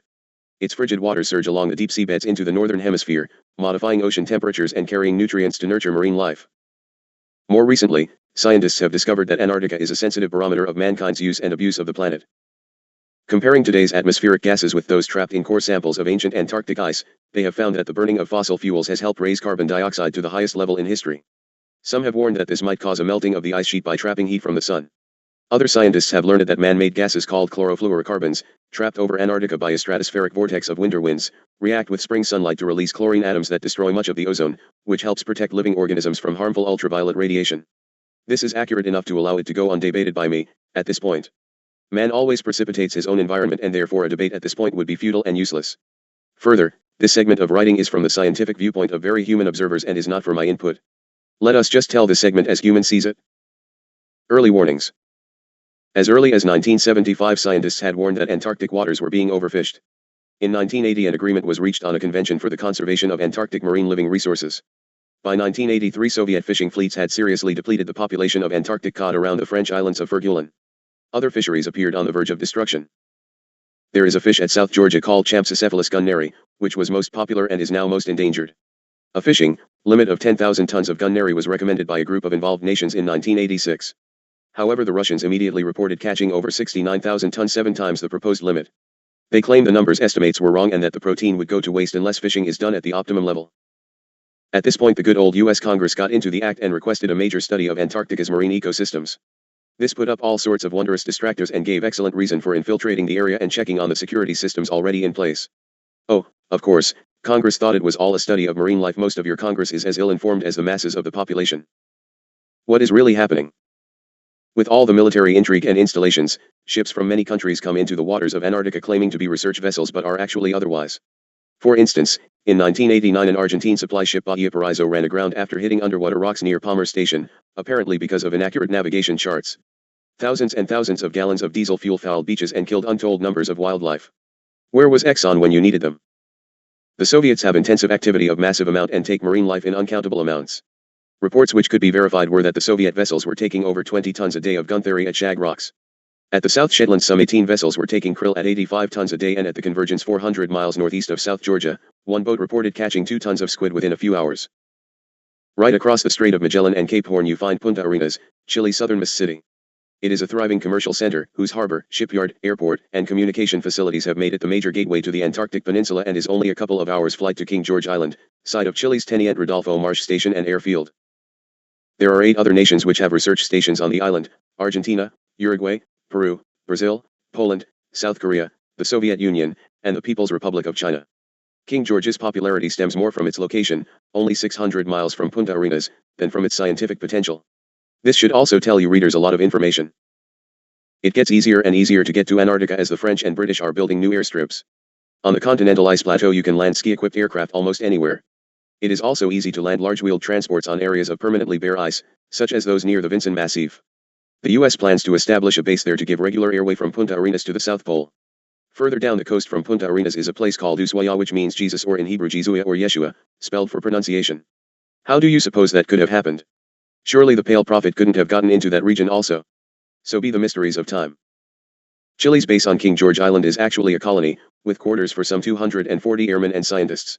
Many sign on for 2-year tours and live with their families in a suburban-style apartment complex called Villa Las Estrellas, which has its own bank, of course, post office, commissary, hospital, and a schoolhouse which serves around 11 students.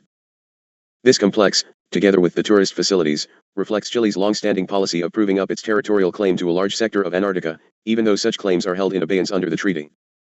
Argentina has a similar policy. There is an Argentine army base on the tip of the Antarctic Peninsula 100 miles south of King George Island called Esperanza. Why am I giving all these nitty details which hold no interest for you? Because they had better start holding interest for you will be hearing a lot about them very shortly in what you perceive as your future. Argentina and Chile have been frequent adversaries to the U.S., but their huge and overlapping territorial claims have made them allies within the Antarctic Treaty Organization. Issues such as mineral exploitation will loom very large in 1991, when under terms of the treaty any voting member may propose a re-examination of its provisions. Strange crossroads.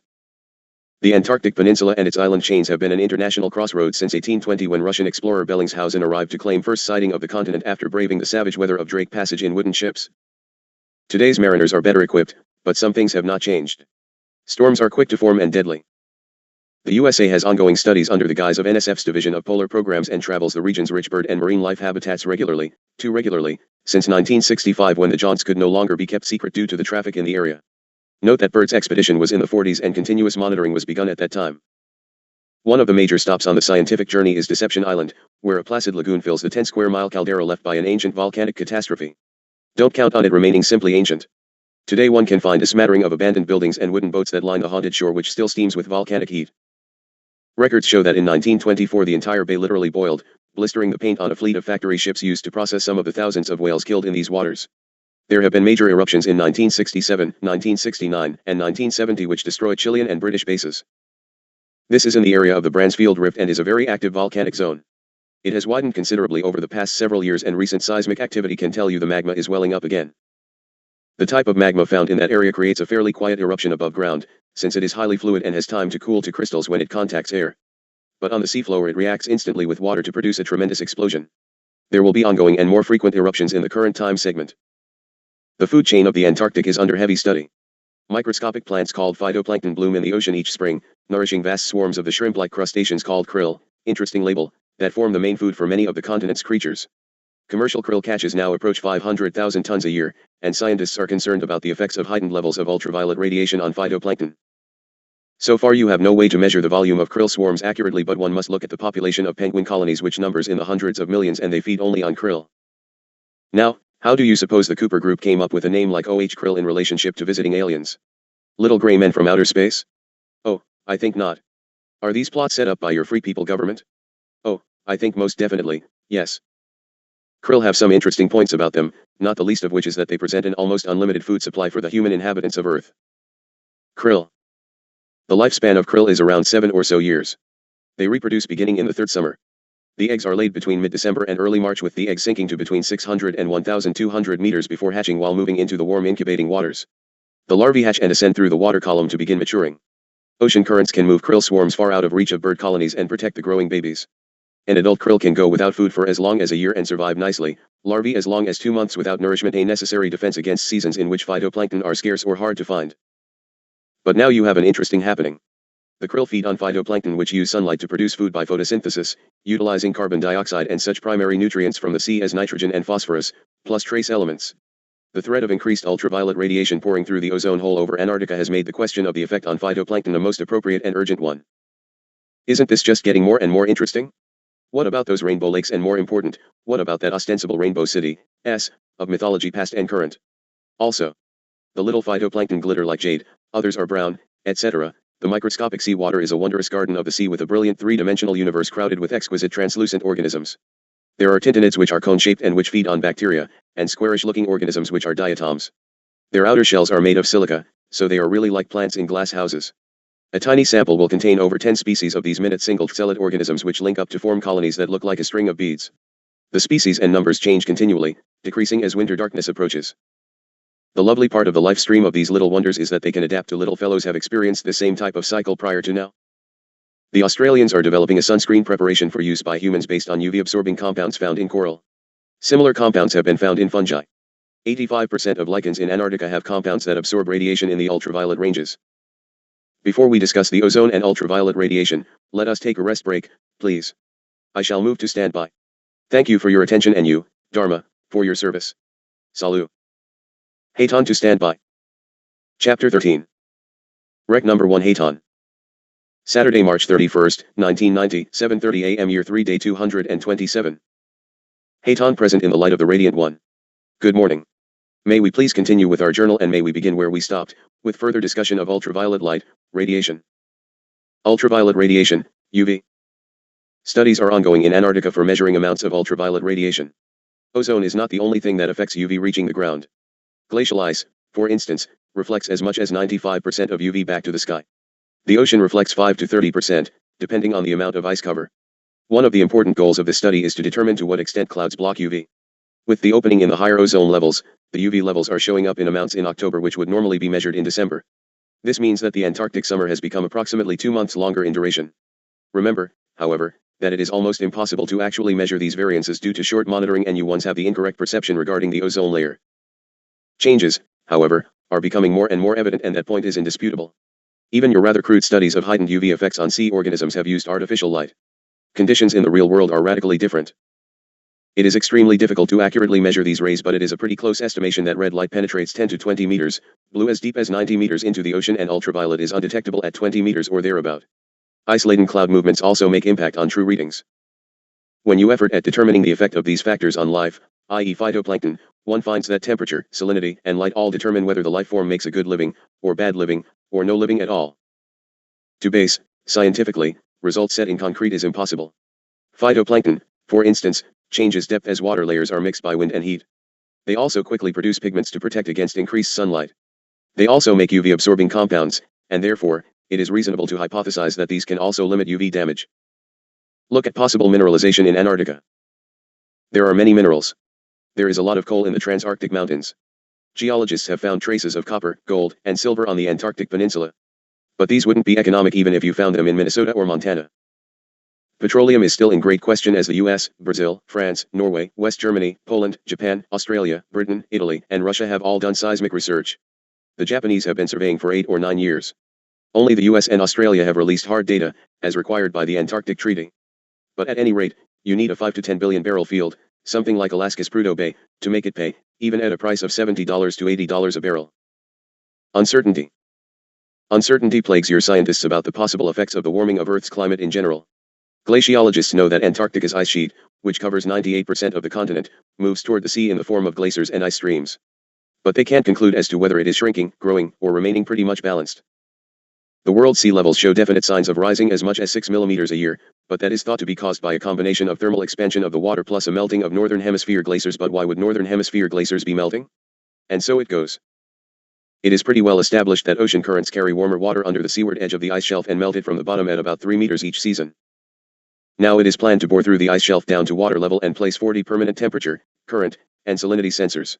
Those should tell you whether warming currents you know nothing about are causing melting 100 kilometers inland from the ice edge. As a fact, As far as Antarctica is concerned, you have no real ability to place confidence in today's computer-generated climate models, because none of them can explain how the previous ice age came to an end. Why was the Earth 2 degrees centigrade warmer between 5,000 and 8,000 years ago? There is no answer for you, and if you can't model the past, you can't model the future, can you? It is obvious that romantic ideas don't make it in Antarctica. It is certainly not a place to go relax and escape from life's tensions. So what could be so desirable about an ice-laden piece of land mass? Let's speak of the first U.S. station, built for the International Geophysical Year of 1957 to 58. It lies buried almost a mile from where it was established, carried away from the geographic South Pole by the constantly moving ice sheet. Now the dome of the present facility, completed in 1975, is being slowly buried by snow as well. A large snowdrift has formed on the downwind part of the dome, and its weight has depressed and torn portions of the dome's base. First the snow must be removed, and then the entire base must be jacked up and the base repaired. Next, it is considered that a solution might be to build an artificial snowdrift using lightweight polystyrene foam, shaped aerodynamically to allow real snow to be blown away. That would extend use of the dome for about 6 additional years. I am continually appalled at conclusions and unreasonable solutions reached by supposedly educated and intelligent people. Further, is there no limit to funds you ones will pour into foolishness? As many as 100 scientists and support workers occupy the South Pole Station during summer months. During winter only 20 people inhabit the end of the Earth. The reason? To monitor the planet's air quality. The South Pole, it is said, has the cleanest air on Earth because prevailing winds blow 98% of the time from the so-called clean air sector, between 20 degrees west and 110 degrees east. By the time the air reaches the pole it is well mixed and there are no remaining sources of air pollution. Air quality monitoring has been going on since 1957 and has found constantly increasing carbon dioxide levels. Recently, a new sophisticated laser device has been installed by the University of Rome to measure the height and thickness of polar stratospheric clouds, which form during winter darkness over Antarctica. In 1986 scientists discovered that molecules of chlorine compounds adhere to ice crystals in the clouds. This makes possible a catalytic reaction, triggered by the sun's first springtime rays, in which chlorine atoms destroy as much as half the ozone over Antarctica between September and November. Scientists believe most of the destructive chlorine comes from chlorofluorocarbons, or CFCs, which find their way from the industrial areas of the world to the stratosphere and are then carried south over Antarctica, there to be trapped by an annual atmospheric phenomenon called the polar vortex. While chlorine in the atmosphere was found to have increased by about 10% in 3 years, some scientists thought the change so dramatic that they wondered if other factors might be involved. And so on and on it goes. Jealous, I simply cannot go on with this foolish dissertation. Your world is suffocating in the pressure of 6 billion people, many of whom are starving to death. The air is so polluted in all of your major cities and most of your landscape as to be a hazard to simply breathe. And what has over 40 years of research given you except a high cost? Most of the science has produced only controversy, and the only response is, well, you have to remember that science is done by human beings. I quote one, Dr. Edward Zeller. Now take that thought with you as you visually stroll with me through the industrial sprawl of McMurdo Base. Please avoid the huge junkyard and fuming trash dump, which will soon be gone as part of a new $10 million cleanup program. The chapel offers cleanup programs of a different sort, a Bible class and an Alcoholics Anonymous session. The non-commissioned officers club has reached a level of activity that might generate candidates for both. I now quote Brian Hodgson's reading of a symbolic bumper sticker which reads, "Great God, what an awful race." The sign bore the insignia of an organization campaigning to make Antarctica a world park. Would the authors ban humans? Their slogan parroted the bitter words that Robert Falcon Scott scrawled in his journal after reaching the South Pole, "Great God. This is an awful place," he wrote, after finding the footprints of humans who had gone before. Well, so you have it. Therefore, it is quite obvious that all of the activity around the Antarctic regions is not scientific nor to establish summer campsites. So what is the purpose of this journal discussion? I am going to tell you what is truth about your Antarctic area, and you are not going to care for it very much at all.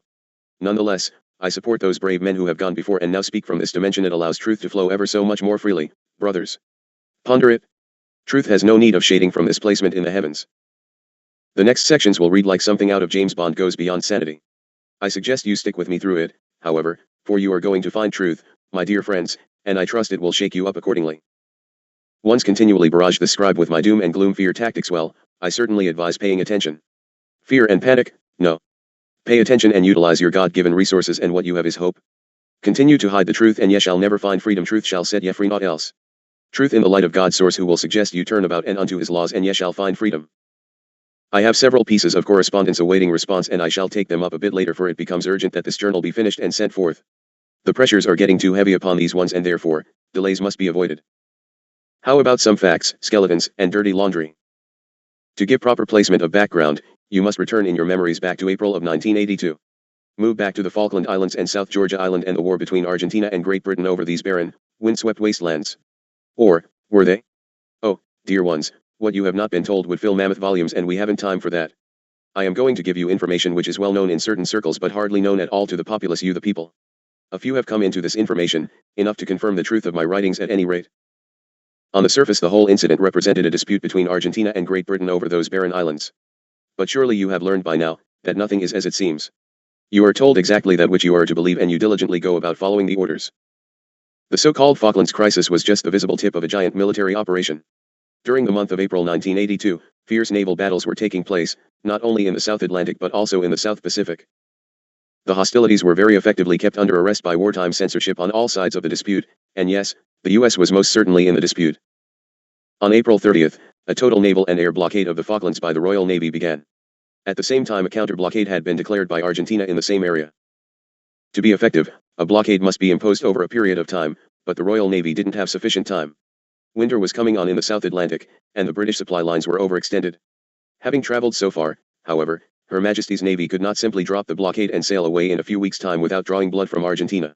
As a result, the British would be forced to undertake military operations very quickly, no matter how risky they might turn out to be. There was also another reason why the Royal Navy had no choice but to engage the Argentine forces in combat.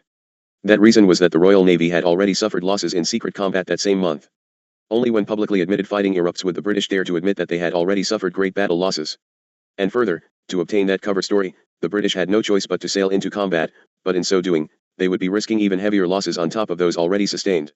In short, Her Majesty's Navy sailed directly into a trap. The events which unfolded in the South Atlantic carried strange, ironic echoes of your past. For weeks you had been hearing countless commentators referring to the British task force as an armada. The British of all people ought to have been very uneasy with that description. The original Spanish Armada some 400 years ago was renowned as a seemingly invincible fighting force, but it came to grief in a naval disaster so complete that it changed the course of history, and it was none other than the English Navy that destroyed the Spanish Armada. The original Spanish Armada put to sea in 1588 during the reign of England's Queen Elizabeth I. The Armada was an invasion fleet carrying thousands of crack fighting men to invade England. They were met by the daring sea dogs of Sir Francis Drake. Drake and his small fast ships turned the tables on the Spanish Armada by changing the rules of battle. The English fleet was equipped with new longer-range guns, and it stayed upwind and out of reach. From there the English pounded, smashed, and shattered the big ships of the mighty Armada. When it was all over, barely half the Spanish fleet was left to limp back to port. Drake's defeat of the Spanish Armada was a shock to the world. It opened the door for England under Queen Elizabeth I to start its expansion into a truly global empire. 400 years later, history seemed to have come full circle. Queen Elizabeth II witnessed the dismantling of the world empire whose heyday began under Queen Elizabeth I, and now the cultures of England and of Spain were once again in confrontation. Once again a so-called Armada was preparing for invasion, but this time the Armada was British, not Spanish. 400 years past, Sir Francis Drake was the hero of the day. Today, the ghost of Francis Drake would once again be on the scene. Please note that the South Atlantic War Zone was at the eastern end of the Drake Passage around the southern tip of South America. The defeat of the Spanish Armada 4 centuries ago broke the back of Spain's naval supremacy, and now it appeared that the defeat of the new British Armada might very well break the back of what remained of the once glorious Royal Navy. Military secret of South Georgia Island. When the Falkland Islands crisis began in early April, it looked at first like a mere tempest in a little teapot. For a century and a half since 1833, the islands had been controlled by Great Britain. During that entire time, British sovereignty over the Falklands had been disputed by Argentina. There had been countless threats by Argentina to seize the islands, which it called the Malvinas, but the threats had always come to nothing in the past, and Britain had never even gotten very concerned over them. The islands are 4 times as distant from Argentina as Cuba is from the United States, and they are not much of a prize, it would seem, under any circumstances. After over 150 years of occupancy, the Falklands are home to fewer than 2,000 British settlers and a great number of sheep and some lovely penguins. In short, the remote Falkland Islands would hardly look like something to fight over, and yet there you were watching another crisis take place. You watched as literal gun battle war erupted between Great Britain and Argentina, and further, without much more than fanfare on your news media presentations. The Thatcher government was acting as if it had forgotten all about its usual preoccupation with the Soviet threat at NATO's doorstep. Instead, Britain was throwing almost everything it had at Argentina: aircraft carriers, cruisers, destroyers, submarines, assault ships, you name it, and if they had it they used it. Luxury cruise ships were even commissioned and turned into troop carriers overnight. Wave after wave of additional assault troops were activated and sent to join the fleet even after it sailed. Ships and submarines were pulled off station from normal NATO duty and sent to reinforce the task force. The initial 40-ship force grew steadily over the ensuing weeks into an armada numbering over 70. Over 2/3 of the entire Royal Navy was already deployed to the South Atlantic off Argentina. As this was watched in the unfolding, a lot of people were asking, what is this fight really all about? The most popular answer suggested in the major media was oil. Vast deposits of oil were known to exist under the continental shelf between Argentina and the Falklands, or so it was projected, and that had been espoused for well over a decade. In no way could it explain the timing of the sudden military offensive by Argentina, and oil explained even less about the Argentine seizure of South Georgia Island. South Georgia Island is some 800 miles east of the Falklands with no known oil deposits anywhere near it, and compared to South Georgia, the Falklands are quite an island paradise. South Georgia Island is covered with rugged mountains, treacherous valleys, glaciers, and semi-permanent snow. Most of it is uninhabitable. On top of all that, Argentina had absolutely no legal or historical claim to South Georgia Island. In that respect it stood in sharp contrast to the Falklands. In your early 1830s the Falklands were occupied for a while by Argentine colonists. In 1833 the British expelled them and took over the islands. For that and other historical reasons, Argentina argued that the Falklands actually belonged to Argentina, not Britain. But no such argument was possible for South Georgia Island. It was always controlled by Britain, never by Argentina or Spain. The Argentine seizure of South Georgia Island looked even more unreasonable from a military point of view. Argentina's leaders were military men and they thought in military terms, and this should be a great clue to you readers. They were well aware ahead of time that far off South Georgia Island could not possibly be held for long. By seizing it they were setting themselves up to absorb a military defeat, as the island was retaken by Britain. So the question was, why did Argentina's military junta bother with the seemingly worthless South Georgia Island at all? The answers to all those questions were, of course, military, not political or economic. South Georgia Island possesses an enormous military secret. It is a giant underground installation buried under the mountains at the northwest end of the island. The real reason for the so-called Falkland crisis was the secret installation, together with two other similar installations which I will also describe in a moment. The secret military complexes had been in existence for many years, they were not new.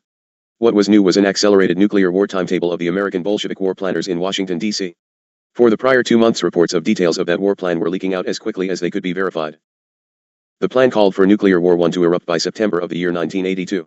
It was that fast approaching nuclear war threat that caused the so-called Falklands crisis to erupt when it did. What was actually taking place was a coordinated effort to soil part of the Bolshevik grand strategy for the coming nuclear war. The mutual enemies of the American Bolsheviks in the U.S., namely, the Rockefeller cartel and Russia's new rulers in the Kremlin, were behind the crisis. They were trying to ruin phase number 3 of the Project Z war plan, which has since been revealed. Go look it up, please. That phase was to be world domination by the American Bolsheviks after both Russia and the United States had been destroyed in Nuclear War 1. The key to this plan was the existence of secret weapons stockpiles in various places around the world. The American Bolshevik military planners in America were working with other Bolshevik agents in key military positions of other countries to set off war. Having done that, they intended to ride out the nuclear holocaust they had caused, safe and cozy in government war bunkers. When the warring nations would finally lie smoldering and exhausted, the Bolsheviks would leave the shattered remains of their host countries. They would rendezvous at the secret weapons installations and bring their weapons into the open. They would confront the world with the only remaining fresh, up-to-date powerful military force on Earth, and using that military power, they would become the undisputed rulers of the world. They planned to do all that, and they planned to pave the way for world domination by setting off Nuclear War 1 within mere months of that April. Remember, September. The Rockefeller cartel and Russia's new anti-Bolshevik rulers were working together in a race against time to head off the Bolshevik war plan. The Bolsheviks in the US were already benefiting from war preparations which were started by the Rockefellers long before. It had only been about 3 years since the Rockefellers were dislodged as the prime movers of the United States government by the Bolsheviks. Since that time the United States government had been a house divided, torn by internal power struggles between rival Bolshevik and Rockefeller factions. But prior to that, the United States had been dominated for decades both economically and politically by the four Rockefeller brothers.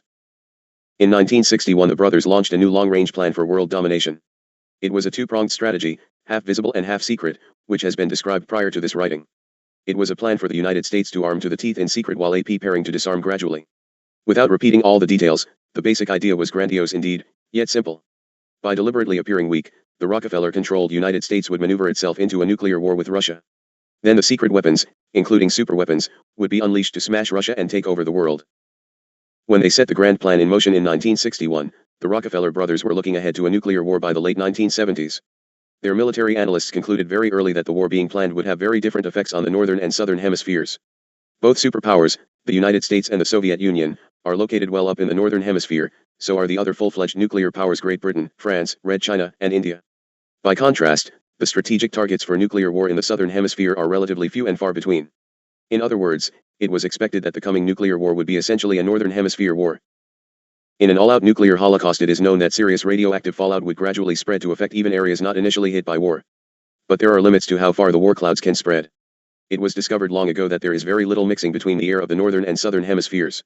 In the northern half of your planet, cold air from the North Pole works its way southward toward the equator, then it works its way back to the north as warm air.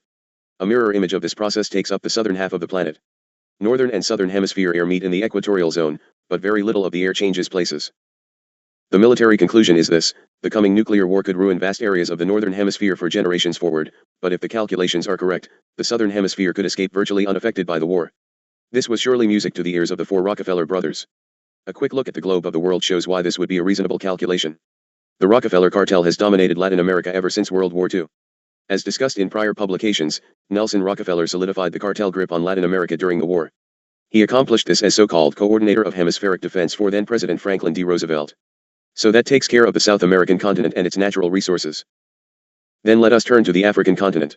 There, too, Rockefeller control was already in effect over wide areas of Black Africa, especially south of the equator. All this was thanks to the efforts of John D. Rockefeller III, as previously detailed elsewhere. Looking around the globe, the most important remaining land masses from the standpoint of world domination are Australia and New Zealand. Thanks to World War II, both were wide open to the Rockefellers. The Rockefeller brothers decided to establish secret military installations in the southern hemisphere for use after the coming war. By this means they expected to become the masters of the surviving southern half of planet Earth after the northern hemisphere gradually recovered from the nuclear holocaust. The Rockefeller empire would be able to pick up the pieces. In this way the third-generation Rockefeller brothers expected their family dynasty to inherit the Earth. In order to control the southern hemisphere militarily after the war, some means would have to be available to project military power onto any land mass.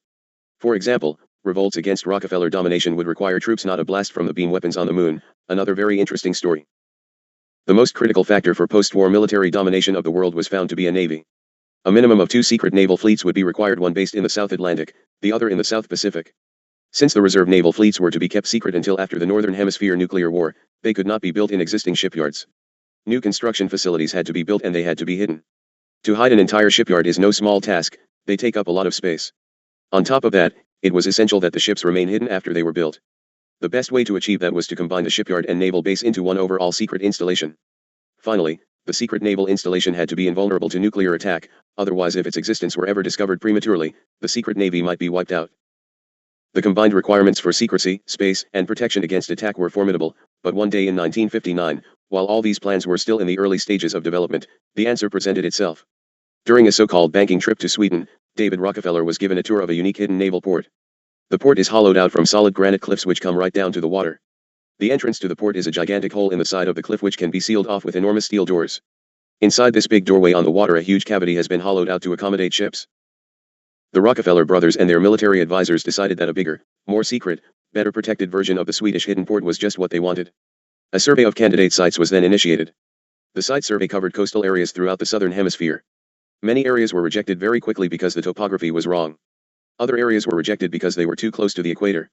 Still others had to be ruled out because there were too many people living nearby, making the desired level of secrecy impossible. Finally, it was essential that the sites chosen for the secret naval installations be totally secure politically. At last the sites for the secret naval installations were selected. In the South Pacific extreme southern New Zealand was selected. New Zealand would be extremely important during a coming war. In order to obtain the necessary space, the secret New Zealand naval installation had to be divided up into 2 sites located close together. One is at the extreme southwest tip of South Island where the mountain range known as the Southern Alps comes down virtually to the water's edge. The other part of the installation is built into the northwest tip of Stewart Island, which is off the tip of South Island. The Stewart Uscab facility is hollowed out within a rise known as Mt. Anglem. The New Zealand location met all the requirements. Ever since World War II the government of New Zealand has been tied even closer to the United States than to Great Britain. The location is far from the equator, and the installations are buried deep under mountains, protected from nuclear attack. They are also too deep to be reached by particle beam attacks, and the New Zealand site is well situated to command the entire South Pacific. In the South Atlantic an even more perfect site was found. That site, my friends, is South Georgia Island. It is located perfectly for naval domination of the entire South Atlantic. The tall rugged mountains provided a perfect location for the secret installation at the northwest tip of the 100-mile-long island. It is controlled by Great Britain whose government, like that of New Zealand, was willing to cooperate, and South Georgia Island was virtually uninhabited except for a whaling station on the northeast coast. The whaling station was some 50 miles away from the secret new installation which was being built, but Britain took no chances. In 1965 the whaling station was closed down. Since that time there have been no inhabitants on South Georgia Island except for a few dozen alleged Antarctic scientists. Construction of the secret naval facilities 2 in New Zealand, 1 on South Georgia Island began in the early 1960s. The techniques were adapted from those used previously to build other large underground facilities, such as the NORAD installation inside Cheyenne Mountain, Colorado. There are others well protected underground but we shall not go into those presently. However, these installations and techniques were adapted in radically new ways to achieve construction access directly from the sea instead of overland. In this way, the sheltering mountain was left undisturbed in appearance both during and after construction.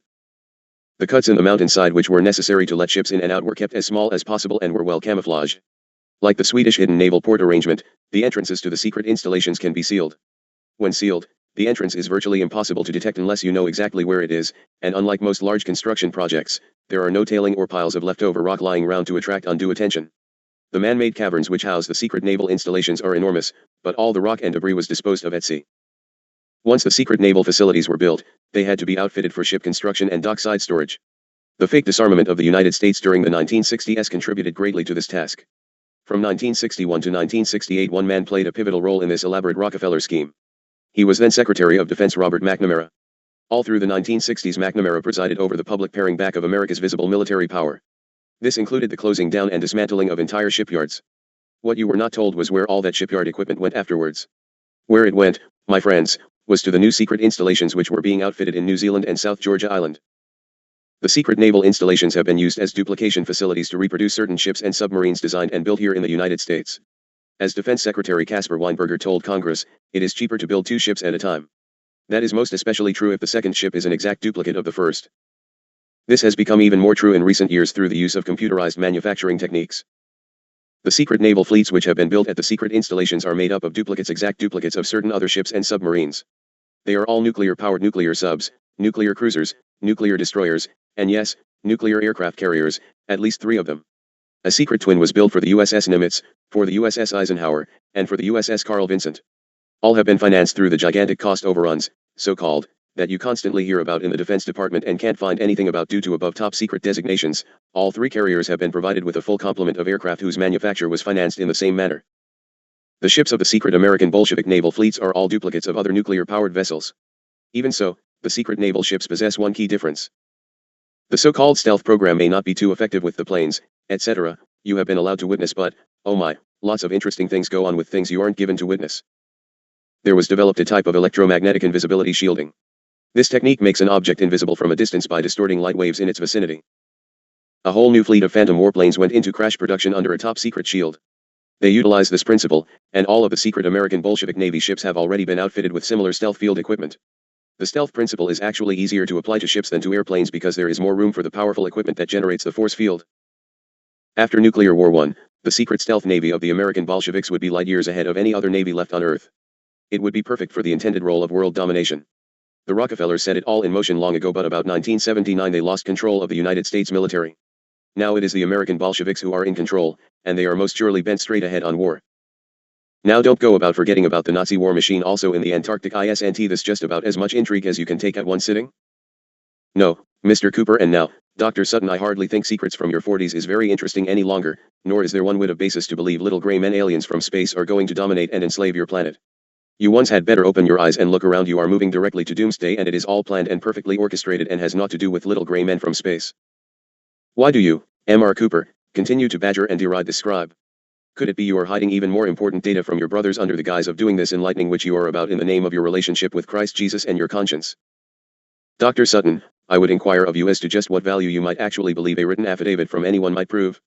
This is most serious circumstances indeed, and unless the games stop among you the people, you are moving into critical experiences of actual life and death. Fear-mongering on Hayton's part for the sake of God and man, shouldn't you be concerned? Others who have dared bring you truth have been murdered, and the scribe has had attempt after attempt made on her life. Do you never weary of protecting the evil among you? Do you actually enjoy being totally lost in the lies? If so, then why do you continue to blame God for your plight and ask for insight, if you continue to fail to utilize it or recognize of it? You want documentation of the MJ12 material? Ask anyone in the metaphysical community or UFO chasers. It is commonly circulated about your placement. It does not make of it valid. And further, to have little alien faces all over your TV would mean not one iota of anything. I could stand in full 9.5-foot format right in front of you and you would still consider it a ploy and trick. I certainly wish all of you well, for you are going to need those good wishes if you don't pay attention soon. Dharma, allow us a rest break please. I, too, often wonder if the effort is worth the time spent in writing it for you ones. But the facts are, God has promised that the word shall go forth before the final curtain falls, and therefore, we shall fulfill our mission and make it available unto you. What you do with it is still and forevermore up to you. Salut, salut, and salut. May the God of the universe open thine eyes and ears. So be it. Hayton, in service of the Radiant Master, to stand by status. Rest, Dharma, for our work is long indeed. Adonai, Kila, and thank you. Do not allow the oppression to rest heavy upon thee, for thine is the legacy of the eons, not a brief moment of physical timing. Ye ones keep very close unto God and ye shall be safe. We can seal our plasmic shields far more effectively than can the earth human pierce them. So be it and Selah. Out. Thank you for your attention. We shall resume with further discussion regarding the above matters. Chapter 14. Rec number 2 Haton. Saturday, Mar 31, 1994 p.m. Year 3 Day 227. Haton in the light of the Radiant One, to continue. Secret Naval War of the Southern Hemisphere. As we move along and to make things clear, we shall discuss the referred to Project Z I mentioned in the previous chapter. It is the new Bolshevik three-phase strategy for nuclear war 1. However, since it didn't come off on schedule, I feel we will not be misleading if we stick with references to the area of the Antarctic. The most skeletons to arise from the dead to Getcha are all parading around under and within the southern hemisphere, and that, after all, was the subject of this journal. I do have trouble keeping to one subject, for all facets are so intertwined. The plan in 1982 was that of an elite group of American Bolshevik military planners by which the US would strike the first nuclear blow, followed by all-out thermonuclear war with Russia. After having set off the Holocaust, the Bolsheviks in the US and in certain other countries planned to ride it out safely in comfortable war bunkers already in place and well stocked with luxuries. Finally, after nuclear war 1 fizzled out in stalemate, they planned to leave behind the ashes of the US and her allies. Activating phase number 3 of their grand strategy, they planned to unveil their secret weapons, especially their secret naval fleets. With these they planned to conquer and rule what would be left of the world.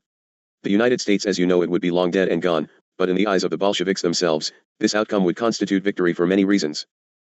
Up to April of 1982 the nuclear war timetable was still on track. They were still shooting for nuclear war to begin by September of that year. Actually this continued right to the date set of September 17, 1982. What saved you is that the Bolsheviks were running as fast as they could toward war, but the Bolsheviks are not the only runners in the race. They have two deadly enemies, both of whom are equally determined to trip up the Bolsheviks. One enemy of the Bolsheviks in the US is the Rockefeller cartel, the other enemy is the new anti-Bolsheviks ruling class in Russia, and now these two mutual enemies of the Bolsheviks are pooling their efforts in certain ways. The new anti-Bolshevik coalition is now much more firmly established, but in 1982 it was still quite new and was working between the Rockefeller cartel and the Russians. The January 26, 1982 meeting between Haig and Gromyko in Geneva, Switzerland, was a turning point in the formation of this coalition. It is now a reality, and is responsible for the so-called Falkland crisis which dominated the headlines in April and May of that year. It should be emphasized that the new relationship between the Rockefeller cartel and Russia fell far short of a true alliance, at least at that time. They have very major disputes to be settled between them, but they called a truce between themselves to deal with the mutual deadly enemy the Bolsheviks in America. The first priority of the Russians and the Rockefellers is to slow down the Bolshevik preparations for imminent nuclear war. If they could do that, time would be on the side of the Rockefeller cartel in certain political movements. A slowdown in the nuclear war timetable will also give more breathing space for additional anti-Bolshevik actions to be implemented. The joint Rockefeller-Russian planners decided by mid-February of 1982 that military action against the Bolsheviks was essential very quickly. No other type of action had any hope of taking effect fast enough to prevent nuclear war by the end of the summer. The exact details of the Project Z war plan were not known to either the Rockefellers or the Russians, but the general outlines were known to be pretty well outlined and set up. It was decided that military action should be devised that would undermine phase number 3 of the Bolshevik war plan, that is, the Bolshevik-controlled secret naval installations and fleets in the southern hemisphere should be attacked and crippled. By working together, the Rockefeller cartel and the Russians were able to devise an attack plan which neither could have carried out alone. The Rockefeller group, who built and originally controlled these bases, provided detailed intelligence about the best way to attack them. The Russians with their enormous military machine provided the muscle to actually carry out the attack. It was essential to devise a scheme that would enable both secret fleets in the South Atlantic and South Pacific to be attacked. Survival intact of either fleet would leave the Bolshevik war plan still workable. Military analysts concluded very quickly that a direct assault on the New Zealand facilities was out of the question. There was no combination of commandos, frogmen, or other military force which could possibly keep an attack secret from the outside world. Any attack on the New Zealand bases would set off the very war which the Rockefellers and Russians wanted to prevent. But the situation in the South Atlantic was a different matter. In a way, the greatest asset of South Georgia Island was also its Achilles heel. The extreme isolation which protected the secrecy of the South Georgia base also made a covert military assault feasible. The key lay with Argentina and her long-standing claims to the Falkland Islands. The Falkland Island War. The Rockefeller cartel had dominated all of Latin America for decades. Cartel operatives were sent to Argentina to work out a deal with the government military junta there. The historic dispute over the Falkland Islands was to be used to provide a ruse, a military cover, to enable the South Georgia base to be attacked. The Argentine generals were not told everything about the situation by any means, but they were told enough to make clear what they were to do. As an inducement to cooperate, the Argentine leaders were promised handsome rewards. They were guaranteed that after the shooting was over, the Falkland Islands would remain in Argentine hands. This guarantee included the promise of covert military assistance as needed against the Royal Navy. And, to bolster the troubled Argentine economy, it was promised that the Rockefeller cartel would help develop the immense offshore oil reserves. With those combined promises of military glory and financial rewards, the Argentine military junta agreed to the plan. So, backing up to March 19, Argentina carried out Act 1 in the joint attack plan. A group of Argentine scrap metal merchants, of all things, landed at the abandoned old whaling station on South Georgia Island. Supposedly they were there to dismantle the old buildings and carry them off to sell. While they were at it, they also raised the Argentine flag over the worksite. The British, always nervous about South Georgia Island, promptly reacted exactly as expected. The British Antarctic Survey ship Endurance put 22 Marines ashore to clear up that little misunderstanding. They drove off the scrap merchants and promptly tore down the Argentine flag. The incident provided the exact desired excuse for the Argentine junta to bring the simmering 150-year-old Falklands dispute to a boil. From time to time in the past, Argentina claimed that South Georgia was part of the Falklands because it is administered that way by Britain. That argument was very flimsy, but it then came in most handy indeed. It was nothing new to hear that claim from Argentine leaders, so there was no hint of what was really afoot. During late March, Argentine military forces started assembling for an assault on the Falklands. The British command thought there was nothing new, for Argentina had carried out threatening maneuvers in the past many times. It was believed that they were about to do it again, but on April 2 Argentine forces did the unexpected. After many past false alarms, this time they actually invaded and seized the islands. All Argentine public statements emphasized the long-standing historical claims to the Falklands themselves, but just for good measure, the next day a small Argentine force also seized far-off South Georgia Island. The force was so small that it gave the appearance initially that it was just a sideshow from Argentina's point of view. However, the small contingent of 22 Royal Marines were overpowered and bundled off the island along with a group of 13 alleged scientists. That was a moment of payoff in the joint Rockefeller-Russian attack plan. Spudding in. Thanks to the elaborate distraction staged by the Argentine forces, a special commando team got onto the island totally undetected. Based on the detailed Rockefeller information about the base, the team moved to the location on the mountain directly above the cavern, a secret base. Special high-speed drilling equipment was set up by the Rockefeller members of the team while the Russian members concentrated on military defense. By late that same evening, April 3, the military high command in London finally learned what was really taking place. The secret South Georgia base was under attack by virtually the only means possible. The joint Rockefeller-Russian team were drilling a shaft down through the mountain toward their hollowed-out cavern inside. It was only a matter of time until their drill would break through the ceiling of the giant hidden naval base. Once the hole was made, the next step was obvious.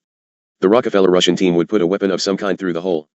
The best guess was that it would be probably nerve gas. It just doesn't pay to guess. The shock waves that went through the highest levels of British government on the evening of April 3 can hardly be described. The Thatcher government, like the so-called Reagan administration in America, is Bolshevik-controlled. Well, the Russians told you they would rule the world, and it might very well be done without firing a shot. That was why Margaret Thatcher always said, "Me, too," any time the Reagan administration said it would do anything to Russia. Please note that it hasn't changed very much. What of the Stinger missile sting in Florida and I agree and support the U.S. in Panama this past December. Both governments are party to the secret nuclear war plan in complete betrayal of the people of their respective countries, and on the evening of April 3 they suddenly discovered that their precious war plan was in deep yogurt, I believe you call it amongst other terms.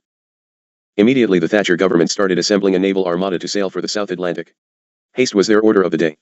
The drilling on South Georgia Island was proceeding around the clock. The best estimates were that the drilling would break through into the roof of the naval base in about 3 weeks, on or about April 24, but it is a very long drive from England to Antarctica on the best of ships. If help did not reach South Georgia by then, the secret installation might be doomed. The forces stationed at the installation itself were unable to defend themselves under the circumstances. Their mighty naval ships were ships in a bottle. They did not dare open the bottle to sail out and fight because the Russian commandos were armed with far superior technical and nuclear weapons. Who do you think might be the closest allies to the Nazi undercover workers? We are talking about ones who do not care greatly for the Jewish element, much less the Zionist-affiliated Jews. To open the blast-proof entrance doors would be suicide.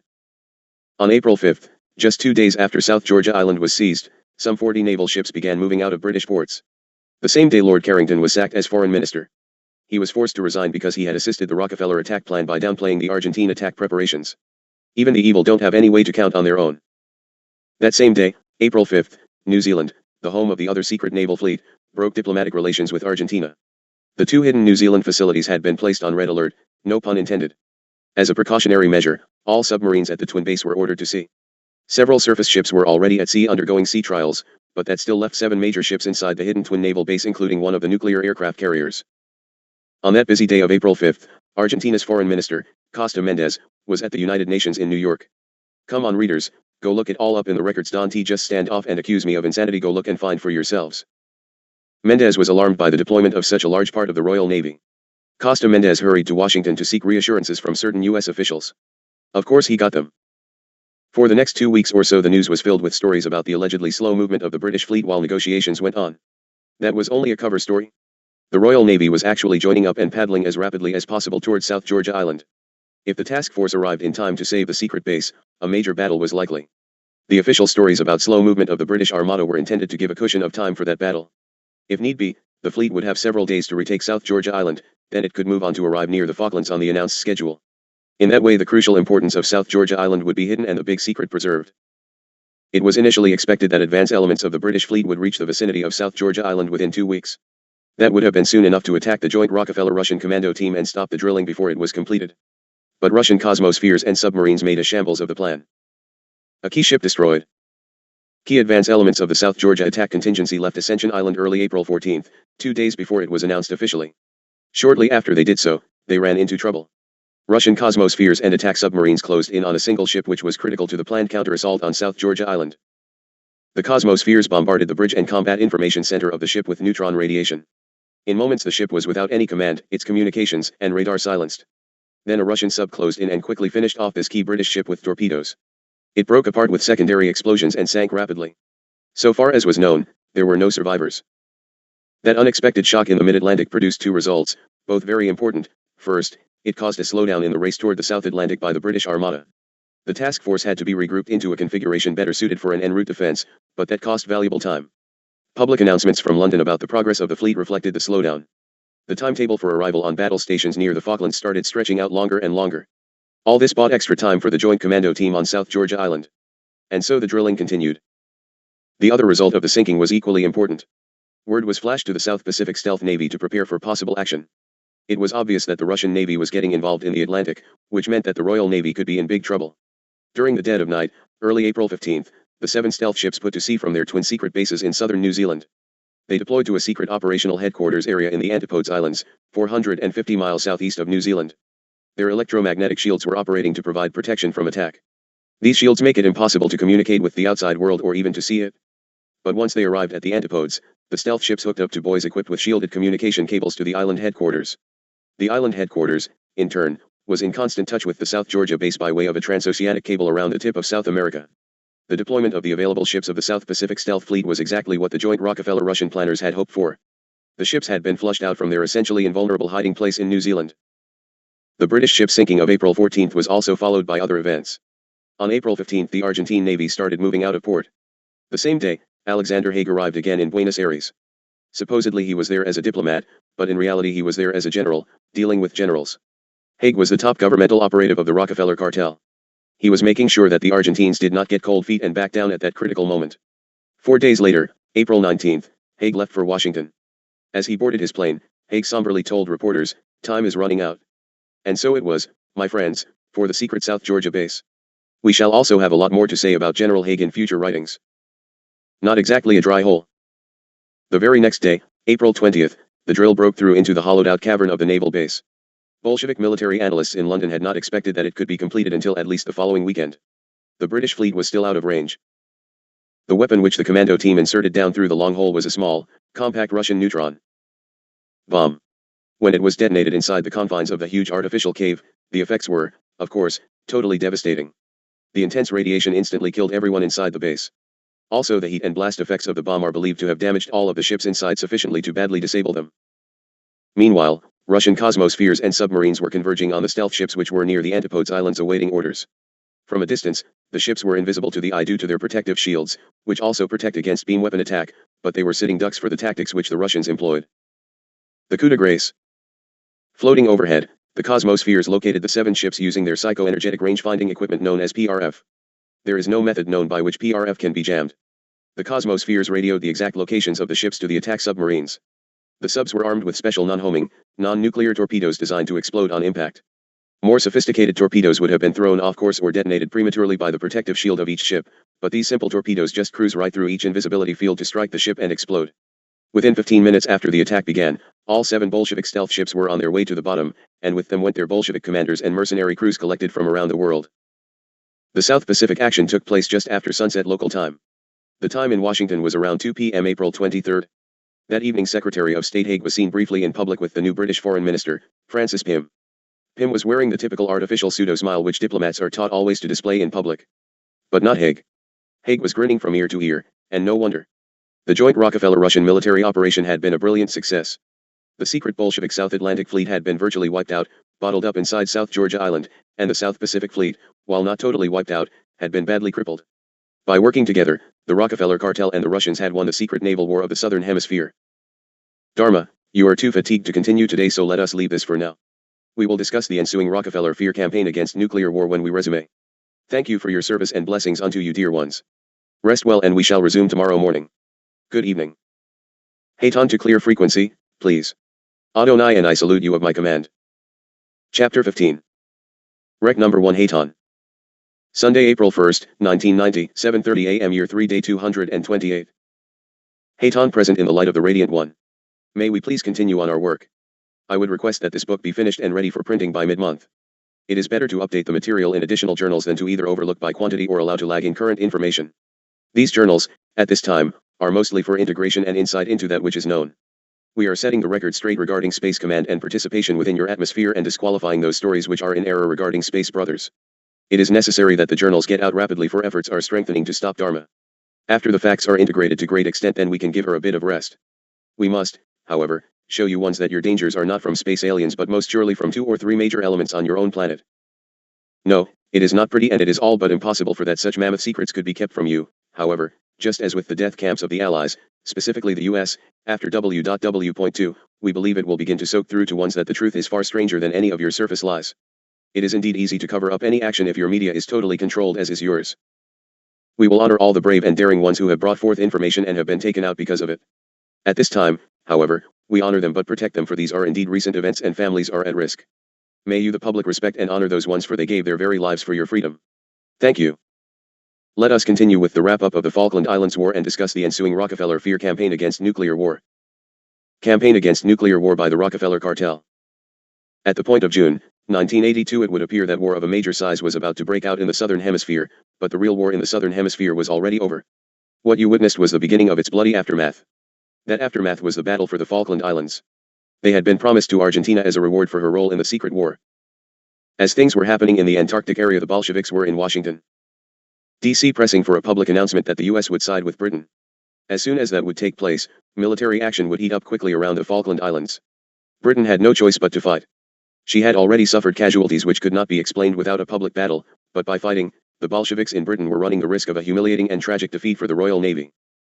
Meanwhile, back at the ranch, the Rockefeller strategists in the U.S. were concentrating on a fast-building, anti-nuclear war campaign. On all sides you were hearing about the so-called nuclear freeze movement. There were documentaries, articles, publicity of all kinds to sensitize you to the terrors of nuclear war. There were even referenda popping up on election ballots dealing with the nuclear war issue. Medical doctors were banding together to warn the public about what would happen if there would be a nuclear war. You were being told that all this was just popping up spontaneously. You were then into 37 years of the nuclear age, and nothing like that had ever gained so much momentum before, yet you were supposed to believe that millions of Americans had spontaneously gotten the same ideas at the same time. If you believe that, my friends, I give up. Movements like that never develop without leadership, organization, and money, plenty of money. But can you see a bit further now? If you can pick up the momentum now, you can make great changes to care for your population. Truth and knowledge can most surely preserve what freedom is left to you and bring you into a safety survival mode. Ponder it as we continue. What you were watching at that time was the Rockefeller public relations machine at work. The Rockefeller cartel could not afford to let a nuclear war take place. If it did, they would lose everything because they were not in a position to control it. Instead, the deadly enemies of the Rockefeller cartel, the Bolsheviks in the US, would win out if there was a war, and so the Rockefeller faction was then doing everything in its power to prevent a nuclear war.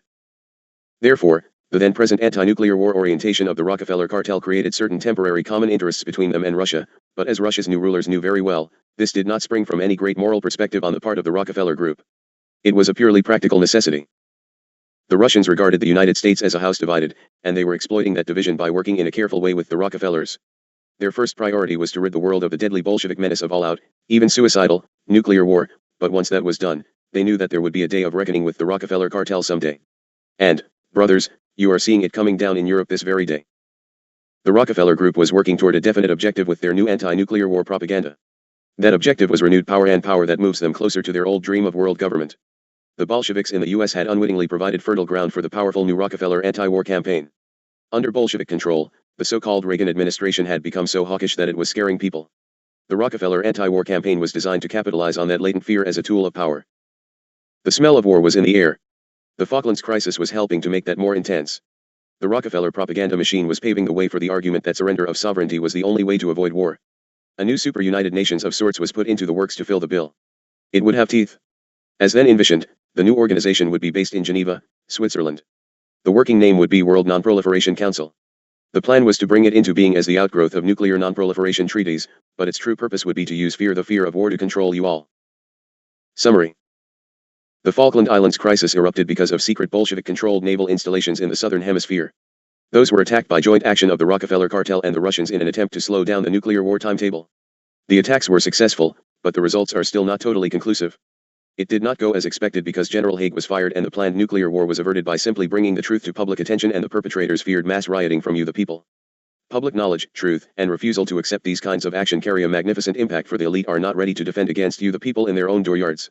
Yet, when they confiscate all your defense weapons, guns, then they will do as they please and you can do nothing about it. Open your eyes and see the writing on the wall. So be it. Britain's Royal Navy took a tremendous bombardment in that little war. No reports were given as to that fact, but the return to England was delayed just to patch and repair sufficiently to keep the secret closeted. Two major factions were struggling for control over your United States: the Rockefeller cartel and the Bolsheviks. They differ in style but both seek to control you through fear. If you are ever to rise above their trickery, it must be through the power of our Lord Jesus Christ, your only hope. As the recognized scriptures pronounce unto you, your Lord has not given us the spirit of fear, but of power, and of love, and of a sound mind. You must learn to wage peace. For your Lord declared long, long ago, blessed are the peacemakers, for they shall be called the sons of God. Peace can only be found through the knowledge of truth, through the Word. The first identification of God was given right off the bat: I am the Word. Further, in Revelations, then I saw heaven opened and a white horse standing there, and the one sitting on the horse was named Faithful and True, the one who justly punishes and makes war. His eyes were like flames, and on his head were many crowns. A name was written on his forehead, and only he knew its meaning. He was clothed in garments dipped in blood, and his title was the Word of God. The armies of heaven, dressed in finest linen, white and clean, followed him on white horses, and silver clouds. Dharma, let us close this portion, for I believe we have begun the cycle of curiosity whereby ones will seek and see. The details of the plan will be forthcoming, but man must first be ready to hear. I will add a postscript to this journal, for I wish ones to realize that since our projection of the war crimes by the US, other losses, and prior books such as UFOs, Nazi secret weapon, there has been a tremendous flood of eyewitnesses coming from the hiding places to confirm as eyewitnesses to the truth of our writings. Bless them, for they are precious unto God for their stand for truth and their fellow man. The postscript will only detail the last item sent unto your attention, from the Spotlight. Thank you for this document, and we reprint it here in honor of their daring stand. That paper dared to comment on the book Other Losses and now dares to print other stories. The headlines of the issue to which we refer reads, CIA and mob tied to thrift mess, immense scandal unfolding. Yes, we will comment on that, and further, we will honor and back the truth bringers immediately and all the way. So be it, and Sela. Let us close of this document, for we have reached a breaking point in the prior story, but we shall now continue with one volume upon another as we lay out the current connections supported by the historical. Thank you for your attention, and God be with you as you become people of the truth instead of people of the lie. Amen. Salut, salut, salut. Hayton to close this portion. Postscript. War crimes by U.S. confirmed. Eyewitness report on Ike's death camps, honor to the Spotlight. Writer, Mike Blair. Since Canadian author James Back's blockbuster book Other Losses has been published in Canada and West Germany, after being turned down by at least 30 U.S. publishers, both German and American eyewitnesses have come forward confirming the book's grisly details. Other Losses is a highly authoritative and well-documented account of the deliberate murder by starvation, disease, and exposure of some 1 million German POWs at the close of World War II at the direction of the Supreme Allied Commander in Europe, General Dwight David Eisenhower. The title of the book was taken from a file, headquarters/U.S. Forces/European Theater/G1 Division, culled from the U.S. National Archives in Washington by Back.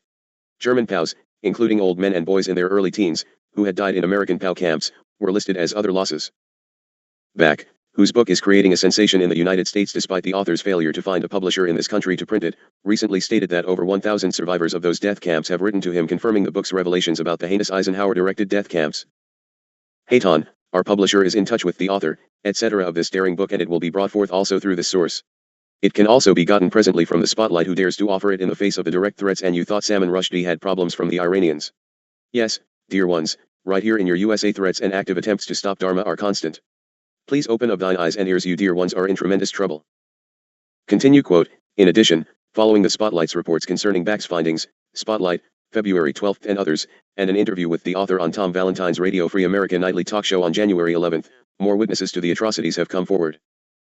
Hayton, I sincerely hope that all you readers remember that an entire radio talk show out of Las Vegas was devoted to attempting to wipe out the Phoenix Journals as the biggest hoax of all times.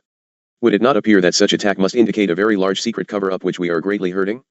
Pray constantly, please, for the daring humans who walk in constant danger to bring this information unto you, the people who are about to lose your very lives through the most heinous plans on your planet. Continue quote, horrible odor, I smelled the place 2 or 3 miles before I got there, is how Ben H. Jackson of St. Clair, Missouri, described one of the camps he visited along the Rhine River near Koblenz. We were not supposed to keep diaries, Jackson, who was a member of a US P-47 fighter bomber group, told the Spotlight, so I am uncertain about the date. Early in 1945.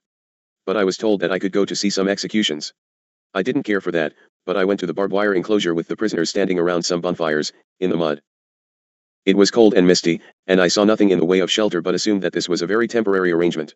Hearsay was that there were 80,000 cows, also that 30 to 40 were dying each day, which didn't seem unreasonable considering their numbers.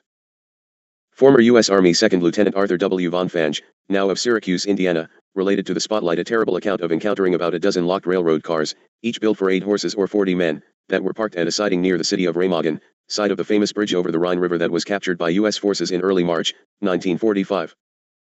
Filled with cows, from shouts and cries coming from the cars, which were sealed off by barbed wire and guarded by U.S. troops. Von Fange is certain that the railroad ears were filled with German cows being transported to some camp. Meanwhile they were kept locked in the cars at the siding, the sun beating down on the roofs. They were given neither food nor water. They were at the siding, Von Fange explained, for several days. U.S. officials in the area claimed that the cars contained riotous black Senegalese troops, who had been fighting the Germans while allied with French troops. However, Von Fange stated that this was just a cover story. German survivors, some of the reports now surfacing from German survivors of the death camps add further evidence to support Back's gruesome findings. Here are some examples. I, too, was in one of those massive camps on the Rhine, in Ludwigshafen Ringoenheim, from late April to early June, 1945, Heinz Merkel, now of Gaggenau, Baden-Württemberg, explained. I can confirm everything that was told about the camp. I wondered at the time why food was not being provided at all. But I never dreamed that there was a deliberate effort being made to that end at the top. I am sadly disillusioned. For me, who was 18 years of age at the time, my world collapsed since I had been brought up in an anti-Nazi spirit, and for that reason had completely different expectations from the other side. Albrecht Heinke of Lüneburg, Niedersachsen, stated, I was also one of the countless thousands of German prisoners in the Kreuznach camp. It was the most horrible time of my life. One day a kind, small girl came up to the fence of the camp with a basket of potatoes for the prisoners. The guard came down from his tower and took the basket. Grinning widely, he threw the potatoes into a large latrine and reveled to see how the prisoners, who were half crazed from lack of food, fished the potatoes out of it. Many found a hideous death, losing their balance and falling into the trench out of weakness while defecating. They suffocated in a death camp, Rudolf Binder of Freiburg explained. I arrived in Bad Kreuznach, which can be characterized without further ado as a death camp, on May 1, 1945. Gradually over 100,000 men were gathered there, Binder continued. During the first 4 days there was absolutely nothing to eat. On the 5th day, we received raw potatoes that the German populace had collected. We ate them raw and got diarrhea. After that, once or twice a day, we got a watery soup with some turnip scraps. We also ate the green leaves that grew on the barbed wire fence. The guards in the towers fired on everyone who lingered in the vicinity of the fence, regardless. On Pentecost, we got bread, which had to be divided into 25 parts, for the first time. I was 24 years old at the time and relatively healthy, although completely undernourished. All day long orderlies fetched the dead out of the camp in stretchers, about 200 a day. Bernhard Gildemann of Wolfsburg explained, from late April, 1945, I was in the notorious U.S. death camp in Rheinberg and was an eyewitness to the daily mass deaths. We would have perished had not the camp been taken over by the English in June, 1945. I shall be thankful to the Brits to the end of my life for the fair treatment they gave us. Nor was the policy of starvation that the defeated German people suffered confined to just the military. Well into 1946, Back recently wrote, the Red Cross was prevented from helping any Germans. Over 13 million food parcels taken by the Army from the Red Cross were still unused in U.S. Army warehouses in November, 1945, according to the adjutant section of Offset in November, 1945. Back continues that millions of German civilians had fled west to escape the Russians. He explains further that it was agreed policy of the Allies to expel from their homes over 15 million Germans, chiefly women and children. Wandering the roads of Eastern Europe, they died in droves. More than 2 million died, while the U.S. Army was both sending food out of Germany and preventing others from sending it in. General Lucius D. Clay, Deputy Military Governor of U.S.-occupied Germany, said, in July, 1945, the ration for the normal consumers was set at levels varying from 950 to 1,150 calories per day. This allowance was only about half the caloric content deemed essential by nutritional experts to support a working population. Actually, only about 950 calories per day were distributed, Clay admitted. Yes, I will get around to giving you a book report on other losses, it lays here beside the scribe. But she, too, is a patriotic American person and finds these revelations almost too much to bear, especially in the penning thereof, so we must be gentle. Yes, you are in for some more horrendous revelations as we move on. The traitors have slipped into your very national joints. Your free body is warped and diseased with it, as they have put you into a coma of all but helpless extent. Will you awaken your masses unto the truth in time? I cannot say. They have rewritten your constitution and are placing portions of rewritten confusion within each new printing thereof. Your entire income tax system is 100% unlawful and unconstitutional. You have all but achieved a total police state. I am sorry to bring this information unto you, and for those who shout at me that we spread fear and panic, isn't it about time you spent a bit of time in fear and panic about the truth of it instead of the drivel you are daily fed?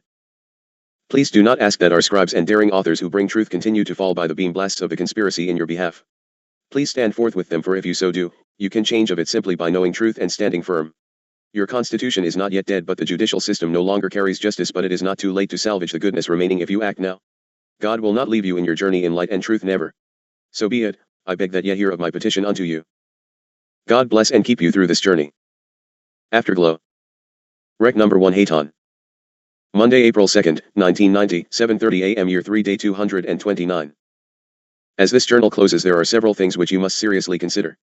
Are you daring enough to find out truth, or are you to ever remain the recliner quarterback? You were given, by Creator, a thinking, reasoning mind which sets you aside from all other creatures. You have bad news coming. Your scientists tell you that you use less than 10% of that mind. Bad news. You use less than 2% of that wondrous mind. As a closing thought for you to ponder and research, let me give you something upon which to chew and see if you are ready for the truths you claim to seek and desire. U.S. Japanese investments and other things wondrous. I have given you all the facts you need to know what has happened. You once continually badger me with when will the new currency come forth, when must I be in gold and T-bills, when must I have my shelter system, and on, yesterday or year before last. It is getting hot in the kitchen, Chelis. Months ago we outlined the problem of economic collapse and depression. We pointed out to you that only a few countries had to default in debt payments to the US and the World Banks, and they would fold up the world economy. Let me point out a couple of things you might have overlooked. 1. Mexico is a tremendous problem to your economy, nicely planned and orchestrated.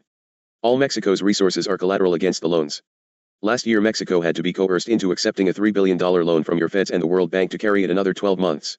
Well, the secret was that the new president of Mexico, Carlos Salinas de Gortari, had figured out a way to meet Mexico's debt obligations, met with ones we know very well to proceed with such, and was stopped by pressures.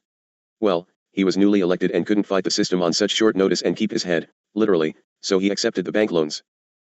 This year the World Bank is trying to force him to accept a $2 billion loan to be shored up by other banks, to again go deeper into the pit through coercion. You see, he knows that he can go to Japan, who is already very, very active in Mexico, and get the money with certificates of deposit at very good rates of interest, start a good business foundation in addition, and thus and so. Now what clue might you be getting? Brazil. Now here is another goodly country to your south who also has a massive debt of over $115 billion. They have put up their collateral of Amazon gold, oil, and other precious resources to the US and World Bank and sit and watch their rainforest be devastated by the conspiracy. But. Headline, very small indeed country for sale. A group of Japanese businessmen, Bishimetal Corp Limited, a subsidiary of Japanese conglomerate Mitsubishi Metal Corp, is working out arrangements to buy Brazil's entire $115 billion foreign debt in exchange for mining rights over gold deposits in the Amazon, reportedly worth about $260 billion. Oh my goodness, what might that do to the conspirators' plans for having Brazil? The Japanese are also negotiating with Saudi Arabia, and they are putting up massive joint venture installations with Russia. What could it mean? Is there no end to the wealth of this wondrous little oriental country of only 145,856 square miles, slightly smaller than your state of California? Further, they do massive amounts of shipping etc., out of Greece and other points in Europe, Asia, and Africa. They only have about 123,231,000 population, and they worship God and honor a master Christos, Buddha. Nice, hard-working people who are industrious and who only have a per capita income, according to last known figures, of somewhere around $10,000 or slightly above. That would amount to about 1,420,500 yen. The exchange runs usually about 142 to $1 US. It is of no consequence if our figures are somewhat maladjusted. The Japanese have also poured tons of money into Australia and New Zealand and simply all over your globe. The published figures show that Japan owns over 40% of the debt of the United States of America. The facts are that they own more than 60%. They all but own Hawaii and buildings, orchards, farms, wind electric farms, banks, auto manufacturing facilities, all right in the good old USA. Back on the USA money farm. The big boys have been trying to get a currency change in for a decade. The printing is all done and the presses are fully operational, even the big secret ones. They have proffered unto you, dear ones, that you need to stop the criminal counterfeiting operations of the underworld when everyone knows, by their own statements, that there is no value in counterfeiting, for the money is in drug dealing. Your government has tried to phase out $100s and $50s. They did phase out $1,000 bills, all to stop that nasty drug traffic which they set up in the first place. Do you begin to see that you must have a war of some sort? You must have a distraction, just like a Falklands crisis, to allow regulatory control and thus and so. But, what about the rock and hard place? Japan doesn't want you to change any of that pretty green stuff. Why would that be? Wouldn't the government just give them equal value in pretty rainbow-colored updated notes? Wake up. Reminders for mind and thought food. Remember those German bases in the Antarctic? Remember all that lovely green money which purchased Argentina? Remember those U-boats offloading weapons at the end of the war in Japan? Remember the alliance of Germany and Japan? Remember all those set UPS you are just now learning about? Do you remember I told you about the British having to take off the £5 note because of the perfection of German counterfeiting? Do you also remember the lake recovery of the trunks full of those notes? Do you remember that the most beautifully done counterfeit plates that Germany had made were lovely dollars in all denominations? Oh, I see, the light beginning to flicker. Come on, let us brighten it a bit. The coup de grace has been landed.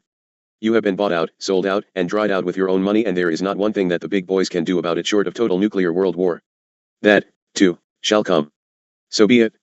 The counterfeited dollars in all denominations are completely negotiable in perfection, and because contracts were made and it all began in total agreement with your conspirators, it is a problem indeed. To stop the flow means to also stop the flow of foreign aid, reveal the secret weapons, the secret underground survival bunkers for the elite, the bases in space, the superior Russian weapons which totally control the heavens as you see them, and what else might be lurking there? The house of cards would tumble like chaff in the winds. Further, the Japanese know that their little island is destined to shake, rattle and roll right back into the sea when MT Fuji really blows. Where better to live and grow than in wondrous California or New York, Brazil, or Nebraska? Who shall have the last laugh, Chellis? Further, if you of the masses handle yourselves most carefully and graciously, you will have the funds you need to stand against the conspiracy and reclaim your nation under God. So be it, and Sela. Now, just before leaving you to ponder and meditate in your state of shock, you have been testing of old Haton to give you something new and wondrous to chew, haven't you? You have been pronouncing mine scribophony and filled with evil fear-mongering, haven't you? So be it. I suggest you allow the above to fully digest and then, read on, for I want to give you another factual item. I shall preserve the identity of the author of the next, for the above has not been written anywhere, for the grey men have already given him a heart attack and are efforting to kill him to shut him up. I publish this reprint herein to give him support. The beam system cannot penetrate the balanced counter shield of light force about this scribe, and believe me, they have tried every frequency they can conjure. She is vulnerable, but not from the systems which would appear natural causes. Be so advised. If she dies, it is pure and simple murder. How about your police state, IRS, and the Constitution of the U.S. and income tax? Quote. Because of the protection accorded all Americans by the U.S. Constitution, it is impossible to establish an effective and legal individual income tax affecting citizens in this country. However, the sections of the U.S. Internal Revenue Code dealing with income taxes are written so cleverly and deceitfully that the great majority of the American people believe these taxes are at least potentially required under law to be paid by everyone in the private sector, as well as in the public sector, and that everyone must file an income tax return. It occurs to me that all judges, bureaucrats, prosecuting attorneys, and members of Congress should be asked the following. How is it that the government apparatus can levy and collect an income tax from almost all U.S. citizens when there is no authority to do so under the very law which governs it? How is it that the statute technically observes the Constitution while those given the chore of enforcing it violate it by their procedures? If anyone can obtain a definite answer to these questions, he is more persuasive than anyone I know. The code lists those employees who are subject to withholding in Section 3401, c. An officer, employee, and elected official of the United States, a state, or any political subdivision thereof, or the District of Columbia, or any agency or instrumentality of the foregoing. The term employee also includes an officer of a corporation. How many of those categories do you fit? Notice that the wording here, as throughout the IRS code, makes it obvious that the term United States has reference only to the general government and never to the Union of the States. Sector 6331, A, lists those whose property or income may be seized if income taxes are not paid. For the most part, those mentioned are the same as in 3401, c. above. This makes it clear that the pay of the employees of a government unit is the only category of income subject to withholding or seizure. Interestingly enough, this involves only funds still in the hands of government. In short, money that has passed to an employee is immune to seizure. The Constitution itself definitely limits the jurisdiction of the United States. Article 2, Sector 8, Clause 16 states that Congress shall exercise exclusive legislation in all cases whatsoever over such District of Columbia, not exceeding 10 miles square, as may, by cession of particular states, and the acceptance of Congress, become the seat of the government of the United States, and to exercise authority over all places purchased by the consent of the legislature of the state in which the same shall be for the erection of forts, magazines, arsenals, dockyards, and other Needed buildings. Do you find yourself here? Jurisdiction is not granted to the general government over any other territory, but is accorded to the states in which it is located. Sector 61, A, lists 15 categories of income subject to taxation. However, neither wages nor salaries are mentioned, which seems to imply that even the pay received by government employees or those living in the District of Columbia is not subject to withholding or seizure. No power to enforce collections. The code does not definitely say that incomes of ordinary citizens are immune to taxation, but since these are not subject to withholding or seizure, it is obvious that the government, according to its own statute, has no power to enforce income tax collections against them. Thus, by trickery and deceit, an elaborate tax code has been prepared which technically observes constitutional prohibitions and protections, but the enforcement of which violates the Constitution in various ways. We have, therefore, a peculiar, self-contradictory document, beyond human understanding. Since no personal, meaning individual, income tax can effectively be in harmony with the Constitution, we find, among others, the following violations. 1. It requires taxpayers, in filing their returns, to be witnesses against themselves, in violation of the Fifth Amendment. 2. In any dispute, it requires taxpayers to prove their innocence, on pain of severe punishment, in violation of the Fifth Amendment. 3. It seizes property without due process of law, in violation of the same amendment, 5th. 4. It arrogates to itself legislative, judicial, and executive powers, which is in violation of the entire Constitution. 5. By refusing a jury trial even when sums far in excess of $20 are in dispute, it violates the Seventh Amendment. 6. By imposing excessive fines, it violates the Eighth Amendment. Perhaps the only way out of this constitutional quandary is to realize that these seeming violations apply only to the taxpayer. And there is nothing in the code that makes the citizen liable for the tax. One who is not a taxpayer not only does not pay the income tax but need not even file a Form 1040. The only way for a citizen to become a taxpayer is by volunteering into that status, thereby waiving his rights. However, this fact is carefully hidden by the Internal Revenue Service and its allies.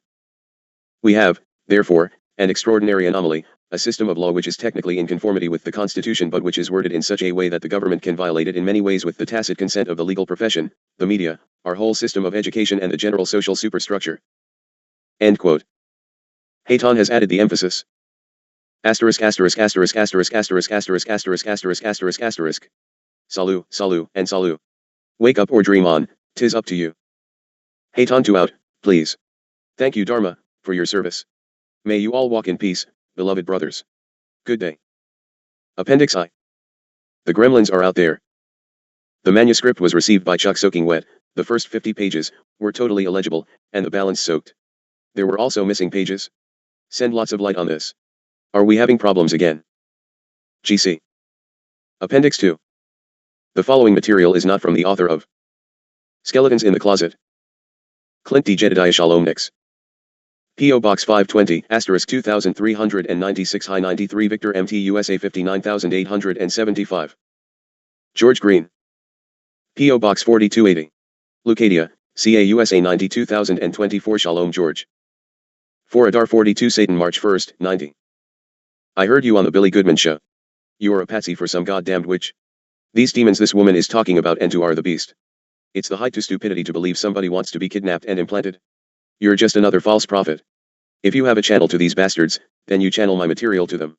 You're so worried about nuclear radiation, you've got to ask yourself why. It doesn't hurt the planet.